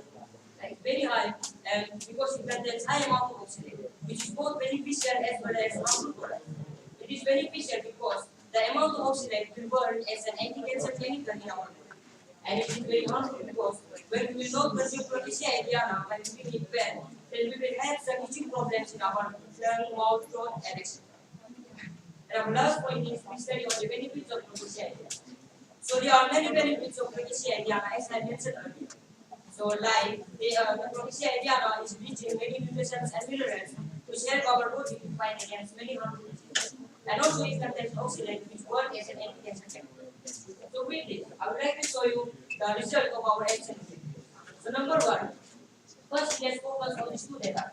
So our first database tells us about the amount of nutrients and minerals present in 1 pound of Protesia adiana. So first is nutrient content. Number one, calories that is 25 grams, carbohydrate 6 grams, protein 4 grams, weight 1 gram, fiber 3 grams, and vitamin A and C. Vitamin A and C has been 1 gram, which covers the major part. And the minerals that is folate 70%, calcium 30%, iron 10%, and magnesium and phosphorus at 7 and 6% respectively. So these two databases again tell us about the amount of nutrients and minerals present in 1 pound of Protesia adiana. But we can't imagine the actual amount of nutrients and minerals present in one session. So besides this, we have also done a biochemical test in our school level, where we have done a stress test on which we have used dilute sodium hydroxide. So firstly, we have dried up the tuber and the leaves of Protesia adiana. Then we spent it up and mixed it up with dilute sodium hydroxide. So after 24 hours, we have observed that there were some laminate substance in our testing, and this laminate substance was oxidized. On phytochemical tests, we have also determined the oxidate contains calcium and technical amino acids, on which we have both the insoluble and soluble percentage of oxidate contains in deep and so, as second focus of this two database, which tell us about the soluble percentage contains in Proteaceae. So, first is the leaf, and the amount of soluble percentage in leaf is 40%, and in tuber, the amount of soluble percentage is 50%. And we have to come, and when we have to come their mean, and their mean was 46.50%. That means there is still some insoluble oxidate contains in Proteaceae. So, now I would like to show you the problems which we have faced during our research. Number one, lack of awareness. So, the villagers of Upper Amliang and Lower Amliang, they have lack of awareness about the use of Proteaceae as well as about the nutrition present in it. Next, the villagers don't know how to prevent disease. So, the villagers of Upper Amliang and Lower Amliang, they don't know how Proteaceae help our body to fight against many harmful diseases and also how to prevent many diseases. And the last thing, lack of knowledge in counseling. So, as I mentioned earlier, our new generation is highly consuming junk foods, and junk foods are very harmful for our body. And also, they are forgetting our traditions way of living. So now I would like to show you the solutions for my problem. Number one, mental awareness camp. So many awareness camps should be organized or conducted to make people aware about the use of Proteaceae as well as about the medicinal value of it. And the next is doctor's advice. The doctors should advise the people how Proteaceae contains many nutrients and minerals and how to prevent our disease. And the last thing, duty of parents and teachers. The parents and teachers encourage or teach their children to consume more and more green vegetables like Proteaceae and to consume many junk foods because junk foods are again and again harmful for our body. So, and they should also teach our new generation how we can live in our traditional style. So lastly is let's move to our conclusion. So as from our report data, we have come to know that the villagers of Upper Amliang and Lower Amliang, they are using Proteaceae just to pay their domestic income and for their commercial purpose. But they don't know the actual purpose of the Proteaceae is a very beneficial plant which is rich in many nutrients and minerals. Proteaceae can be found everywhere and in every region, and it is very easy for cultivation. Like other plants, it does not need any extraction. And Proteaceae found only in Arunachal Pradesh, which is a very strong information for us. In some years back, in 2019, some researchers from Rajasthan University, they had discovered Proteaceae for the first time in only village near Pasikan in Eastern Ocean. So we should consume it for our future purpose too, and we should use it for our and we should use it in a good manner. So lastly, before my conclusion, I would like to say that save tree, save life is not deforestation. Thank you.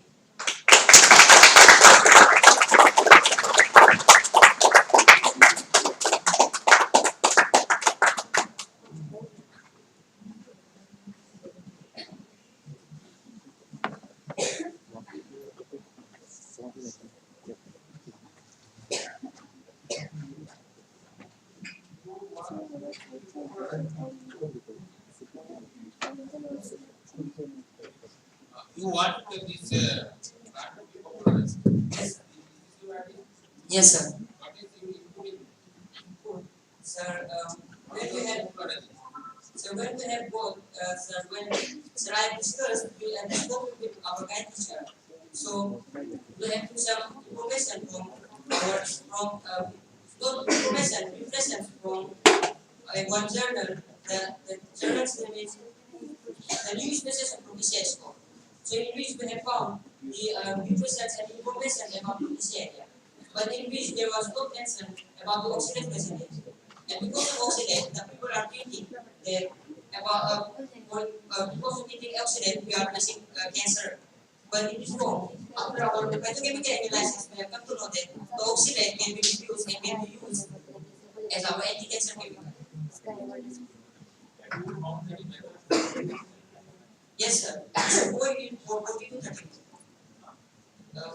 We should cook it for 30 to 40 minutes.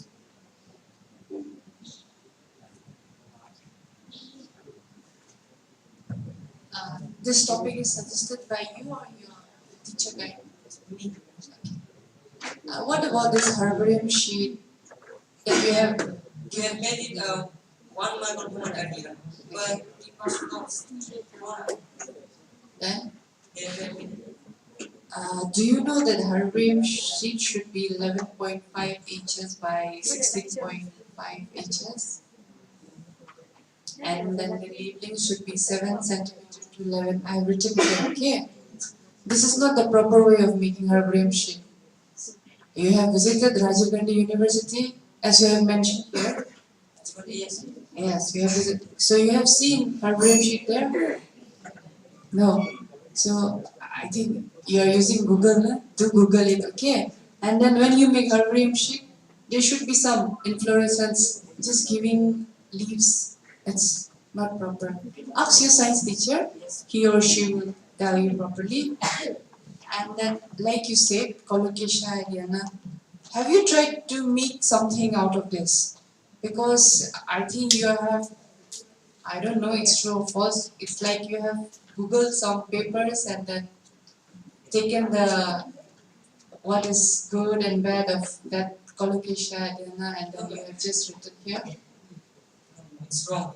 Have you tried to make in some way like chips or something like flour or anything and then analyze it, something like that? Because your subtopic is fostering health, nutrition and well-being. Just think I can find from Google whatever you have written here.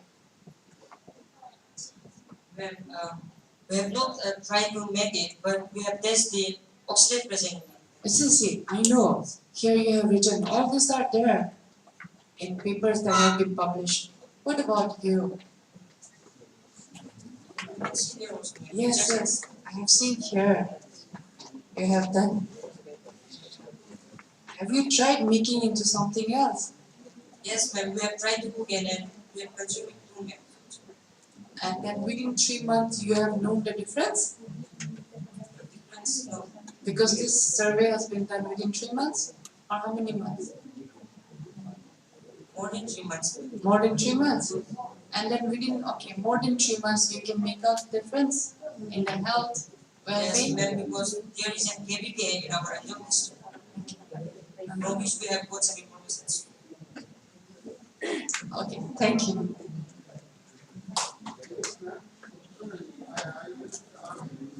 To this, because you said that because of lack of knowledge and all those things, awareness like that. The thing is that we have been using this from our age also. Okay, our ancestors were dependent on this colocasia. Okay, yes, the variety may be different, but then we have been using it as an alternate source of food during this rainy seasons when we sow our paddy. We don't have anything to eat, so we depend on these things. So they already know about these things. They have been in our local dialogue. Sir, these jobs are other species. Species may be different, but more or less the health benefits are same. Okay. So what is your input? What is your innovation? But the amount of oxygen is high than other species. So this has been found by somebody else, not by you. What is your input here? So we put that oxygen can be consumed too. But in many places they are saying that because of high consuming of this plant, they are having cancer patients. But this is wrong. We have found that diplomacy the oxidant can be worked as an anti-cancer chemical. We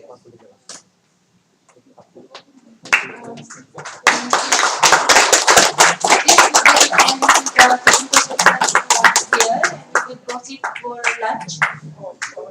And after lunch, the following participants, please be prepared. I will call out the name. Miss Mano Bayang, BKB Vesa, Miss Bagi Y Sona, BKB Nivedita Bihar, Miss Horgam Iti, Government Higher Secondary School Alo, Miss Bini Sa, Miss Biogi Mangpa, Government Higher Secondary School Coloria, Miss Itar Nyodu, BKB Basar, Miss Doncha Poesia, RKSM School, Miss Rumji Tar, GHSS Palin, Miss Hai Li Wang Chen, GHSS Rangha, Miss Desi Nika, BKB Dolumuk, Miss Malaki Tarak, GSS Bole, Miss Tai Jasmine, PKB Joram, Miss Sri Nilo Hiapa, BKB Yinkyo, Miss Tana Kampu, GHSS Dolmo, Miss Manisa Bora, BKB Itanagar, Sri Siddharth Tiwari, Sri Ojing Mili, and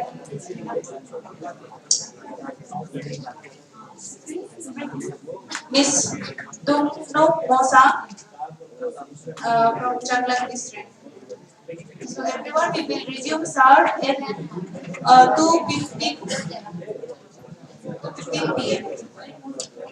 And one more announcement, those scout teacher who haven't submitted the TA yet, please submit it to the account officer who will be sitting in near the cabin of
Children's Science Congress 2022. On the focus is understanding ecosystem for health and well-being. Subs in know your ecosystem, and our project title is Influence of True Cultivation on Fertility of Soil. True cultivation is the most ancient farming of Arunachal Pradesh. It is still practiced in It is also considered a bird method of cultivation. It is still practiced in Arunachal Pradesh, and around 52% of gross crop areas of Arunachal Pradesh is under June cultivation. The entire June system of Arunachal Pradesh depends on season, which covers their state activities like selection of land, clearance and burning, sowing, harvesting, etc. But there are many adverse effects of June cultivation. The first adverse effect of June cultivation is ecological imbalance and elimination of the source of the water. The second adverse effect of June cultivation is it causes soil erosion that affect the fertility of soil, low productivity and pressure on land. Thirdly, it causes soil erosion. So the EMSON objectives are to avoid mass destruction of forest for different June fields, to study the condition of fertility of soil of different June fields, to determine the water holding capacity of the collected soil of different June fields, to determine soil and water loss due to runoff, to convert June field into permanent field. To achieve our aims and objectives, we postulate three hypotheses. There is loss of nutrition. There is loss of nutrients in the soil in June cultivation. Loss of soil can be minimized by covering the field with biogeotextile. Permanent agriculture is possible in June field. So the methodology are collection of soil sample, conduct experiment to test the soil nutrients, tabular analysis of the primary data obtained from the experiment to determine soil loss due to erosion, observation the soil to study the June field. To achieve our objective, we conduct different experiments. First, we collect sample soil and are air dried in the set. Then take 40-50 grams of air dry soil sample in pestle and mortar. Powder it with the help of gentle grinding and keep it for testing. Sample number A is the soil collected from the paddy field which was made recently. Sample number B is the soil collected from the June field which was cultivated crop since last 5 years. Sample number C is the soil collected from the June field which was cultivating crops since last 15 years. And sample number D is the soil collected from the June field which was used one and stop cultivation of crops since last 5 years. Table number 1 show the data obtained from the experiment soil pH. Table number 2 show the data obtained from the experiment of carbon content. Table number 3 show the data obtained from the experiment of total nitrogen. Table number 4 show the data obtained from the experiment of available phosphorus. Table number 5 show the data obtained from the experiment of available potassium. And table number 6 show the data obtained from the experiment of water holding capacity. So from the above analysis, it is found that percentage of carbon content, amount of nitrogen, amount of available phosphorus, available potassium, and water holding capacity of the soil are moderately high in sample number A, C, and D. In sample number B,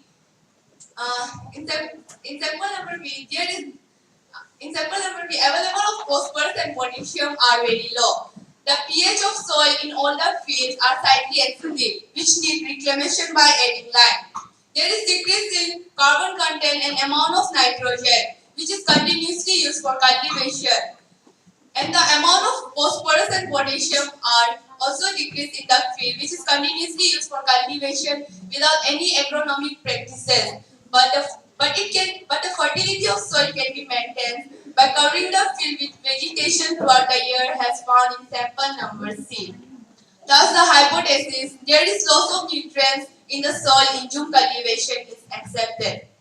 In order to test the effectiveness of the field, an experiment is conducted in an experimental plot. There is the soil loss due to erosion from the bare plot is very high in comparison to covered plot. It means loss of fertility of soil can be checked by covering the field with vegetation, biogeotextile, and plants, etc.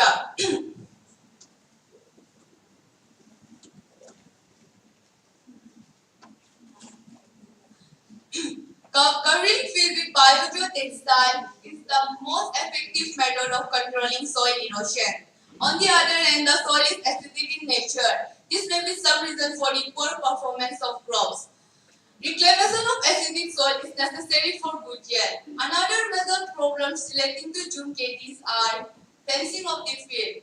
Farmers need a large number of low wood branch for fencing every year. If they do not find enough wood, they left the field and shifted to another area. In fact, it is not only the fertility of the soil, but there are major problems which lead the farmer to leave the field and shifted to another area. So I've come to my conclusion. June cultivation is considered disruptive to the environment, as vast areas of forests are cleared and burned down. But it can be converted into permanent farming if proper agriculture practices is adopted by the farmer. So here are some recommendations. Adopt modern agriculture practices. Use barbed wire as far as possible. Grow cover crops to protect soil erosion. Grow banana arar across the slope to protect it from runoff and soil erosion. Practice crop rotation. Practice crop rotation. Include leguminous crops in the crop rotation, and that's all. Thank you.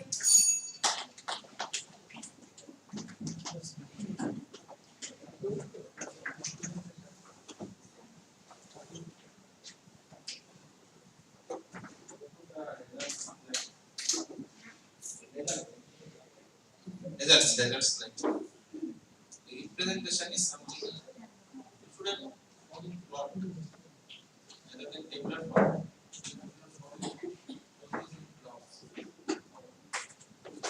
The question is, how did you measure the runoff? You have mentioned that na June cultivation is runoff. How you have mentioned it?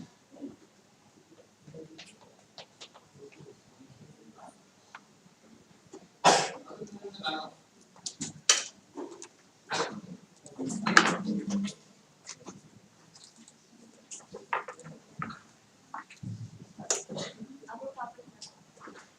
In the soil samples, whatever you have collected from different places, is it how they related? There may be some soil itself may be having some different chemical compositions from the start itself. You cannot say that root cultivation affected that soil. Whether you have collected soil sample before root cultivation and after root cultivation, then only you can compare with it. You cannot compare with some soil which is not in which root cultivation was not done. Before, then how to anyway.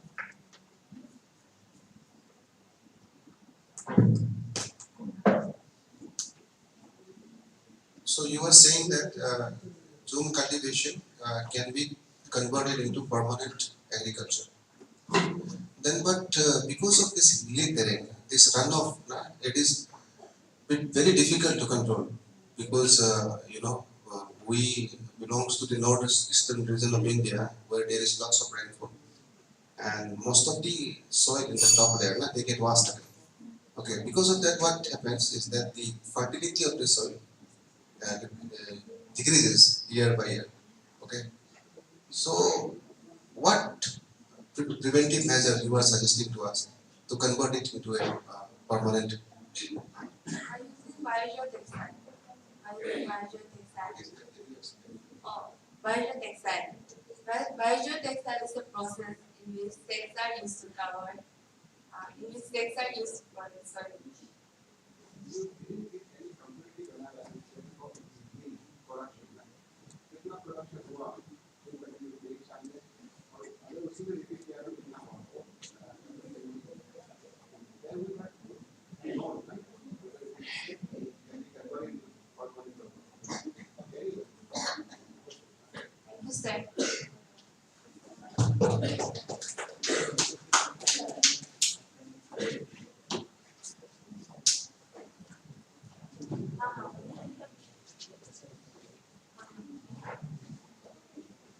Next, Miss Bagi Y Sonam, VKB Nivedita, Bihar. Her project title is Contribution of Cultural and Health Service to the Ecosystem, Pakistan District, followed by Miss Horgam Ite, Miss Bina Sa, Miss Ethan Nyodu, Miss Joncha Hoisia, Sri Puji Leli, Miss Heidi Wang Jen, Sri Desi Mika, Miss Malaki Nara, Miss Tai Jasmine, Sri Milo Hyapa, Miss Tana Kampu, Miss Manisha Bora, Sri Siddharth Tiwari, Sri Ojing Nili, and Miss Tungnum Mosan, Sri Irfan Ali, and last Sri Tihon Kong Kang.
Namaste. My heart is pronounced to one and all present here. Most respected judges, learned teachers, participants from different schools. Today myself, Kumari Bagila, son of Standard 9, representing my school, Vivekananda Kendra Vidyalaya, Nivedita Bihar, is here to take part in State Level National Children Science Congress 2022-23, based on the focal theme, Understanding Ecosystem for Health and Well-being.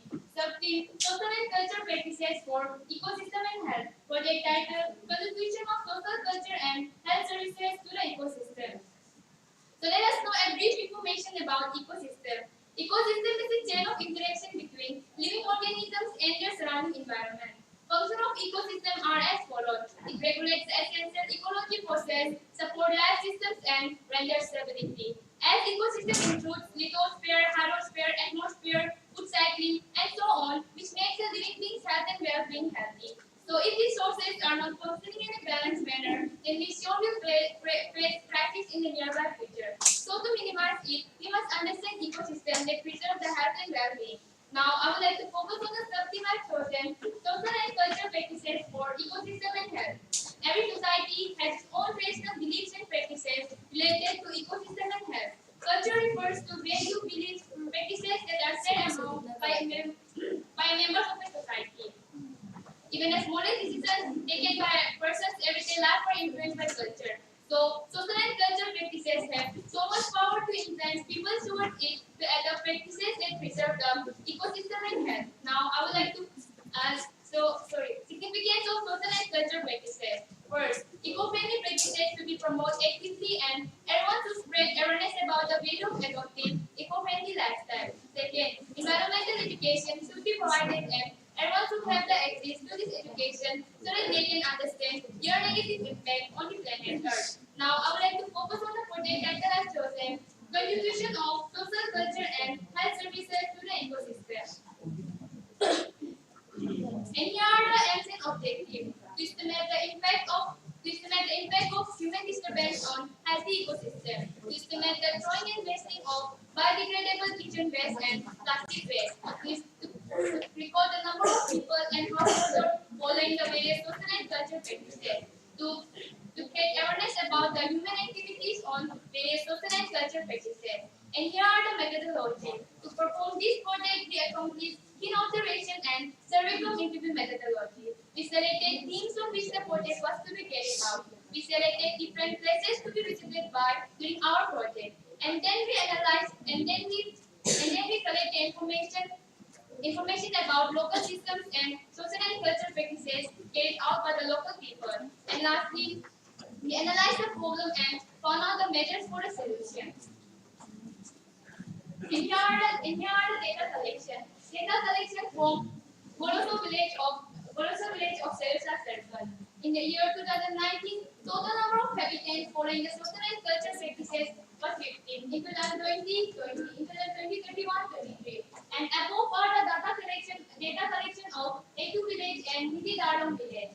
As we've seen in this data collection that there is a greater number of habitants following the social and cultural practices, but still there are many negative problems that are affecting the ecosystem.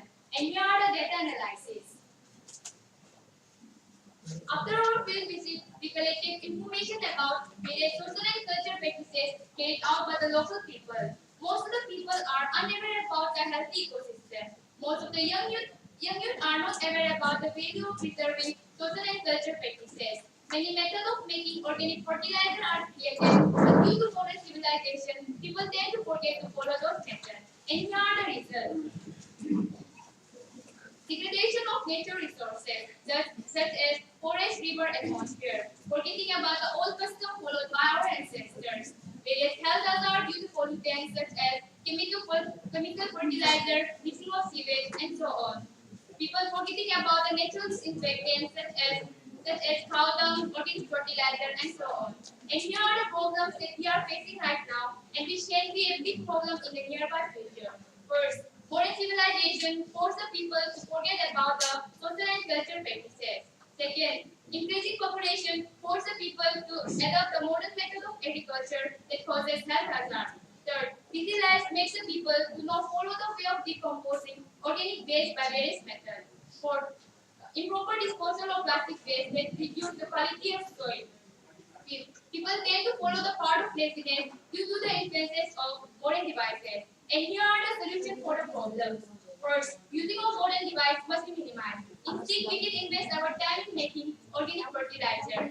Second, teaching a skill from our culture, example, traditional method of farming in theory. Seminars must be conducted among the various present generation within the awareness the youth about the social and cultural practices.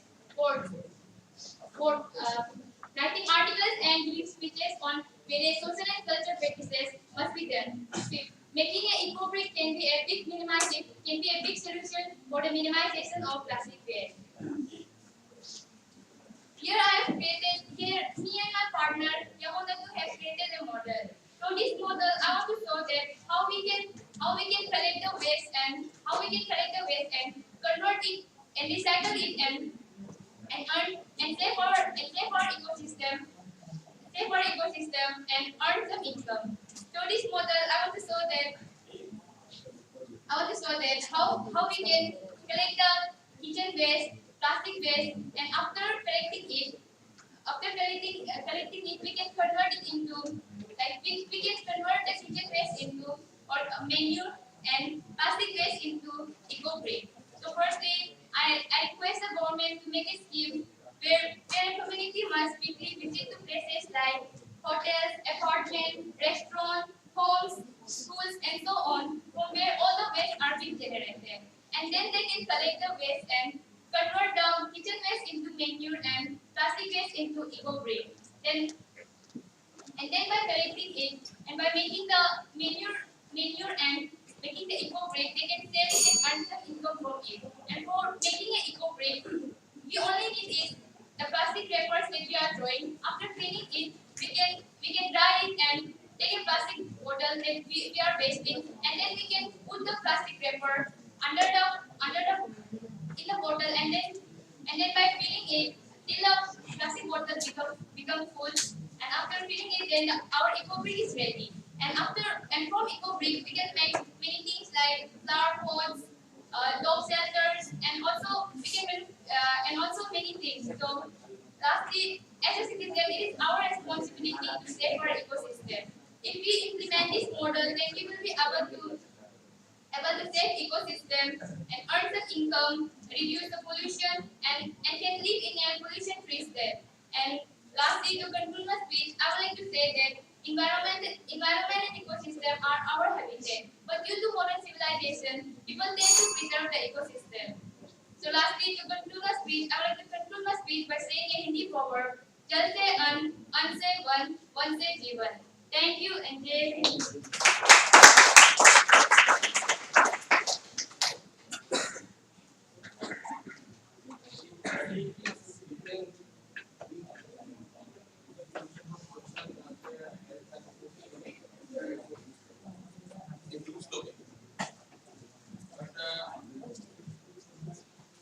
The results of the assessment in regular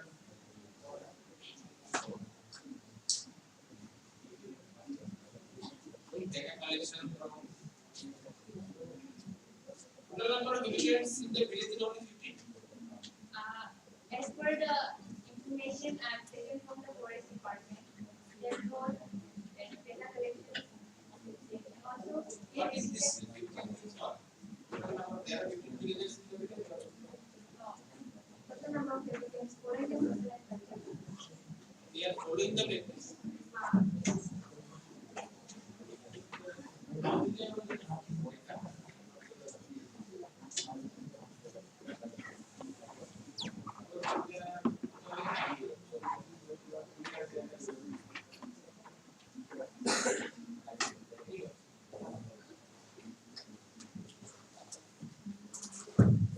Okay, Lucky, nice presentation.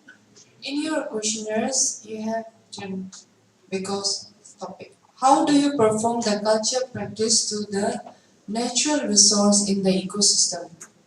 Okay, it's written here. Offering pujas to the sun and moon, offering pujas to the river in certain area of our locality by preventing the pollutant organic and inorganic in the water. If anybody maintains this practice towards a natural resource, our ecosystem would be sound. What puja? What kind of puja are you talking about? I kind of like try to give the answer that we people like in Hindu people are like offering pujas to nature, and so they are like preserving the tulsis. So in for the river purpose. This study has been conducted where? This study has been conducted in which place? So, yes, Galosa village. Okay. So, Galosa village, they offer pujas to the sun and moon? Or to rivers? Really? Which tribes belongs to this village?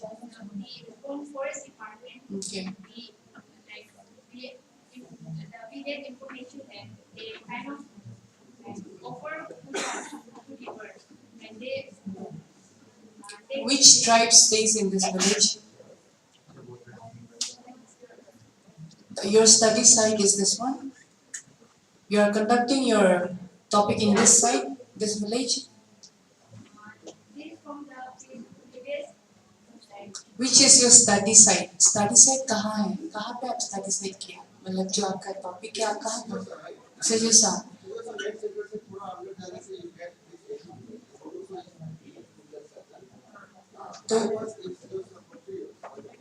तो वही हम पूछ रहे हैं क्या किस्म का आप पूजा करता है जो नेचुरल इकोसिस्टम को हम ये करना है जो sun and moon and rivers. forest department. I'm not talking about forest department. Can you please answer? Or yes, wherever you have studied. कौन सा ट्राइब बैठता है वहाँ पे? हाँ, निशी, अबतनी, आदि कौन सा है? आप कहाँ का है? सेजुसा का नहीं है. तो किसी offering pujas to the sun and moon and to the rivers We don't do that. Okay? तो कुछ अगर यहाँ कुछ लिखा होने से प्लीज थोड़ा केयरफुल से लिखो. आप बार बार बोल रहे हैं आप लोग कोई भी ट्रेडिशनल नॉलेज कुछ भी लिखता है ना तो थोड़ा सोच समझ के लिखो क्योंकि बाहर वाला आदमी पढ़ेगा और उनको लगेगा यही सही है. So we shouldn't give misinformation. Okay? This is my suggestion. Thank you.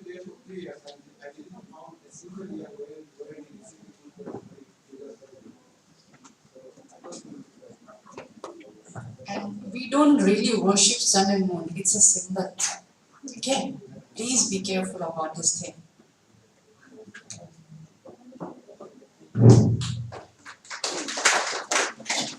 Next, Miss Horgam Ite, serial number 63. Miss Horgam, Horgam, Horgam Ite, ETE, Government Higher Secondary School, Alo, project title, Understanding Ecosystem for Spring Set in West Siam District.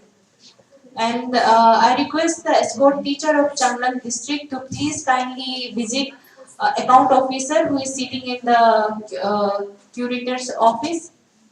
You are requested to visit the curator's account officer.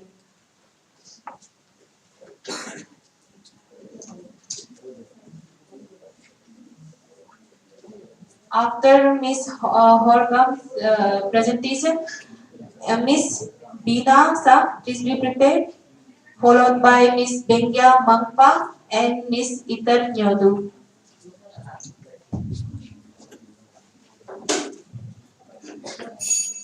A warm good morning to everyone present here. This is Horgan Mata of Standard Level Science from Government Higher Secondary School is over here to represent West Siam District on 13th National Children's Science Congress on state level on the focal theme Understanding Ecosystem for Health and Well-being. And the topic is Understanding Ecosystem of Spring Shed in West Siam District under the sub-theme Ecosystem-Based Approach for Self-Reliance. Spring is the primary water source for thousands of people living in rural areas of our West Siam district. But over the past decades, there is an increasing concern that springs are drying up or becoming seasonal, and their discharge is reducing over the years, even though the quantitative evidence is relatively scarce. The seasonal and the overall decline in spring sources affected domestic water availability in remote villages and agriculture productivity, as springs are the essential source for irrigation in our West Siam district. Last summer break, when I visited one of my maternal uncle's village, Kabu, I saw my uncle discussing with some local farmers about the water scarcity of their village. One of the farmers told us that he has totally abandoned from his WRC field this year, which he had been cultivated since many years. They all were very much concerned about the drying up of spring source in and around their village. It made me think why the springs are kept on drying up. What could be the possible reason? I was very curious to know as it was observed that this problem is not only in their village, but also reported in many other villages of our district. So this event promoted us to learn more about spring and its ecosystem. Next, we have aims and objectives. First, to learn and to understand the nature of ecosystem around its spring sources. Second, to study the impact of human activities on its ecosystem. Third, to rejuvenate the spring sources through scientific method. To carry out with our project, we have a survey done in Jimar village. We randomly visited the houses and talked with the locals. We also interacted with one of the senior citizens of that village, Srimata Mandir sir. The affected site at his water source was also inspected. We have also interacted with J.E. Sritumya Kamsil sir about the status of water availability in Jimar village. The study duration was about 11 days. In case study 1, total 25 respondents were interviewed, out of which 15 were male and 10 were female. So here is a brief description of the study area, Jimar village. It is 1.5 km away from Alo town, block Alo West, Panchayat Rigo Kantil. Total household 25 and the total population is 156. Status of water is sulphurous during summer. Dependency of water is 100%. Occupations are as follows: salary 60%, business 28%, and farmers of 12%. Two self-help group, but only one is functioning, headed by Luke Buromit. By having oral discussion with the locals from the data collected, we came to know that people of Jimar village depend wholly on spring hollow water for their drinking and agriculture purposes. But for the 2 to 3 years, springs are drying up. Reason could be extension of village near water source area, clearing of forest area, cutting of trees for firewood collection. As told by Martha Mondu, about 23 years back, all the three adjacent villages, Rigo, Kamdu, and Chimar have only one water source. But with the expansion of their village, now it's almost 10 years, the Chimar had their own spring source, that is Hodowan. But Hodowan is also in very critical state. So the people of Jimar are now facing acute shortage of water. Therefore, at present, new source Hodo 2 has been identified for drinking and agricultural purposes by PHE and Water Supply Department.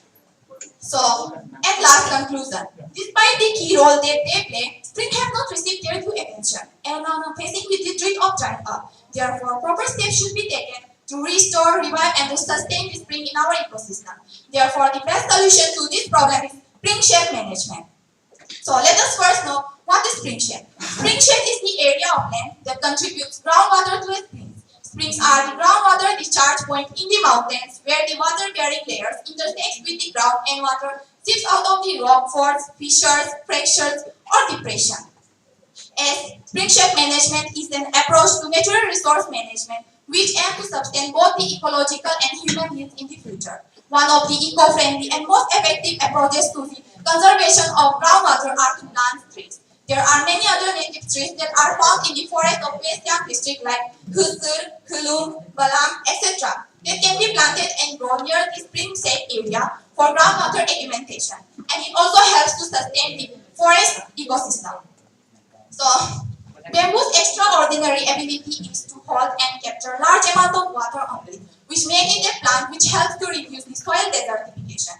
Bamboo acts as an reservoir by holding and storing large amount of water on its rhizomes and stems during rainy season and returning the water to the soil, stem, river during the drought. 1 hectare water of bamboo can store approximately 30 liter of water. Therefore, other than planting trees, there are also many other methods which can be implemented so as to reduce the surface water to be runoff, like contour bunding, check dams, and percolation pond. So let us see these three methods of spring shed management. First, contour bunding. Contour bunding is a traditional low-cost method suitable for sloping land. It involves the placement of the lines of the stones along the natural rises of the or contour farming.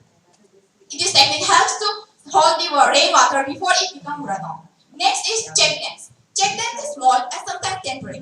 Dams are constructed across the waterways to contract the soil erosion by reducing the water flow velocity. Third is percolation pond. Percolation pond is small pond, mostly located in low-lying areas. It is formed in order to store the rainwater, and it also allows the water to be percolated downward or sideways. Water being an ongoing resource will not be available forever. Hence, spring shed management would bring much required differences in people's lives by increasing the discharge in the spring water. Hence, we come up with the follow-up plans. Protecting a spring is much more cheaper than digging a well. Once a spring is protected, it is easy to be run fast. More awareness programs should be imparted on water conservation, which includes the plantation of the native trees. Therefore, government should take necessary steps to be maintained, to protect, and to revive the spring, which is in very critical state. So, last but not the least, whenever you drink the water, remember the spring. Thank you.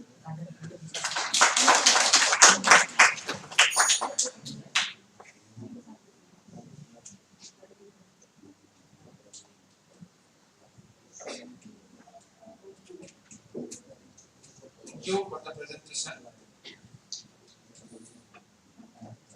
There are some methods you have shown for managing a spring. These are all known methods. What is your input in this? Sir, this method is only used in Livelihoods district at Soy village, but many of the district and people doesn't know about this method. So this method is used for restoring the spring. So it is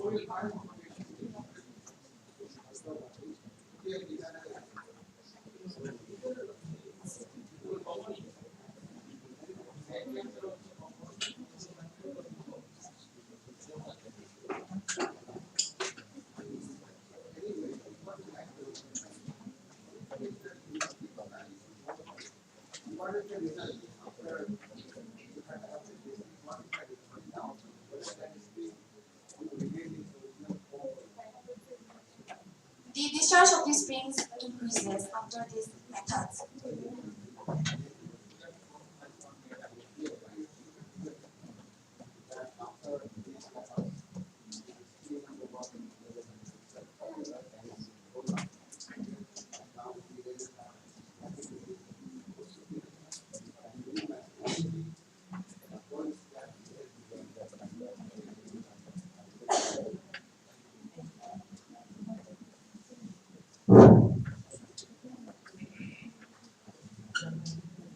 Next, Miss Binata, Government High Secondary School, from Changlan District.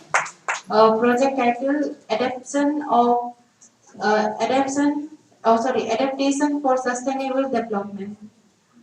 Followed by Miss Bengia Mangpa, Government Higher Secondary School, Colonial. Bengia Mangpa, are you here? Please come.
Respected our judges, teachers, and everyone present here. My name is Miss Bina Kumari Shah. I am here to represent Government High Secondary School, Changla.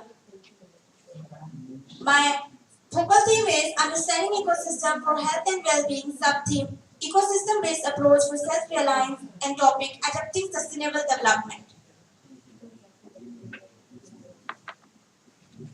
As we know what is ecosystem, ecosystem is a geographic area where organisms interact with the physical environment. So understanding ecosystem for health and well-being is very important because it provided habitat, it ensures food security, and what we get from ecosystem. So understanding ecosystem is very important for all of us because what we are getting is getting from ecosystem. Roles of ecosystem: it controls ecological processes, it promotes healthy life, it maintains life cycle along with food chain. So ecosystem plays a very essential and vital role for everyone, for all human beings on the earth and for all the living beings on the earth. Ecosystem-based approach, it aims at the integrated management of land, water and resources that promote conservation and sustainable development. EBA for self-reliance, it aims to restore and strengthen the human-natural relationship. It helps to promote sustainable development. It balances sustainable development. Here are some nature-based solutions. Number one, protection. As we know that the earth is the only planet where life is possible, so we have to protect our ecosystem. We can protect our ecosystem through management. Management like resources management through sustainable development. Sustainable development is a kind of development in which we are using the resources so we can meet the need of present but without compromising for the future generation. Infrastructure. Infrastructure are the natural and semi-natural structural element of ecosystem. Issue specific. As we know that there are so many issues which are related to ecosystem.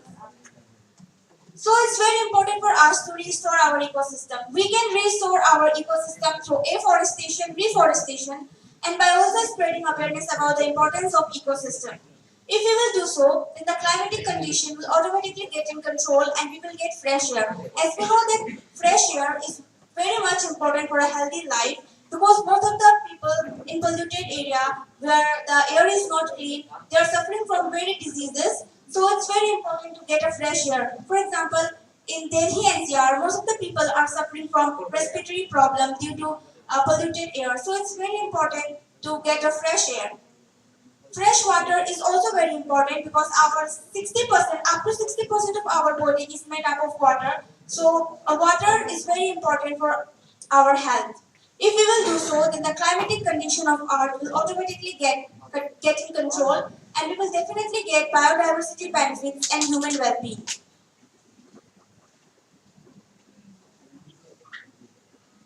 Timber, fiber and fuel. Timber exploitation has contributed to ecosystem degradation as what happened that sometimes people cut trees and lead to deforestation for growing the fiber crop like cotton and jute. They are causing fiber but they are causing deforestation. Threats to ecosystem. Natural disaster like floods, tornado, by this ecosystem is being disturbed. This is not only enough, human activities are also very responsible for disturbing the ecosystem. As urbanization and industrialization, people are due to large number of forests are being cleared, due to which wildlife is being disturbed and loss of biodiversity is occurred.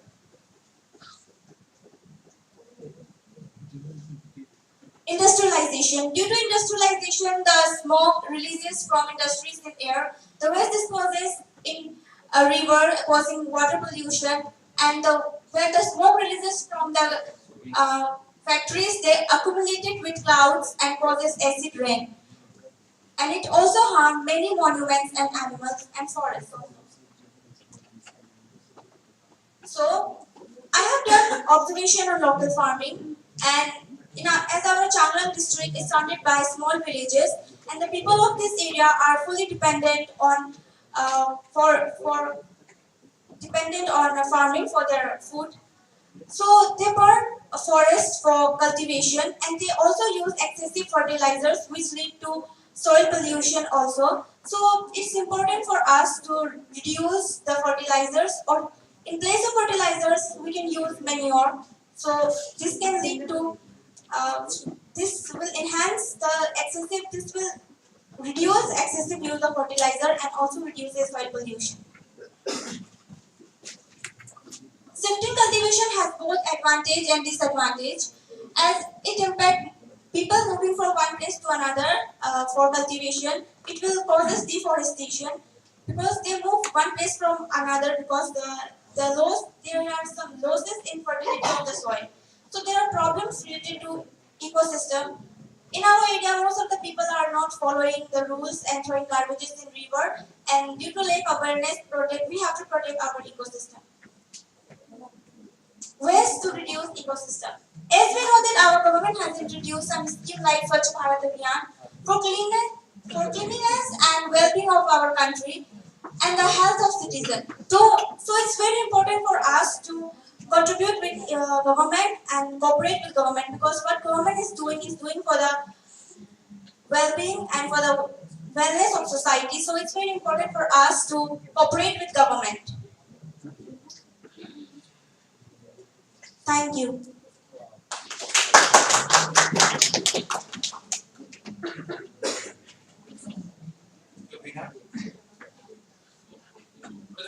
Sorry. Your presentation also looked like a just awareness study. What is your input? I ask all of you the same question. Your input. What is your question in this? I want to spread awareness about the sustainable development because most of the time people are wasting resources and they are not aware about the resources management.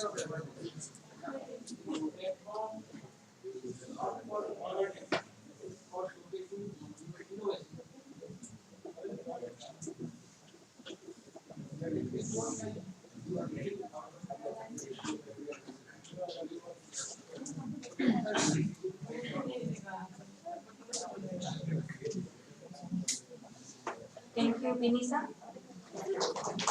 Now I invite Miss Benja Mangma, Government Higher Secondary School, Coloria. Serial number 65, Miss Benja Mangpa, Mangpa, Mangpa, Government Higher Secondary School, Coloria. Project title, Wine for Health and Well-being from Kurungkume District. Followed by Miss Iper Nyodu, BKB Basar from Leparada District.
Good evening to all of you, most respected and honorable judges, teachers, faculty staffs, and my dear participants. My name is Kumari Divya Mokwa, and I am standing here on behalf of Kurungkume District on this occasion of 30th National Children's Science Congress. Under this, my focal theme is understanding ecosystem for health and well-being, and my sub-theme is fostering health, nutrition, and well-being. And my main theme is wine for health and well-being. So first of all, do you know when alcohol consumption started? Well, it is estimated that it was started across 5,000 to 5,400 BC ago. So this signifies that alcohol has been a part of our culture as well as our heritage. So in our locality or town colony, it is believed that alcohol consumption was started from the period of Aputani. Aputani is a mythical hero or father which is believed to bond our culture and our people. So with this fact, I would like to introduce to my local wine. This is my local wine which is prepared locally in my home with the help of a local school called Livelihoods, and its scientific name is Anemia Study. And this wine, everybody likes the taste of this wine, whether it is a child, adult, teenage, or an old person. Seeing this, I have prepared the wine from the fruit Livelihoods. So after this, I have prepared only the wine product because it is not other alcohol products because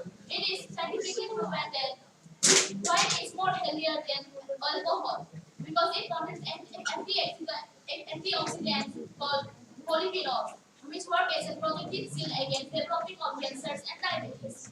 So coming to let's come to our main topic. My main topic contains 15 main points, which are abstract, introduction, objective, need statement, work plan, hypothesis, methodology, focus, data analysis, observation, problem and solution, reference, future plan, conclusion, and acknowledgement. So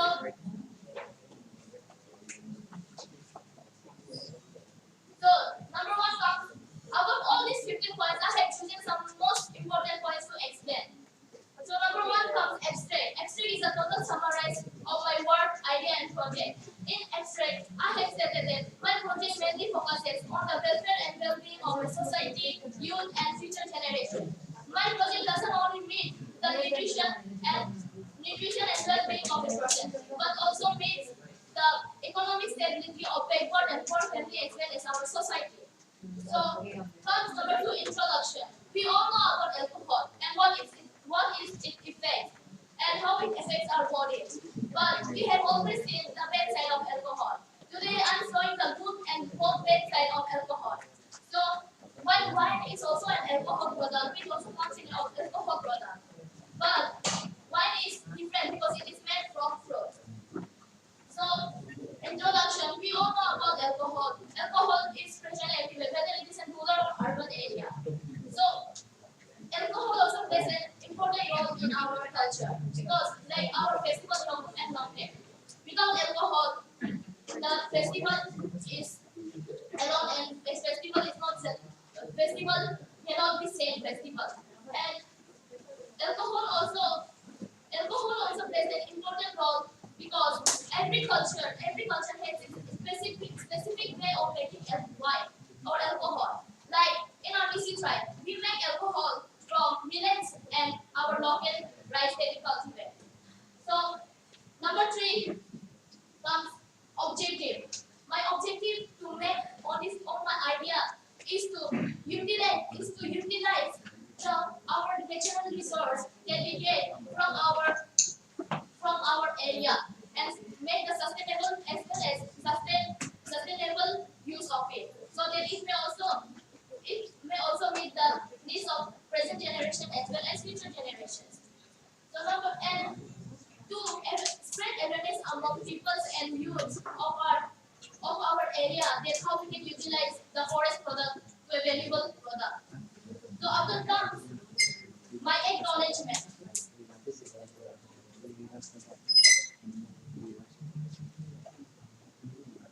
So after comes my focus. My project mainly focuses on the welfare as I stated before. My project mainly focuses on the welfare and well-being of our society, as well as my project also focuses on stopping the wrong assumption of alcohol consumption in our tribe and in our locality. So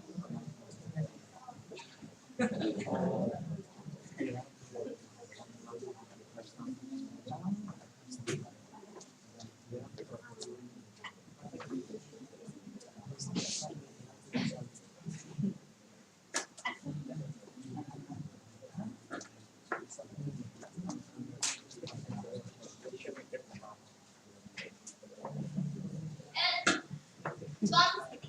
my reference, I have taken the reference from seeing the consciousness among our locality that how we drink alcohol and we consume it daily. Because everyone is aware of the fact that alcohol, every person and every house there is 1 or 2% drinking alcohol. And alcohol can be transformed from our local products. And I want to spread awareness that how we can utilize our local products that are found in locally available in our area to make products from it so that it can sustain and also economically help our society as well as our families. So this is the map of our survey area. So in survey area, this has been taken by the reference of Google Map. In this survey area, I have made some shapes to let you know that which places I have surveyed. So this is the map of coloring area, and the triangle represents the areas that I have surveyed, and the rectangle represents the playground area, and the blue color represents the Kulu River. After that comes my most important part, which is data analysis. As I have analyzed all my data, as I surveyed, I have analyzed all data. But due to lack of facilities, I cannot make data of it. So I have taken the reference of data from Google. So,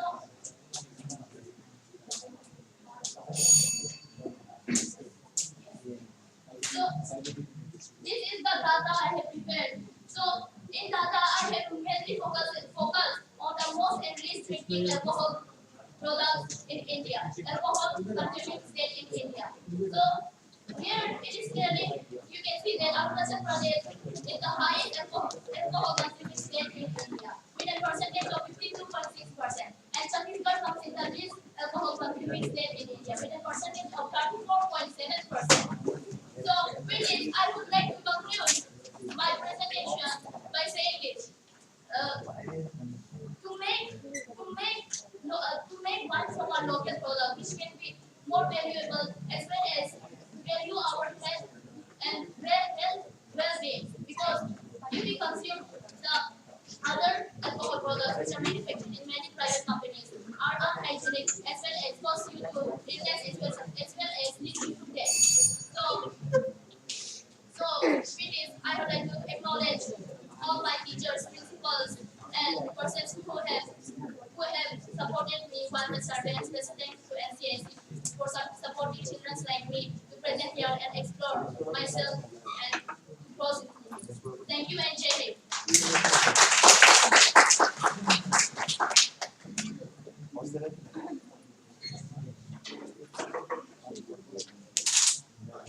Thank you for this presentation. So your hypothesis says a glass of limited wine instead of unlimited alcohol will make a great difference in your life. But you have not shown anything whether this hypothesis you have passed or failed. Why is that? Sorry, sir. I have prepared all the information on this presentation, but due to some erroneous, I couldn't present it properly. But I have given my 100% to this project.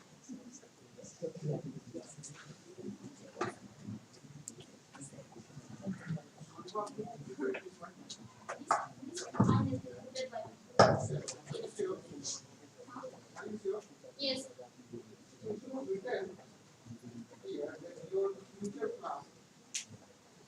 Is to spread awareness on reducing alcohol. Yes, actually, first my topic was against alcohol, but as I have passed to state level, then I thought, why not to be more exploring and more curious about our local products. So as I have thought, then I came to this product. So I have Briefly explain the procedure of yes. To make this wine, you have to go and pluck the fruits, and open its bubble and put it in a like container and mix it with sugar and put water in it and ferment it with yeast. It is zero chemical. It is only fermented by yeast in absence of air. And in 1 month you can find the final product, which is wine. Due to our lab facilities, due to lack of our lab facilities, we couldn't do it. That's all.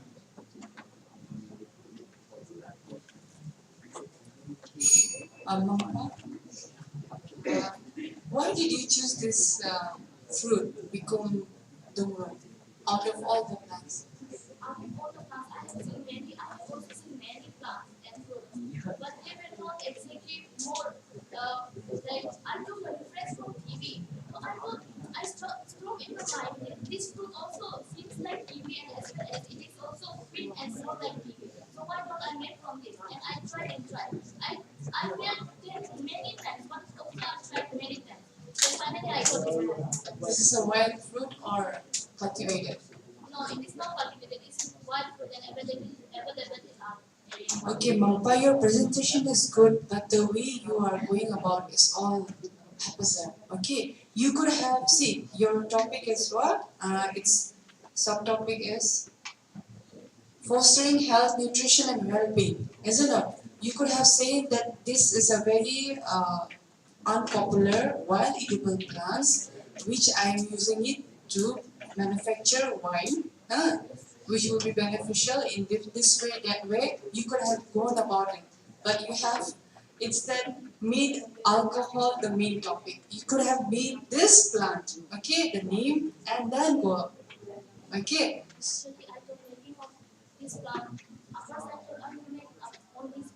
You should have emphasis more on the plant and then how it is utilized, how it has been eaten, or why it is important, all those things, and then you should have gone about making the wine, the health benefit, and all those things.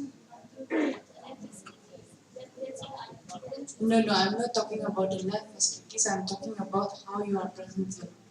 Okay, other than, good, thank you.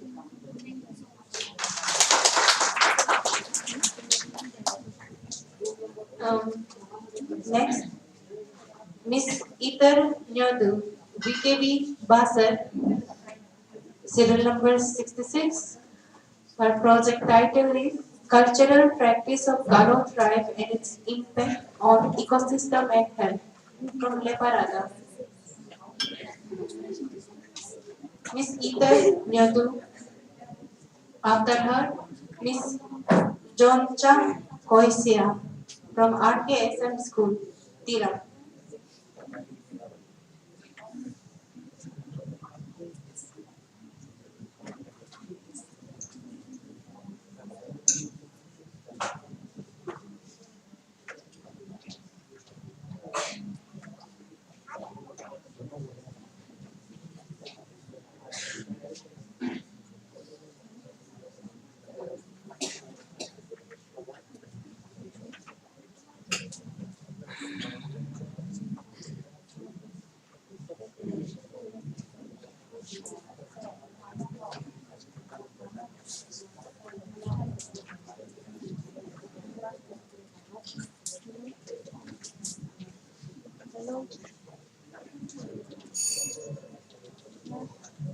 Good afternoon, everyone. Respected judges, escorts from different schools, and my dear friends. Myself, Kumari Ikarnadu from Class 8, BKV Basar of Labarada District, standing in front of you to present a seminar on the occasion of 30th National Children's Science Congress on the focal theme Understanding Ecosystem for Health and Well-being, sub-theme Social and Cultural Practices for Ecosystem and Health, and the project is on the study of traditional games and sports of Garo tribe and its benefit. So, for the project, my objectives are to explore the traditional sports and games of Garo tribe and its benefit, to find out perception of traditional games among adult and young generation, also to find out problems for the loss of traditional games and to create an awareness about the importance of traditional games. So, for my field study area, we have chosen Basar of Laparada district, and our methodology is based on documentation and household survey using questionnaire format. Moving toward the next slide, here are some traditional games and sports of Galo tribe. As we know, there are many games played by the Galo tribe, but I have documented some of them which are said to be popular in our area. So first is Chakahina. It is one of the popular traditional game called bamboo pole climbing. To play this game, 30 to 40 feet bamboo is required, and this game can be played by both adult and young people. Second is a local game called Hoki, which is called rock swinging gymnastic in English. To play this game, a long rope and a bamboo is required, and this game can be played by all age group in our locality. So, and the third is Gen Akkahina, which is called archery in English, played by using a bow and an arrow. And the fourth is Dambo Dalo, which is called bamboo balancing race. It is one of the popular traditional game among children. And here I have also brought the material used to play Dambo Dalo. This two bamboo is cut from the upper region of a bamboo tree, each with a bamboo knot. So we managed to stand on this bamboo knot and proceed to play Dambo Dalo. Now, and the first is Nyarka Hina, which is called bamboo wrestling, played by using a bamboo in a circle. And this is the bamboo used to play Nyankarna. So how we hold it? We hold it like this and push the opponent outside the ring. Now, last is cockfight, traditionally known as Porokpani. In the next slide, we will see some benefits to play traditional game. Number one, by playing traditional game, it helps in strengthen social bond among the society. Number two, it reminds us of our root. Number three, it improves physical health. And number four, it aids in mother tongue language development. As we all aware that each game and sports has its own benefit, similarly, there are some benefits to play traditional games too. So, in the next slide, according to our survey, we have made a physical benefit bar graph. By playing traditional game, it helps as increasing in stamina, it keeps our body fit and healthy, it improves body flexibility, it strengthens bones and muscles, it improves weight management and also reduces anxiety. In the next slide, according to our survey, here is the data analyzing in different age groups.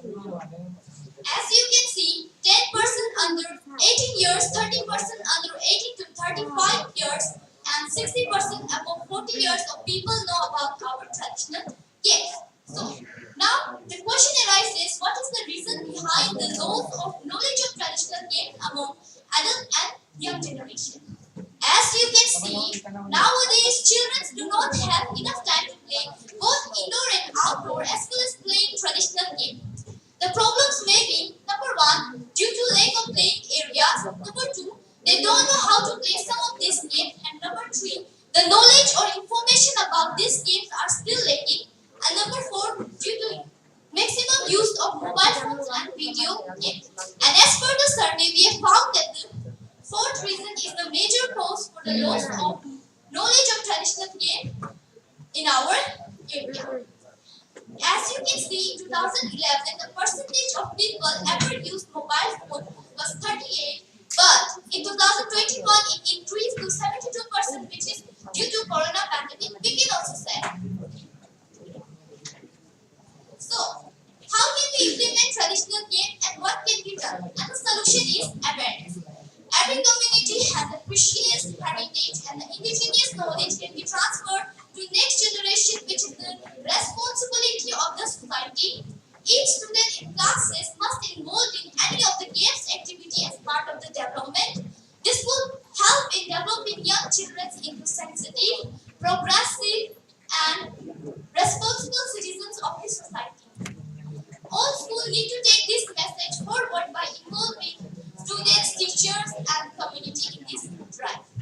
So lastly, I would like to conclude by saying games are the most effective learning process, which is a real means of education. It provides knowledge and supports the development of both physical, cognitive, linguistic, and social emotional aspects. Traditional games can also enhance the sports experience of indigenous youth in aspects of cultural pride, interaction with elders, and interaction with culture. Thank you and have a nice day.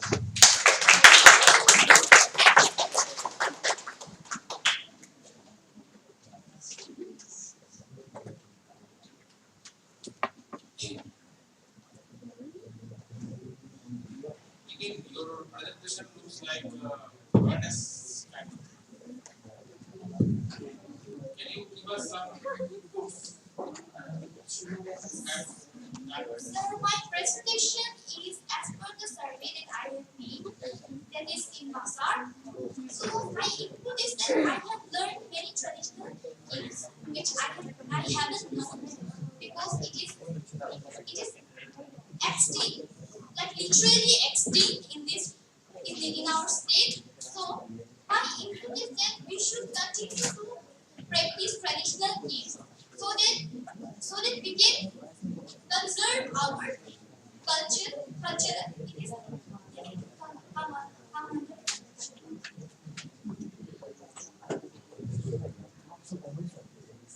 Ether.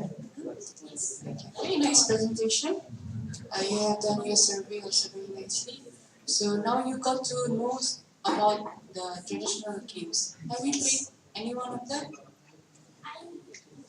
Actually, I had tried this avocado, but because I don't play this game, so I am very bad at balancing it. Okay, this is a general question. What is the reason that older generation has knowledge and the younger generation doesn't have any knowledge about the traditional games?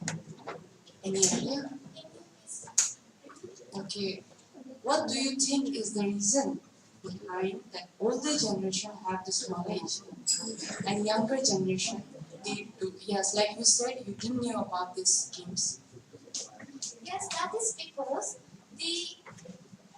um, the 20th century people know about these games because the, they used to play this game oftenly, but now they do not transfer the knowledge of traditional game to their children. Why? Why do you think? Does the older generation they don't want to share the information, or is the younger generation not willing enough to listen? Or what can be the reason?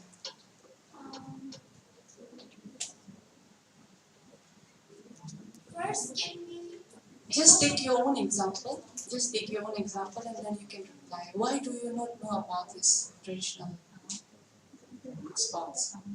Is that your parents didn't tell you, or were you not willing to learn, or were you never interested?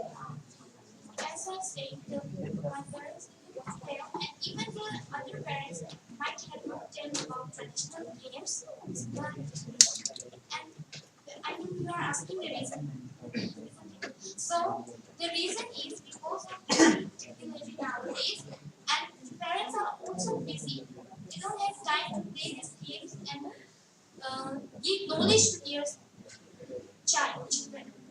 So, I think it is more than that, but it's a very good topic. See, social and culture practice for ecosystem and health. You have taken the sub theme, and then you have presented it very nicely.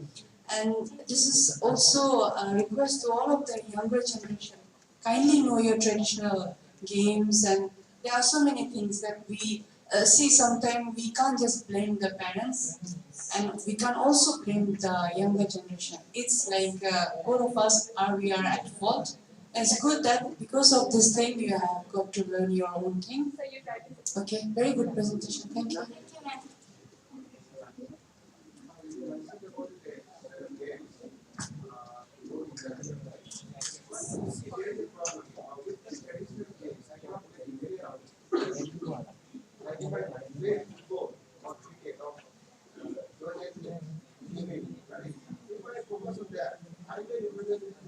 Myself for the country, I may even pay for the country and present myself as an international. So why should I focus on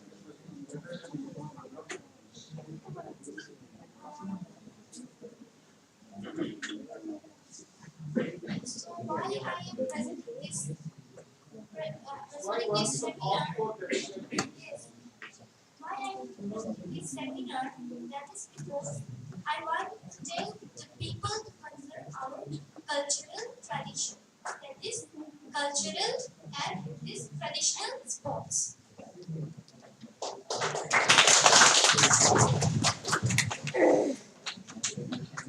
Next,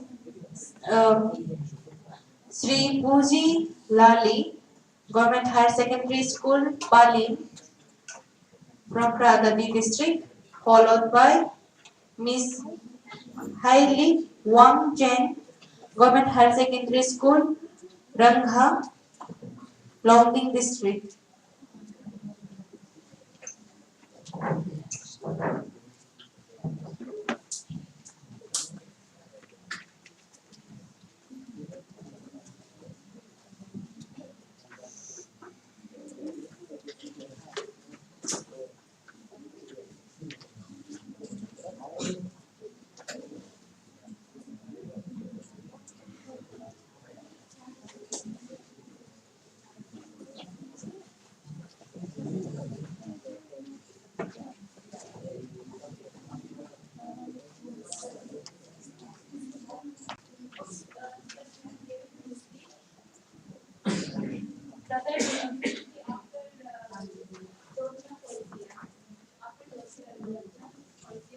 Student number 67, I invite Miss Joncha Koisia, RKSM School, and her project title is Healing Her Waste Ecosystem Service from Tirap district. Miss Joncha Koisia, serial number 67. After her, Sri Puji Lali, Government Higher Secondary School, Pali.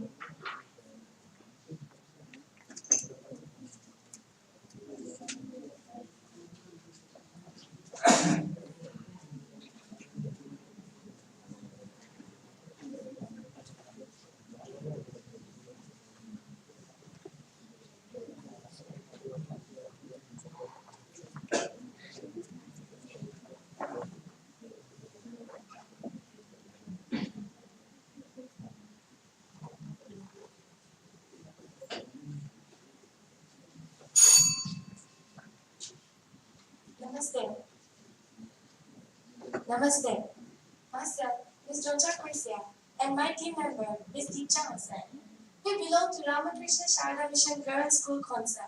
Honorable judges, respected teachers, and my dear friends, here I stand before you all to share the ideas of our project with the title Healing Herbs, Best Ecosystem Services, which comes under the sub-theme Know Your Ecosystem and the focal theme Understanding Ecosystem for Health and Well-being. Ecosystem services are the benefits people obtain from ecosystem. Medicinal plants are the best ecosystem services as they play a crucial role in the discovery of modern medicines as a source of treatment or prevention from diseases. In fact, medicinal plants were listed as a provisioning ecosystem service in United Nations Millennium Ecosystem Assessment of 2005. Medicines prepared from herbs are eco-friendly. Their waste are biodegradable and can be used as manure. We have selected the leaves of periwinkle, that is Vinca rosea, and Kanchan, that is Bauhinia variegata, for our project. The plants contain compounds called phytochemicals. Phytochemicals are a wide variety of non-nutritive chemical compounds found in plants which have health effects. They help to prevent even chronic diseases like cancer. The various phytochemicals are flavonoids, phenolic acids, isoflavones, isothiocyanates, curcumin, carotenoids, and alkaloids. The leaves of periwinkle and kanchan contain flavonoids, which have anti-inflammatory properties. Therefore, they can replace the painkillers. The painkillers have side effects, but the herbal medicines promote holistic health and boost the economy too. Actually, our school is a residential school which is situated in Patka Hills in Tirap district of Arunachal Pradesh. We, students, have been staying there since class 1. All the teaching and non-teaching staff members of our school who have been working there since long back and we have been staying there since class 1. So they work all the time. But they need to climb many stairs to reach the hostels, school, tiny hall, etc. It's a real big problem.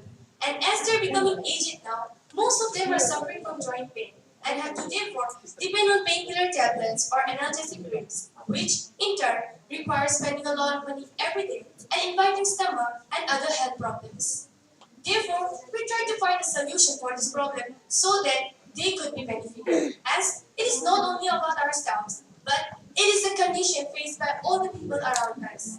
So, the hypothesis of our project is decoction prepared from the leaves of periwinkle and kanchan has the potential to cure joint pain and lymph node swelling and can replace the painkillers or other analgesic creams. 10 fresh leaves of white kanchan and 2 fresh leaves of periwinkle were put together in a container along with 500 milliliter of water.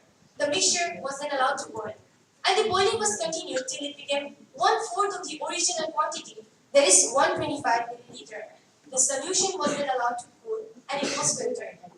After that, the filtrate was given to all the patients, and they were advised to consume the decoction for at least 3 times a day. After a period of 1 month, a survey was conducted based on the questionnaire, and the results of the survey are interpreted in the form of these tables, pie diagram, and bar diagrams.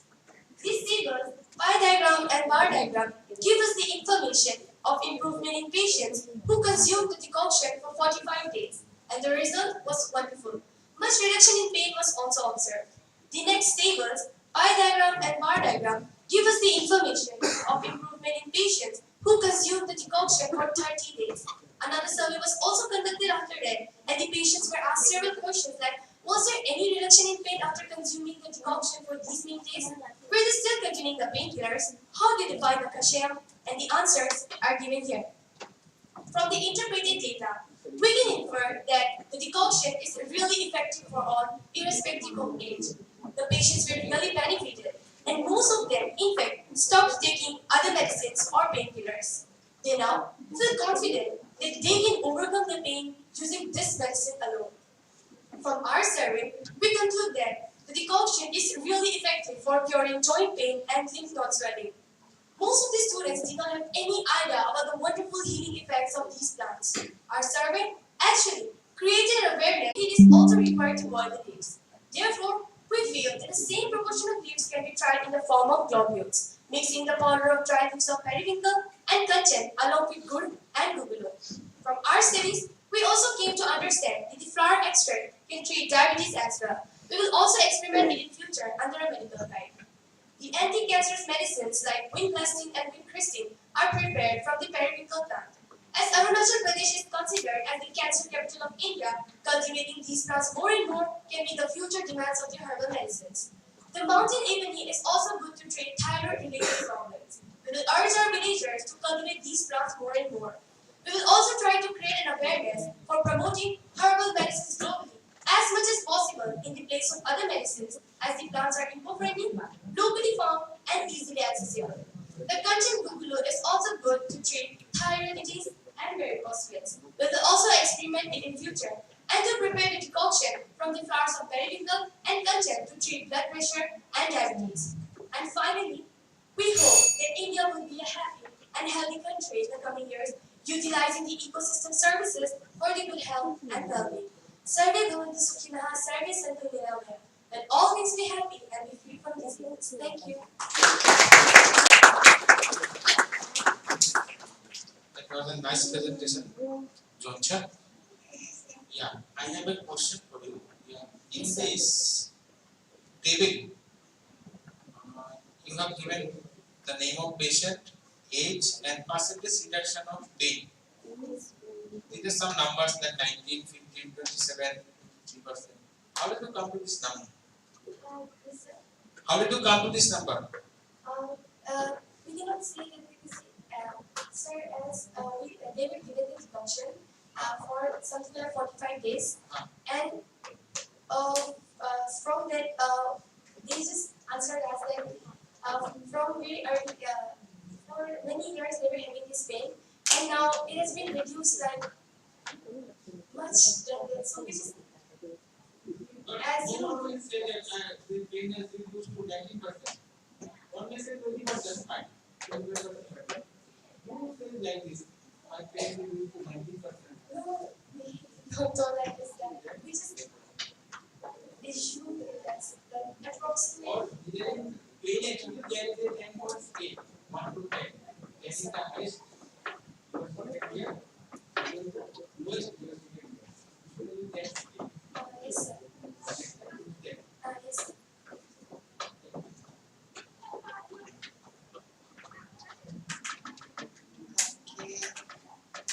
Georgia, nice presentation. These plants are widely found, Yes, of course. even periwinkle. Yes, periwinkle is known as Sadabahar in Hindi, so which means that it gives flowers throughout the year. Okay, I know, but is it found widely also there? Yes, in our campus, it is widely present. And then these are the periwinkle leaves and flowers, and these are the conjunct flowers. Okay. Good. I wanted to know that this decoction that you made, they were willingly taken by these people? Yes. Sure. Yes. See, when people they make any form of medicine, first they do analyze, and because it might contain so many alkaloid, flavonoid, whatnot, which may be harmful for the body. Like you said, the medicine that are made for cancer, for periwinkle, after running through so many processes, then only they obtain some specific chemical composition, and from them they make. But like you said, you just made a decoction and gave them, and then they drink, and it might be poisonous also. Actually, our manager, she is an Ayurvedic doctor herself. So when we heard about this, then we just know that there are many medicinal plants found. She told us that there are many medicinal plants found in our area. So we just conducted surveys and we found this periwinkle and gentian. We found in really large amounts, and we knew a little bit about the periwinkle plant as the anti-cancerous medicines were made from them, and we just found some more about them, and we found that this contained these anti-inflammatory properties. Therefore, we just shared our idea with our Mataji, and she just told us that she has been preparing medicines, herbal medicines, from a long time. So she has these experiences, and she just told her that it will be safe. So we just Okay, for your information, not all herbal medicine are good for your health. Okay? Yes. It might contain so many different chemical composition which is not good for your health. So just because it's herbal, it's written herbal, doesn't mean it's good for your health. So be careful about that. So you have to say Okay, just randomly giving someone decoction is very risky. Don't do that. Okay? yes.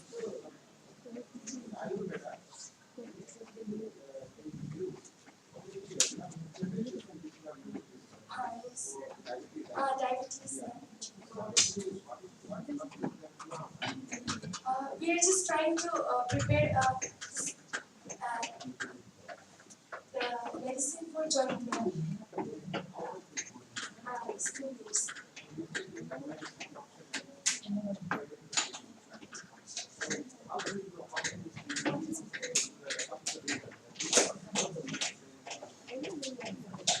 Sir, actually, this reversion here was, I think, it is not the correct that one, but the pain was reduced because we just conducted surveys.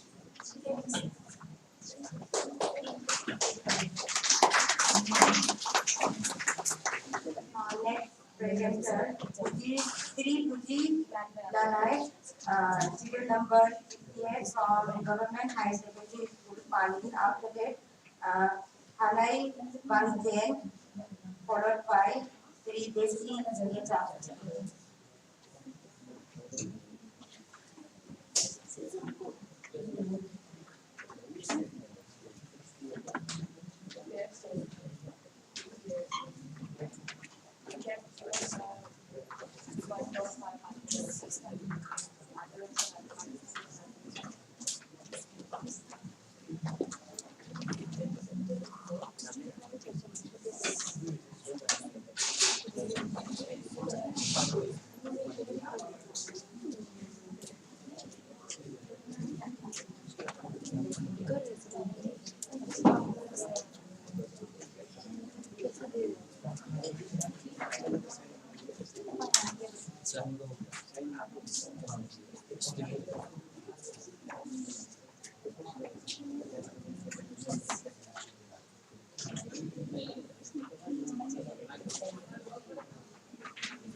Lovely evening and Namaskar, one and all most respected intellectual judges, valuable communicators, and all you my dear students. Today myself, usually stand up here, representing my school, Government Higher Secondary School, Palino, Kalatan district, on the topic methods of exams only focusing understanding ecosystem, more health and well-being, under the self-care ecosystem based on approach for self-reliance. So my topic is agricultural activities practiced in our local area. So first of all, let's know a little bit about ecosystem. Ecosystem is a group or community of living organisms that interact with each other in a specific environment. Ecosystem are of two types, two components, that is biotic and abiotic. Biotic refers to the living organism along with its environment, and abiotic refers to the non-living things along with its physical characteristics. Non-living things such as stone, air, and water, and its physical characteristics such as temperature, climate, weather, and flower. Now, for our chosen topic that is agricultural practice in our local area, I have collected a small data according to my survey and my interaction made with the local. So these are the data collected by me. Uh, the local people they rely 40% on the cardamom plantation and 30% on sugar cultivation and they are dependent 20% on small scale gardening and 10% on trees. Now, proceeding to our next topic, that is cardamom cultivation. Cardamom cultivation is widely practiced in Palin area as sapling is brought cardamom is brought in the form of saplings and it is cultivated. After 3 years of long hardship and awaiting the cardamom is ready to be harvested. After harvesting, the cardamom is roasted into black brown and it is used to sell to the wholesaler as market. The income is further used for investment for the next year and for the other domestic work. So these are the pictures I have collected during my survey. So now proceed towards seedling cultivation. Seedling cultivation is a very prominent type of cultivation system practiced in our northeastern India. As Palin practice this type of farming. In this type of farming, first of all, land is cleared in the summer season and it is cultivated. Crops like rice, millet, maize, cucumber, and pumpkin are most prominently cultivated in Palin area. So from above crops, I have chosen 2 crops to display in front of you all. That is rice and millet. So first of all, rice. Rice is a very versatile crop that is eaten all over the world. As in Palin, rice is used for day-to-day carbohydrate consumption and for making local alcohol known as one. Now millet. Millet is also a very well-known crop cultivated in Palin area. As this crop is known as timi in local language, and this crop is cultivated in summer and harvested in winter along with rice. And it is further roasted and dried in sun up to brown color, and it is used for making local alcohol and pastries. Now moving to next is small scale gardening. Small scale gardening is a type of plantation system prevailing in our Palin area. As you can see in the picture, this is a picture of small scale gardening during my case study.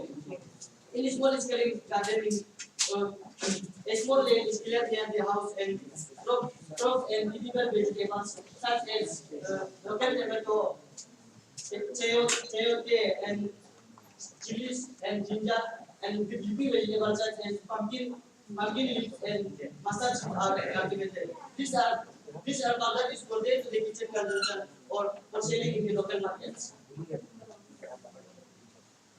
Now, moving to next topic is bamboo plantation. Bamboo plantation comes under small scale gardening. As bamboo plays a vital role in the day-to-day life of Palin people.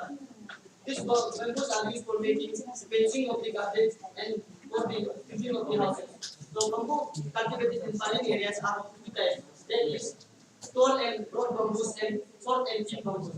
Tall and broad bamboos. Tall and broad bamboos are used for making houses and it is used in the carpeting of the house, known in local language known as nyongke. And its siblings is used for making hikung, known as bamboo tenga, and it is known as hikung in our local language. Now, short and thin bamboo. Short and thin bamboo. This kind of bamboo is used for making the chichi of the house. Yes, I tried to search in Google about it, but I couldn't find. So I brought this local name chichi, as you can say it is a local one of Nishia. So this sibling of this short and thin bamboo is used for making bamboo soup, curries and chutney. So small scale gardening includes fruit cultivation. In Palin, fruits such as orange, pear, guava, banana, and sugarcane are most prominently cultivated. These fruits are used for day-to-day consumption or for selling in the markets. Now moving towards our next topic, that is trees. So what actually I mean tree plantation. Trees are the very important resources that ecosystem has provided to us. So in Malay, trees is planted and after 15 to after 15 to 20 years, it is cut and chopped into woods and it is used for furniture and as well as for building also. Some trees are used for firewood and for business purpose. Now, coming into the conclusion, that is as my after listening my small presentation, you all might have got the idea that how we people are chain up and link up with the ecosystem. So we are like a lifeless robot to that ecosystem. So as a young pillar of this nation, we to support the ecosystem creator, not the ecosystem destroyer. So by keeping in mind about sustainable development and by using the 3R concept, that is reuse, reduce, and recycle, let's move one step forward and let's join our head together and make India a clean, green, and healthy nation. Jai Hind, Jai Bharat. Thank you. Your presentation was good. You have explained a lot of things about ecosystem. But is that what is your intervention? What input you have given? Same question I am asking.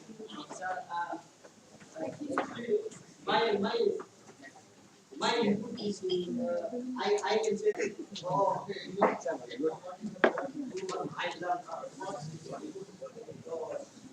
I am a farmer so as I am from young ones from 5 years ago up to now I am still working with my parents in the field. So I am aware and I know about this cultivation. But during my survey, I also came to know lots of things about my tradition, my practice in Anemia.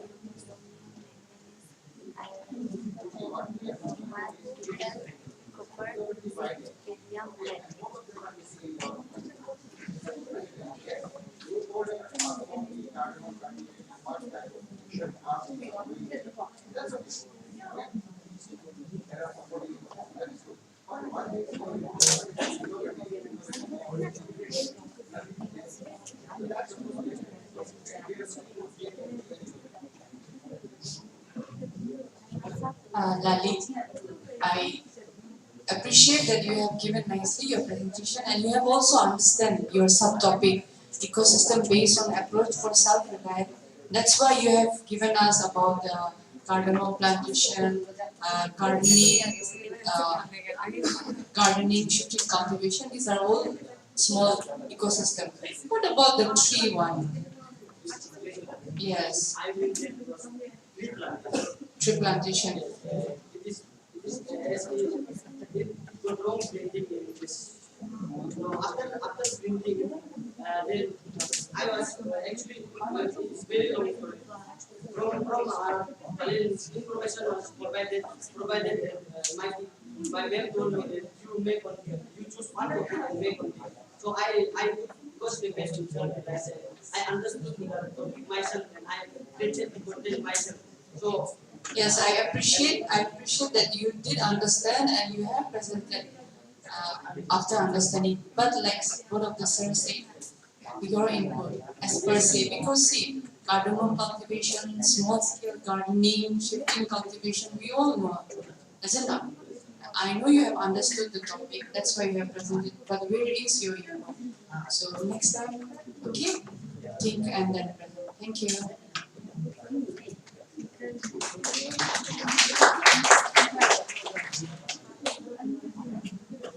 Okay, next, Miss Hailey Wang Jen, Government Secondary School, Ranglu, from Longding District, serial number 69, and followed by Sri Desimika, Miss Malaki Dalam.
Good evening to each and everyone, most respected judges, organizers,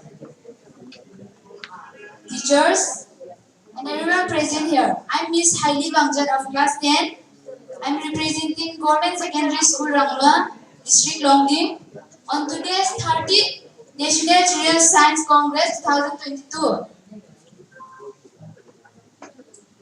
Our focal theme is Understanding Ecosystem for Health and Well-being. Sub-theme Know Your Ecosystem. Our project title is Conservation of Forest and River Ecosystem at Rangla Village. Let's know about ecosystem and human well-being. Ecosystem is a community of living organism and non-living organism interlinked with each other through nutrient cycle and functioning as a unit. While human well-being refers to being physically, socially, and mentally healthy. Ecosystem and human well-being go hand in hand and complement each other. Our area of study is Rangla Village. We have chosen Rangla Village as our study area. Rangla is a beautiful village which falls under Longding district of Arunachal Pradesh. The diverse biodiversity and the rich conservation practices has compelled us to choose the area as our project field. It covers several terrestrial as well as aquatic ecosystems. Reasons for selecting the project title: to identify the conservation practices of the locality for preservation of its ecosystem. Second, to identify the best and means of transferring such practices from one generation to another. Hypothesis: it is very much the need of the hour to preserve the ecosystem for a sustainable living. The ecosystem is degrading day by day, and the only best and means to protect it is by preserving it. Methodology: first, field survey. Our team visited Aipap Phau and Lokshim Phau, which are forest ecosystem at Rangla village. It has a rich diversity of medicinal plants and other timber plants along with wild birds and animals. To mention some are elephant, fox, deers, tigers, and different species of plants, snakes and birds, etc. The names of animals and plants, birds are mentioned as per information received. Interaction: our team also visited the chief and the other local elders of the village and interacted with them. Project report. First, project report. While interacting with the chief and the other local elders of the village, many interesting conservation practices came to light which are directly or indirectly linked with the conservation of ecosystem for human well-being. First, village reserve forest. In the year 1996, the people of Rangla village has donated forest area to the state government to declare it as a village reserve forest. The village reserve forest has been preserving a number of wildlife, living it as hunting and killing of animals in the area is prohibited. Illegal felling of trees and for timber and other purposes has been banned in the village reserve forest. Second, afforestation.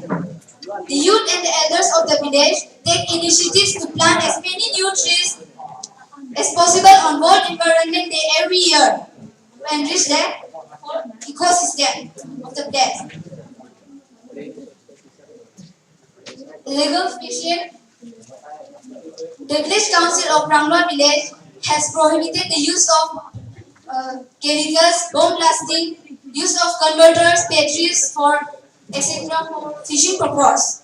Heavy fine has been imposed against illegal fishing. Biological Diversity Park at Ranglo, Millet. The state government in the year 2021-22 has created a biological diversity park at Ranglo. Plant species like holong, mahanim, jamun, amla, hilica, sisu, etc. are planted and protected in the area.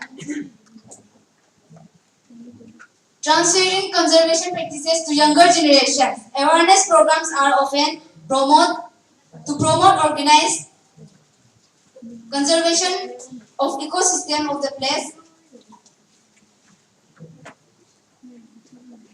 ecosystem of the area where especially the youth are involved.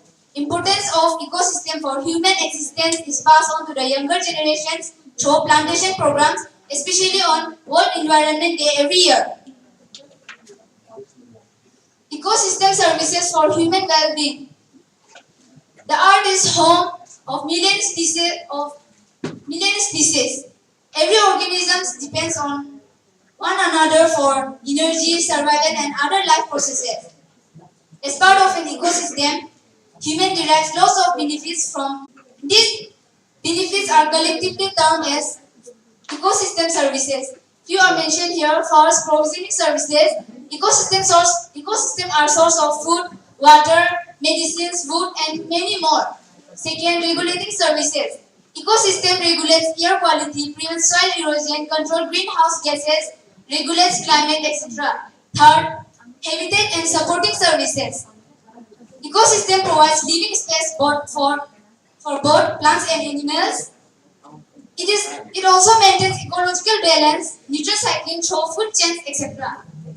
Fourth, cultural services.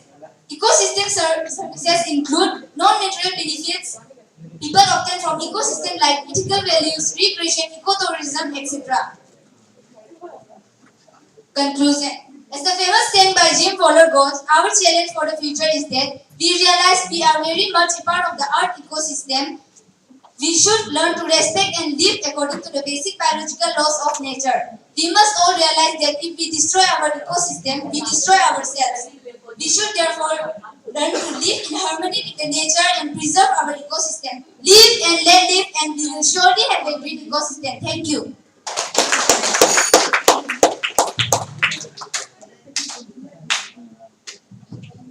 Hi dear, good presentation. Thank you, ma'am. This topic is selected by your teacher.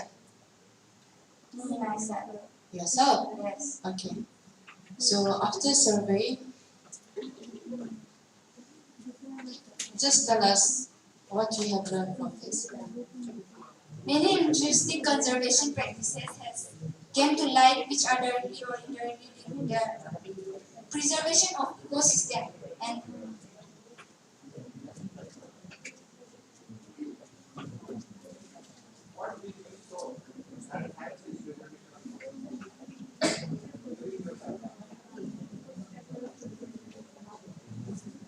many things.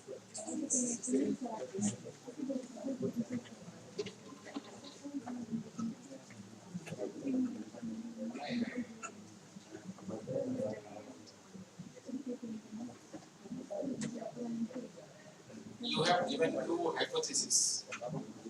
Yes. Tested these hypotheses.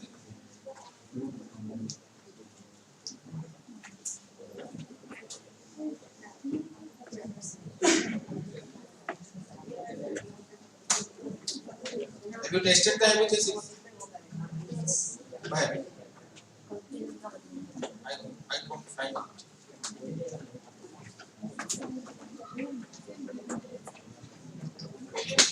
Thank you.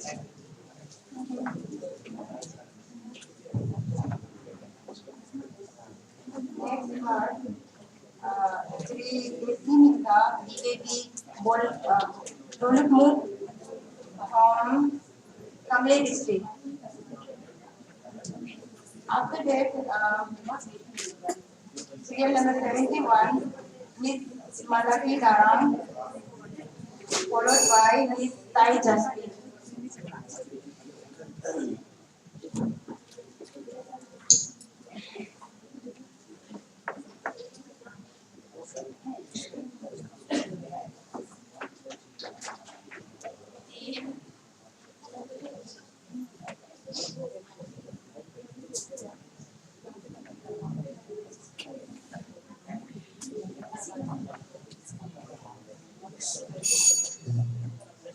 A very good evening and my heartiest namaskar to the respected judges, delegates, and my co-participants. Today I, Desinika, is here to represent my school, Vivekananda Kendra Vidyalaya Tolumu, and my team in the State Level Science Congress on a project, Bamboo for Economic, Social, and Ecological Sustainability, which comes under the focal theme, Understanding Ecosystem for Health and Well-being, with the theme, Ecosystem-Based Approach for Self-Reliance. And Arunachal Pradesh in particular are heavily dependent on bamboo for various domestic and agriculture purposes. Therefore, the objectives of our study intends to explore and examine the various ways and implications for bamboo as a mean to reduce environmental degradation and achieve sustainable development. This study is an attempt to attract the attention of young minds towards bamboo as the future instead of bamboo as the poor man's food. The objectives of our study are: number one, to study bamboo as a source of food and fodder for animals. Number two, to study the difference between a house constructed by bamboo and a cement. Number three, to study the different types and species of bamboo found and cultivated in and around Dolomuk. Number four, to analyze the commercial potential of bamboo in Dolomuk and Arunachal Pradesh as a whole. And number five, to study the role of bamboo in sustainable development. Materials and method. To study the versatility of bamboo as a food, further constructional material, a tool to provide employment and bring sustainable development, etc. A list of questionnaires was prepared in relation to the objectives mentioned before, following which a survey was done in the villages in and around Dolomuk, namely Kalaptukar, Rajali, Paro, Lumsi, Muttu, Kherwari, etc. Data and information given by the elders and inhabitants were noted down and analyzed. Results and discussion. Bamboo as a source of food. In our survey, we found out that the bamboo shoot that is consumed by the people of Dolomuk and in the villages in and around them are harvested from the forest, and only a few percentage of the harvest is actually done from the bamboo farm, thus making it a cheap source of food. The harvesting of a bamboo shoot is usually done in the months of June to September, even though the time period might differ based on the species of bamboo that is cultivated. After harvest, the bamboo shoot is cut from the firm tip and the bottom parts. The tough outer leaves are peeled off, following which they are soaked in cold water for 30 minutes to remove excess bitterness. The consumption of bamboo shoot is done in many different ways. Firstly, it is cooked with meat, especially with pork, as it greatly enhances the flavor and aroma of the dish. Secondly, it is fermented and made into pickles. And third, it is boiled with vegetables or alone. In our survey, we found out that the people are not aware about the nutritional content of bamboo shoot. Bamboo shoot is rich in copper and minerals important for your skin health, brain function, and more. The shoot is also a great source of vitamin B6, a water-soluble vitamin involved in your 140 biochemical reactions within your body cell. Plus, eating bamboo shoot boosts your intake of vitamin E, which acts as a powerful antioxidant and protects us against inflammation and chronic diseases. Bamboo shoot is low in calories and rich in fiber, copper, minerals, vitamin B6 and E. Bamboo is a source of fodder for animals. During our study, we found out that the people of Dolomuk do not feed their cattle with bamboo leaves, as there is abundance of greenery in and around Dolomuk. We had some interaction with the farmers of Assam, and it was found out that they feed their cattle with bamboo leaves in Dhemaji, especially during the winter season when there is a limited source of green. Bamboo, being a perennial plant, provides greens all throughout the year. To study the difference between a house constructed by a bamboo and a cement. During our study, we found out that the majority of the house that is constructed in our region are chang house. We also found out that there is a vast difference between the cost of the construction of a bamboo house and a cement house. A typical bamboo house in Dolomuk will cost you below 2 lakh, whereas for the construction of a cement house, a person has to spend a minimum amount of 12 lakh in Dolomuk. The reason for these differences are as follows. The raw material for the construction of a bamboo house is locally available, whereas for the construction of a cement house, raw materials such as cement, sand, steel, etc. all have to be imported from other states. Transportation charges further adds up to the cost of the construction. Now, building a bamboo house is a community affair where all the people and villagers come together to build the house. Whereas to construct a cement house, skilled labor have to be deployed, which is usually brought from the other states. This increased the cost of the construction. Next big factor is time. Bamboo house usually take less than 2 months to complete, whereas to complete a cement house, it takes more than a year. This increased the cost of the construction as now the owner had to pay for the welfare and accommodation of the people involved in the constructional process. To study the different types and species of bamboo found and cultivated in and around Dolomuk. Bambusa species of bamboo is very common in Dolomuk and is popular among the growers and cultivators. This type of bamboo is very strong and has more thickness. It has small leaves and small branches as compared to the other types of bamboo found in Assam. Next big factor, commercial potential for bamboo in Dolomuk and Arunachal Pradesh as a whole. People of Arunachal use bamboo in almost every aspect of their life. Bamboo has not only been used in Arunachal but in Northeast from the time immemorial. Bamboo is used right from building bridges to seating beds. Even though bamboo has so much potential in it, yet bamboo-based industry in Arunachal is still in its primitive stage, and a lot of work has to be done on this field.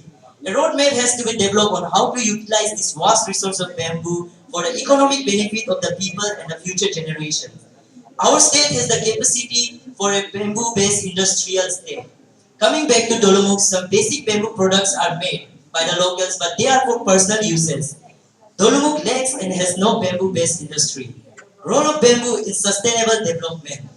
Because bamboo grows quickly, it absorbs carbon quickly, thus reducing the carbon content in the air and helps to control environmental changes and climatic changes. Bamboo as a constructional material can be used to build furnitures and houses that can withstand natural disasters. Modern bamboo houses are more flexible in an earthquake as they flex and absorb some of the energy of the earthquake, thus making it an earthquake resistant. In addition to it, bamboo can be used as a food. Bamboo will bring a range of new livelihoods to the people, to the sustainable development programs and other programs who adopt it. Conclusion. Bamboo is an integral part of our life and culture. However, we have failed to tap this renewable resource. In contrast to India, China has achieved a great success in producing and showcasing bamboo forests and products. Therefore, promotional measurements and dedicated investments in this sector is the need of the hour. Looking forward, many steps have been taken for promoting and in the bamboo in the sustainable development programs. A proper understanding of bamboo culture and technical support could unleash a bamboo revolution that has the capacity to uplift people from poverty and provide economic, social, and ecological sustainability. With these words, I would like to conclude my presentation. Thank you.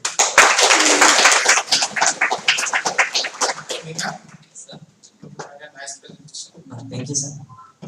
My question is whether you have considered the life of the products made with the bamboo. Let's say you have given an example of a house. How long it will last as compared to a house made up of concrete? Yes. If there is no natural disasters or other things, sir, it is like this. Bamboo will withstand, will last for long, but it can last for longer if it is treated with some chemicals and other paints or something like that. Then it will harm the ecology if you include chemical also. Yes, sir, but I didn't mention we must use that chemical immediately. Anyway, nice presentation.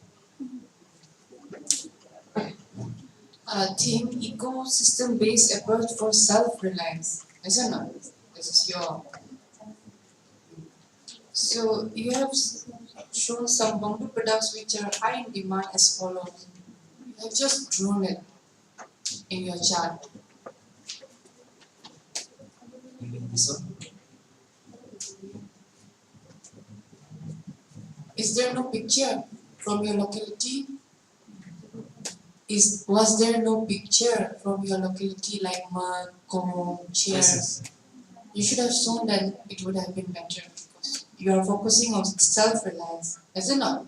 So it would have been better if you have shown someone making it or sitting it or a live product because these are just pictures drawn by you, is it not? Yes. Okay, nice presentation. And then tips. Thank you. Miss Malaki Dana, Government Secondary School, Bole, from Siam district. Afterward, Miss Tari, serial number 71. And after that, Miss Tai Jasmine, followed by Nino Hayapa.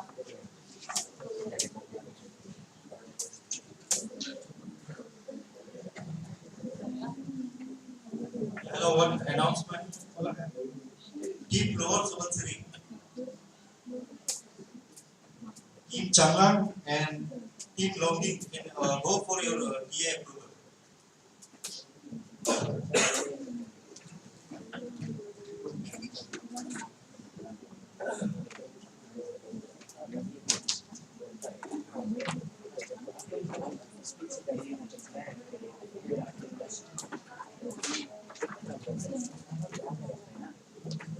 Who is Mr. Surjit Singh? You can go for your TA approval with your team.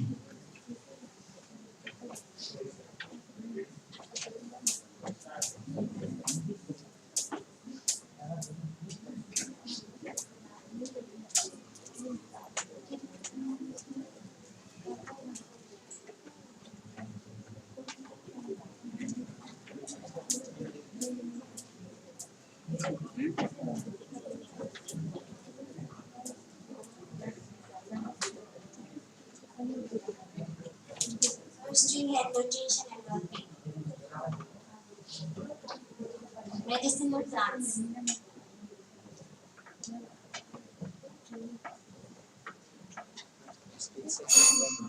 Good evening everyone present here, honorable judges, teachers and my dear participants. My name is Malaki Darang from Government Secondary School, Bola, and today we are here to discuss on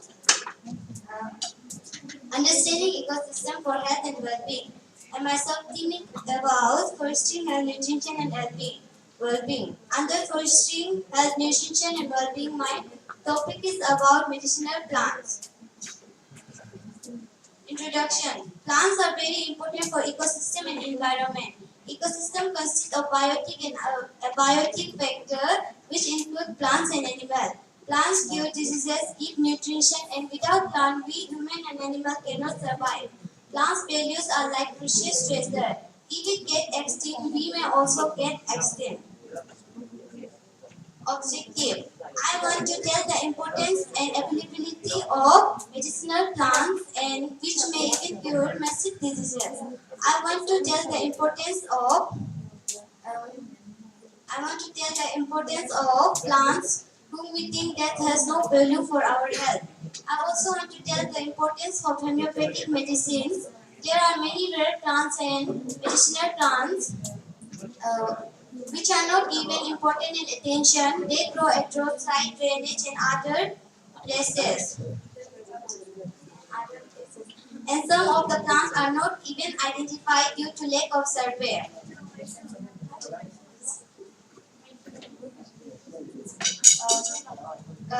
They may have potential power for curing diseases, so they should be discovered and well production should be encouraged for well-being and protection is must for higher production.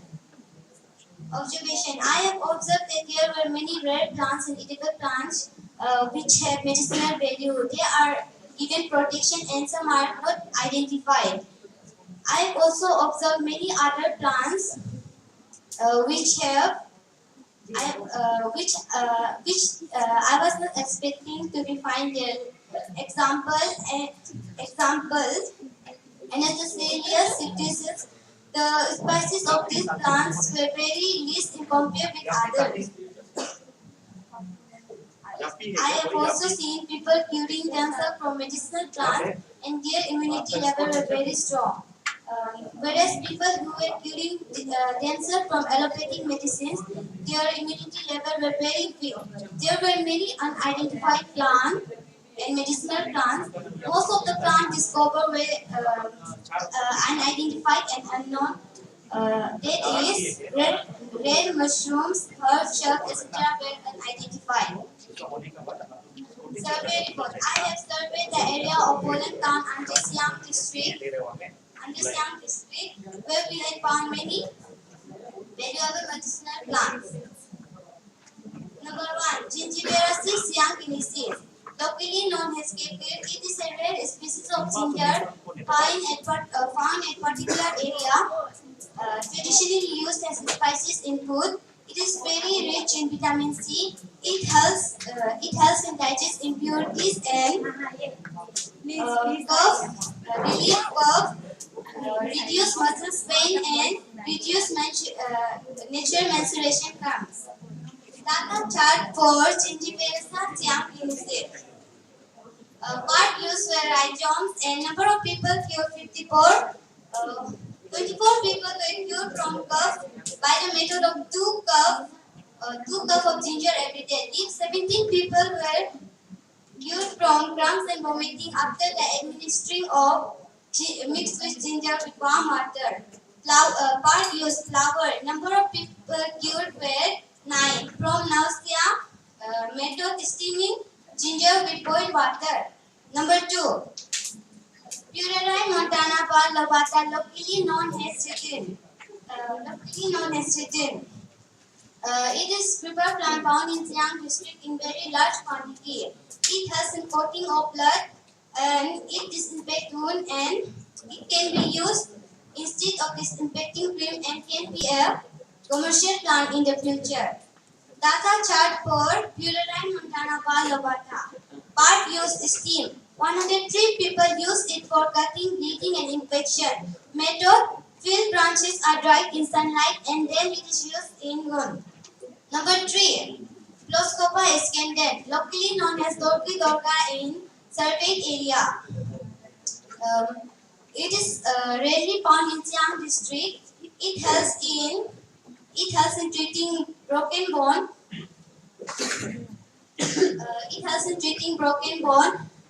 And extract of leaf is used as block medicine for sore eye. Data chart for Ploscopa escandent.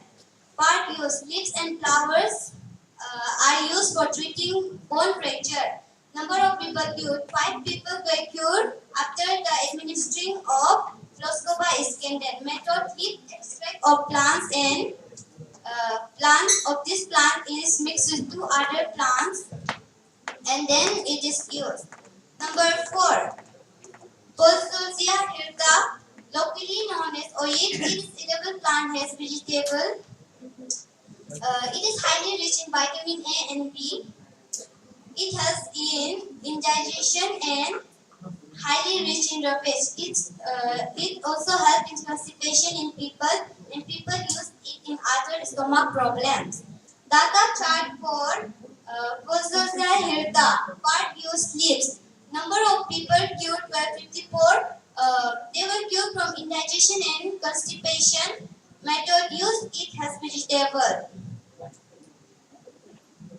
Action plan. After knowing different types of plant, I have analyzed that if plant should be grown and quality must be increased. They should be cultivated more and applying hybridization can also be an important method for betterment of environment. Example, Partenium can be crossbreed with other rare species for quick production. Some rare picture of plants and mushrooms.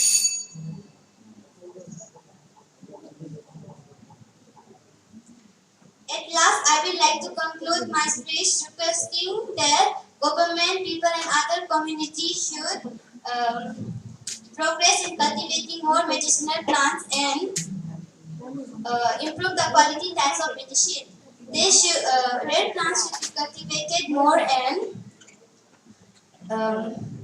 rare plants should be cultivated more for well-being and betterment of the environment. Thank you.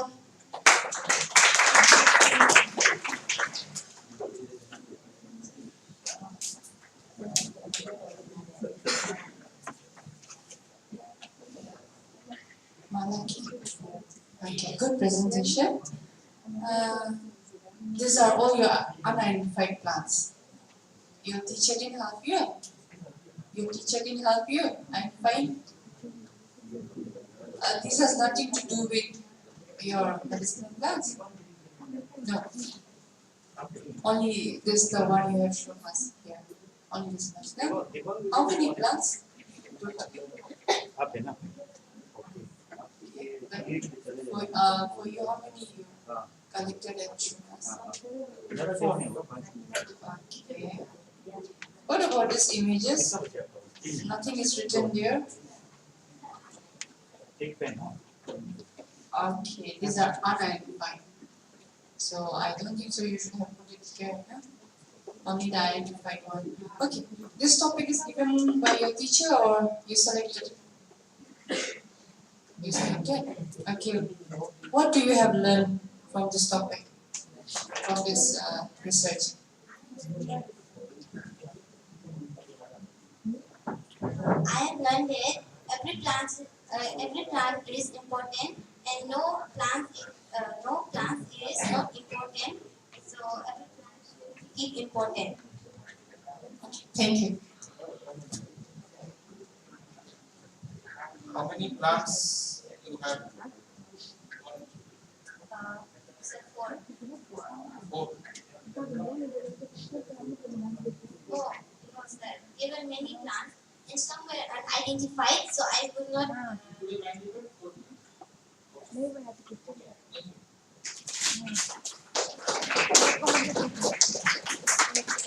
Number 72, Miss Tai Jasmine, BKB Joram from Lower Sulawesi district. Afterward, serial number 73, Sri Meloya Hayapa, and then Miss Tunggung Mosang, irradiated.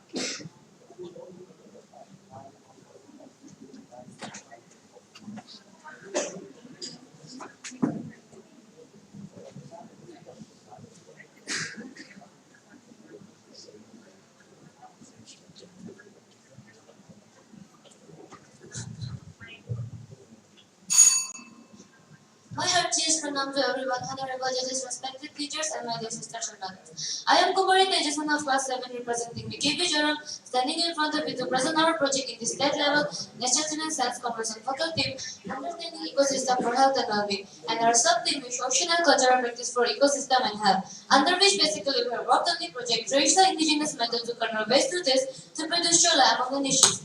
Traditional food content have been changed drastically in our society because of our contemporary lifestyle. Traditional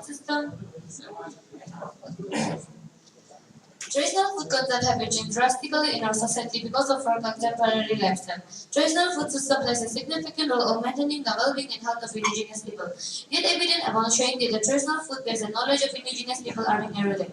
Arunachal Pradesh is a state with ethnic groups with different culture and food habits. Chola is a traditional food ingredient and popular food additive among the Nishi tribe of Arunachal Pradesh. Chola is a type of food additive derived from banana plant and millet herbs and is widely used in Lower Subansari by Nishi tribe in rural areas. It is familiar to most of the people in Nishi community without much knowledge of its chemistry. Chola is known to help in normalizing digestive disaster of stomach. In ancient times, chola was widely used in soaps and detergents for washing clothes and shampooing hair. But recently, the use of chola as a cleaning agent is drastically reduced. There are many other uses of chola in rural areas, including preventing bacterial attack on testicle injuries, making healing faster, to kill leeches and prevent their attack while working in the leech-infected agriculture field, and for cure and prevention of certain cattle diseases. Our group selected this project with following aims and objectives: to explore, identify, and document the traditional indigenous knowledge of chola preparation by Nishita, to promote its utility both in terms of food, nutrition, and income generation, to promote and conserve the unique indigenous knowledge of chola preparation.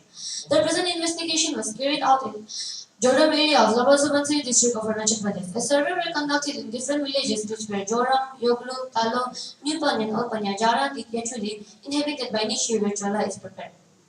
A group discussion were conducted and question answer were exchanged with regard to the preparation of chola as the unique community-based indigenous homemade food additive.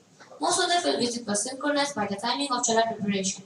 A well-structured and single questionnaire were prepared for generating maximum information on preparation and consumption of chola by Nishi tribe in Joram area. The preparation of chola depends on the availability of materials. As per data collected, nearly most of the people like to prepare chola using dried banana stem, dried corn cob, and bark of the tree. Besides this is some other raw materials like dried corn cob, fern root, marva husk, etc. also used. Our group also investigated the various uses of chola. As per survey data collected from 100 people, nearly 52% of people use chola for cooking as it softens heartbeat, reduces cooking time, and it helps in saving fuel and enhances the taste. As per data analysis, nearly 35% of people use chola to reduce the soreness of sour food items like bamboo shoot chutney. And the remaining 8% of people use it to reduce the smell of smelly food items like dry fish chutney. And only a few people use it for medical purposes like cough and cold, antiseptic, and dyeing of white rice dishes. Traditionally, banana fruit mill, millet husk, and taram tree bark are most commonly used for the preparation of chola. In the Yugal practice, chola is mostly prepared in the winter season and stored for use in the rest part of the year. Parts of the plant are cut into pieces and air dried under sun over several days. In the normal procedure, ashes is put over in a bamboo mat seam, water is added over it and allowed to trickle down the ashes. The filter cutting below is called chola. After the sample preparation, we did pH testing experiment in the laboratory. During the pH study test, 50 grams of H was suspended in funnel containing filter paper, 200 milliliters of distilled water was added to it. The filtrate was collected in beaker was used as chola for pH test. During our pH test, it was found that chola prepared from banana trunk was found to have pH value between 9 to 10, whereas corn cobs and millet husk were between 8 to 9. The test clearly indicates that all the samples were slightly basic in nature. Chemical and spectroscopic investigation of banana trunk and banana ash done by the researcher of Guwahati University shows that ash contains high amount of carbonate, chloride, potassium, and sodium. Also, the sample is found to have significant amount of other 11 elements which is needed for healthy body, including magnesium and zinc. Banana plant is accumulates the elements from soil and water and hence contributing to its high amount in chola. Similarly, chola prepared from corn cobs and millet husks are also rich in minerals like iron, magnesium, zinc, phosphorus, sodium, potassium, etc. After survey and data analysis, we found the following problems with preparation and consumption of chola. Chola preparation is confined to village level only for domestic use. Chola preparation is confined to traditional technology using crude method. Traditional technology of chola preparation is improvement. Chola is consumed by Nishis and Apatani and is not popular among the other tribes. Over the years, there were no systematic and deliberate effort made by the researcher for introduction and production technology. Still, the local manufacturers are depending on the age of traditional art. Third, there is a myth in Nishi community that consumption of chola causes ulcer, but still everyone's consuming. So, to overcome all these issues, our group suggested possible solutions to the problem. And some of them are, government can help implementing health benefits of chola to society through public media. Institutions that have a good understanding of the method can take it up to their extensive workers who will teach us to maintain the method. Systematic and deliberate effort should be made by the researcher for introduction and production technology through hygienic and scientific method. Identification, domestication, and conservation of chola making techniques should be initiated by both government and NGOs. Further research work should be carried out in this aspect. So I would like to conclude with the following, saying that from the investigation, it was found that chola show different pharmacological activities. Traditional beliefs behind the use of chola is scientifically proven by the current experiment. Elementary analysis of the different elements present in chola, which must be responsible for its pharmacological activity and its actions and health promotive factor.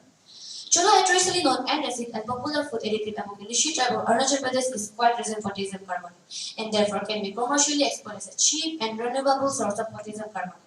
Because of the presence of vanadium, chola can have beneficial effect for heart patients. Chola should be given alternate importance as after harvesting fruit. Banana plant is presently of no use and usually thrown away. And moreover, chola is prepared from waste products like corn cobs, fruit peels, and bark of the tree. So it's predicted since time the immemorial Nishi community knew how to convert waste to taste and to make natural baking soda from waste part of the plant. Chola is not only a source of food and nutrients for the local people, but could also be a means of income generation. The sale of chola in the marketplace also provides a source of income generation to the local people. So, its propagation and conservation of cholla making practice should be given prime importance. So, here are some glimpses of activities done during our project. Thank you.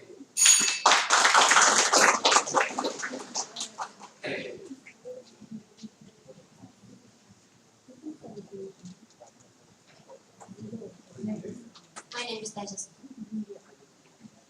Done your survey very nicely, I think. And do you know about the history of this chola? Our From ancestors. where it originated?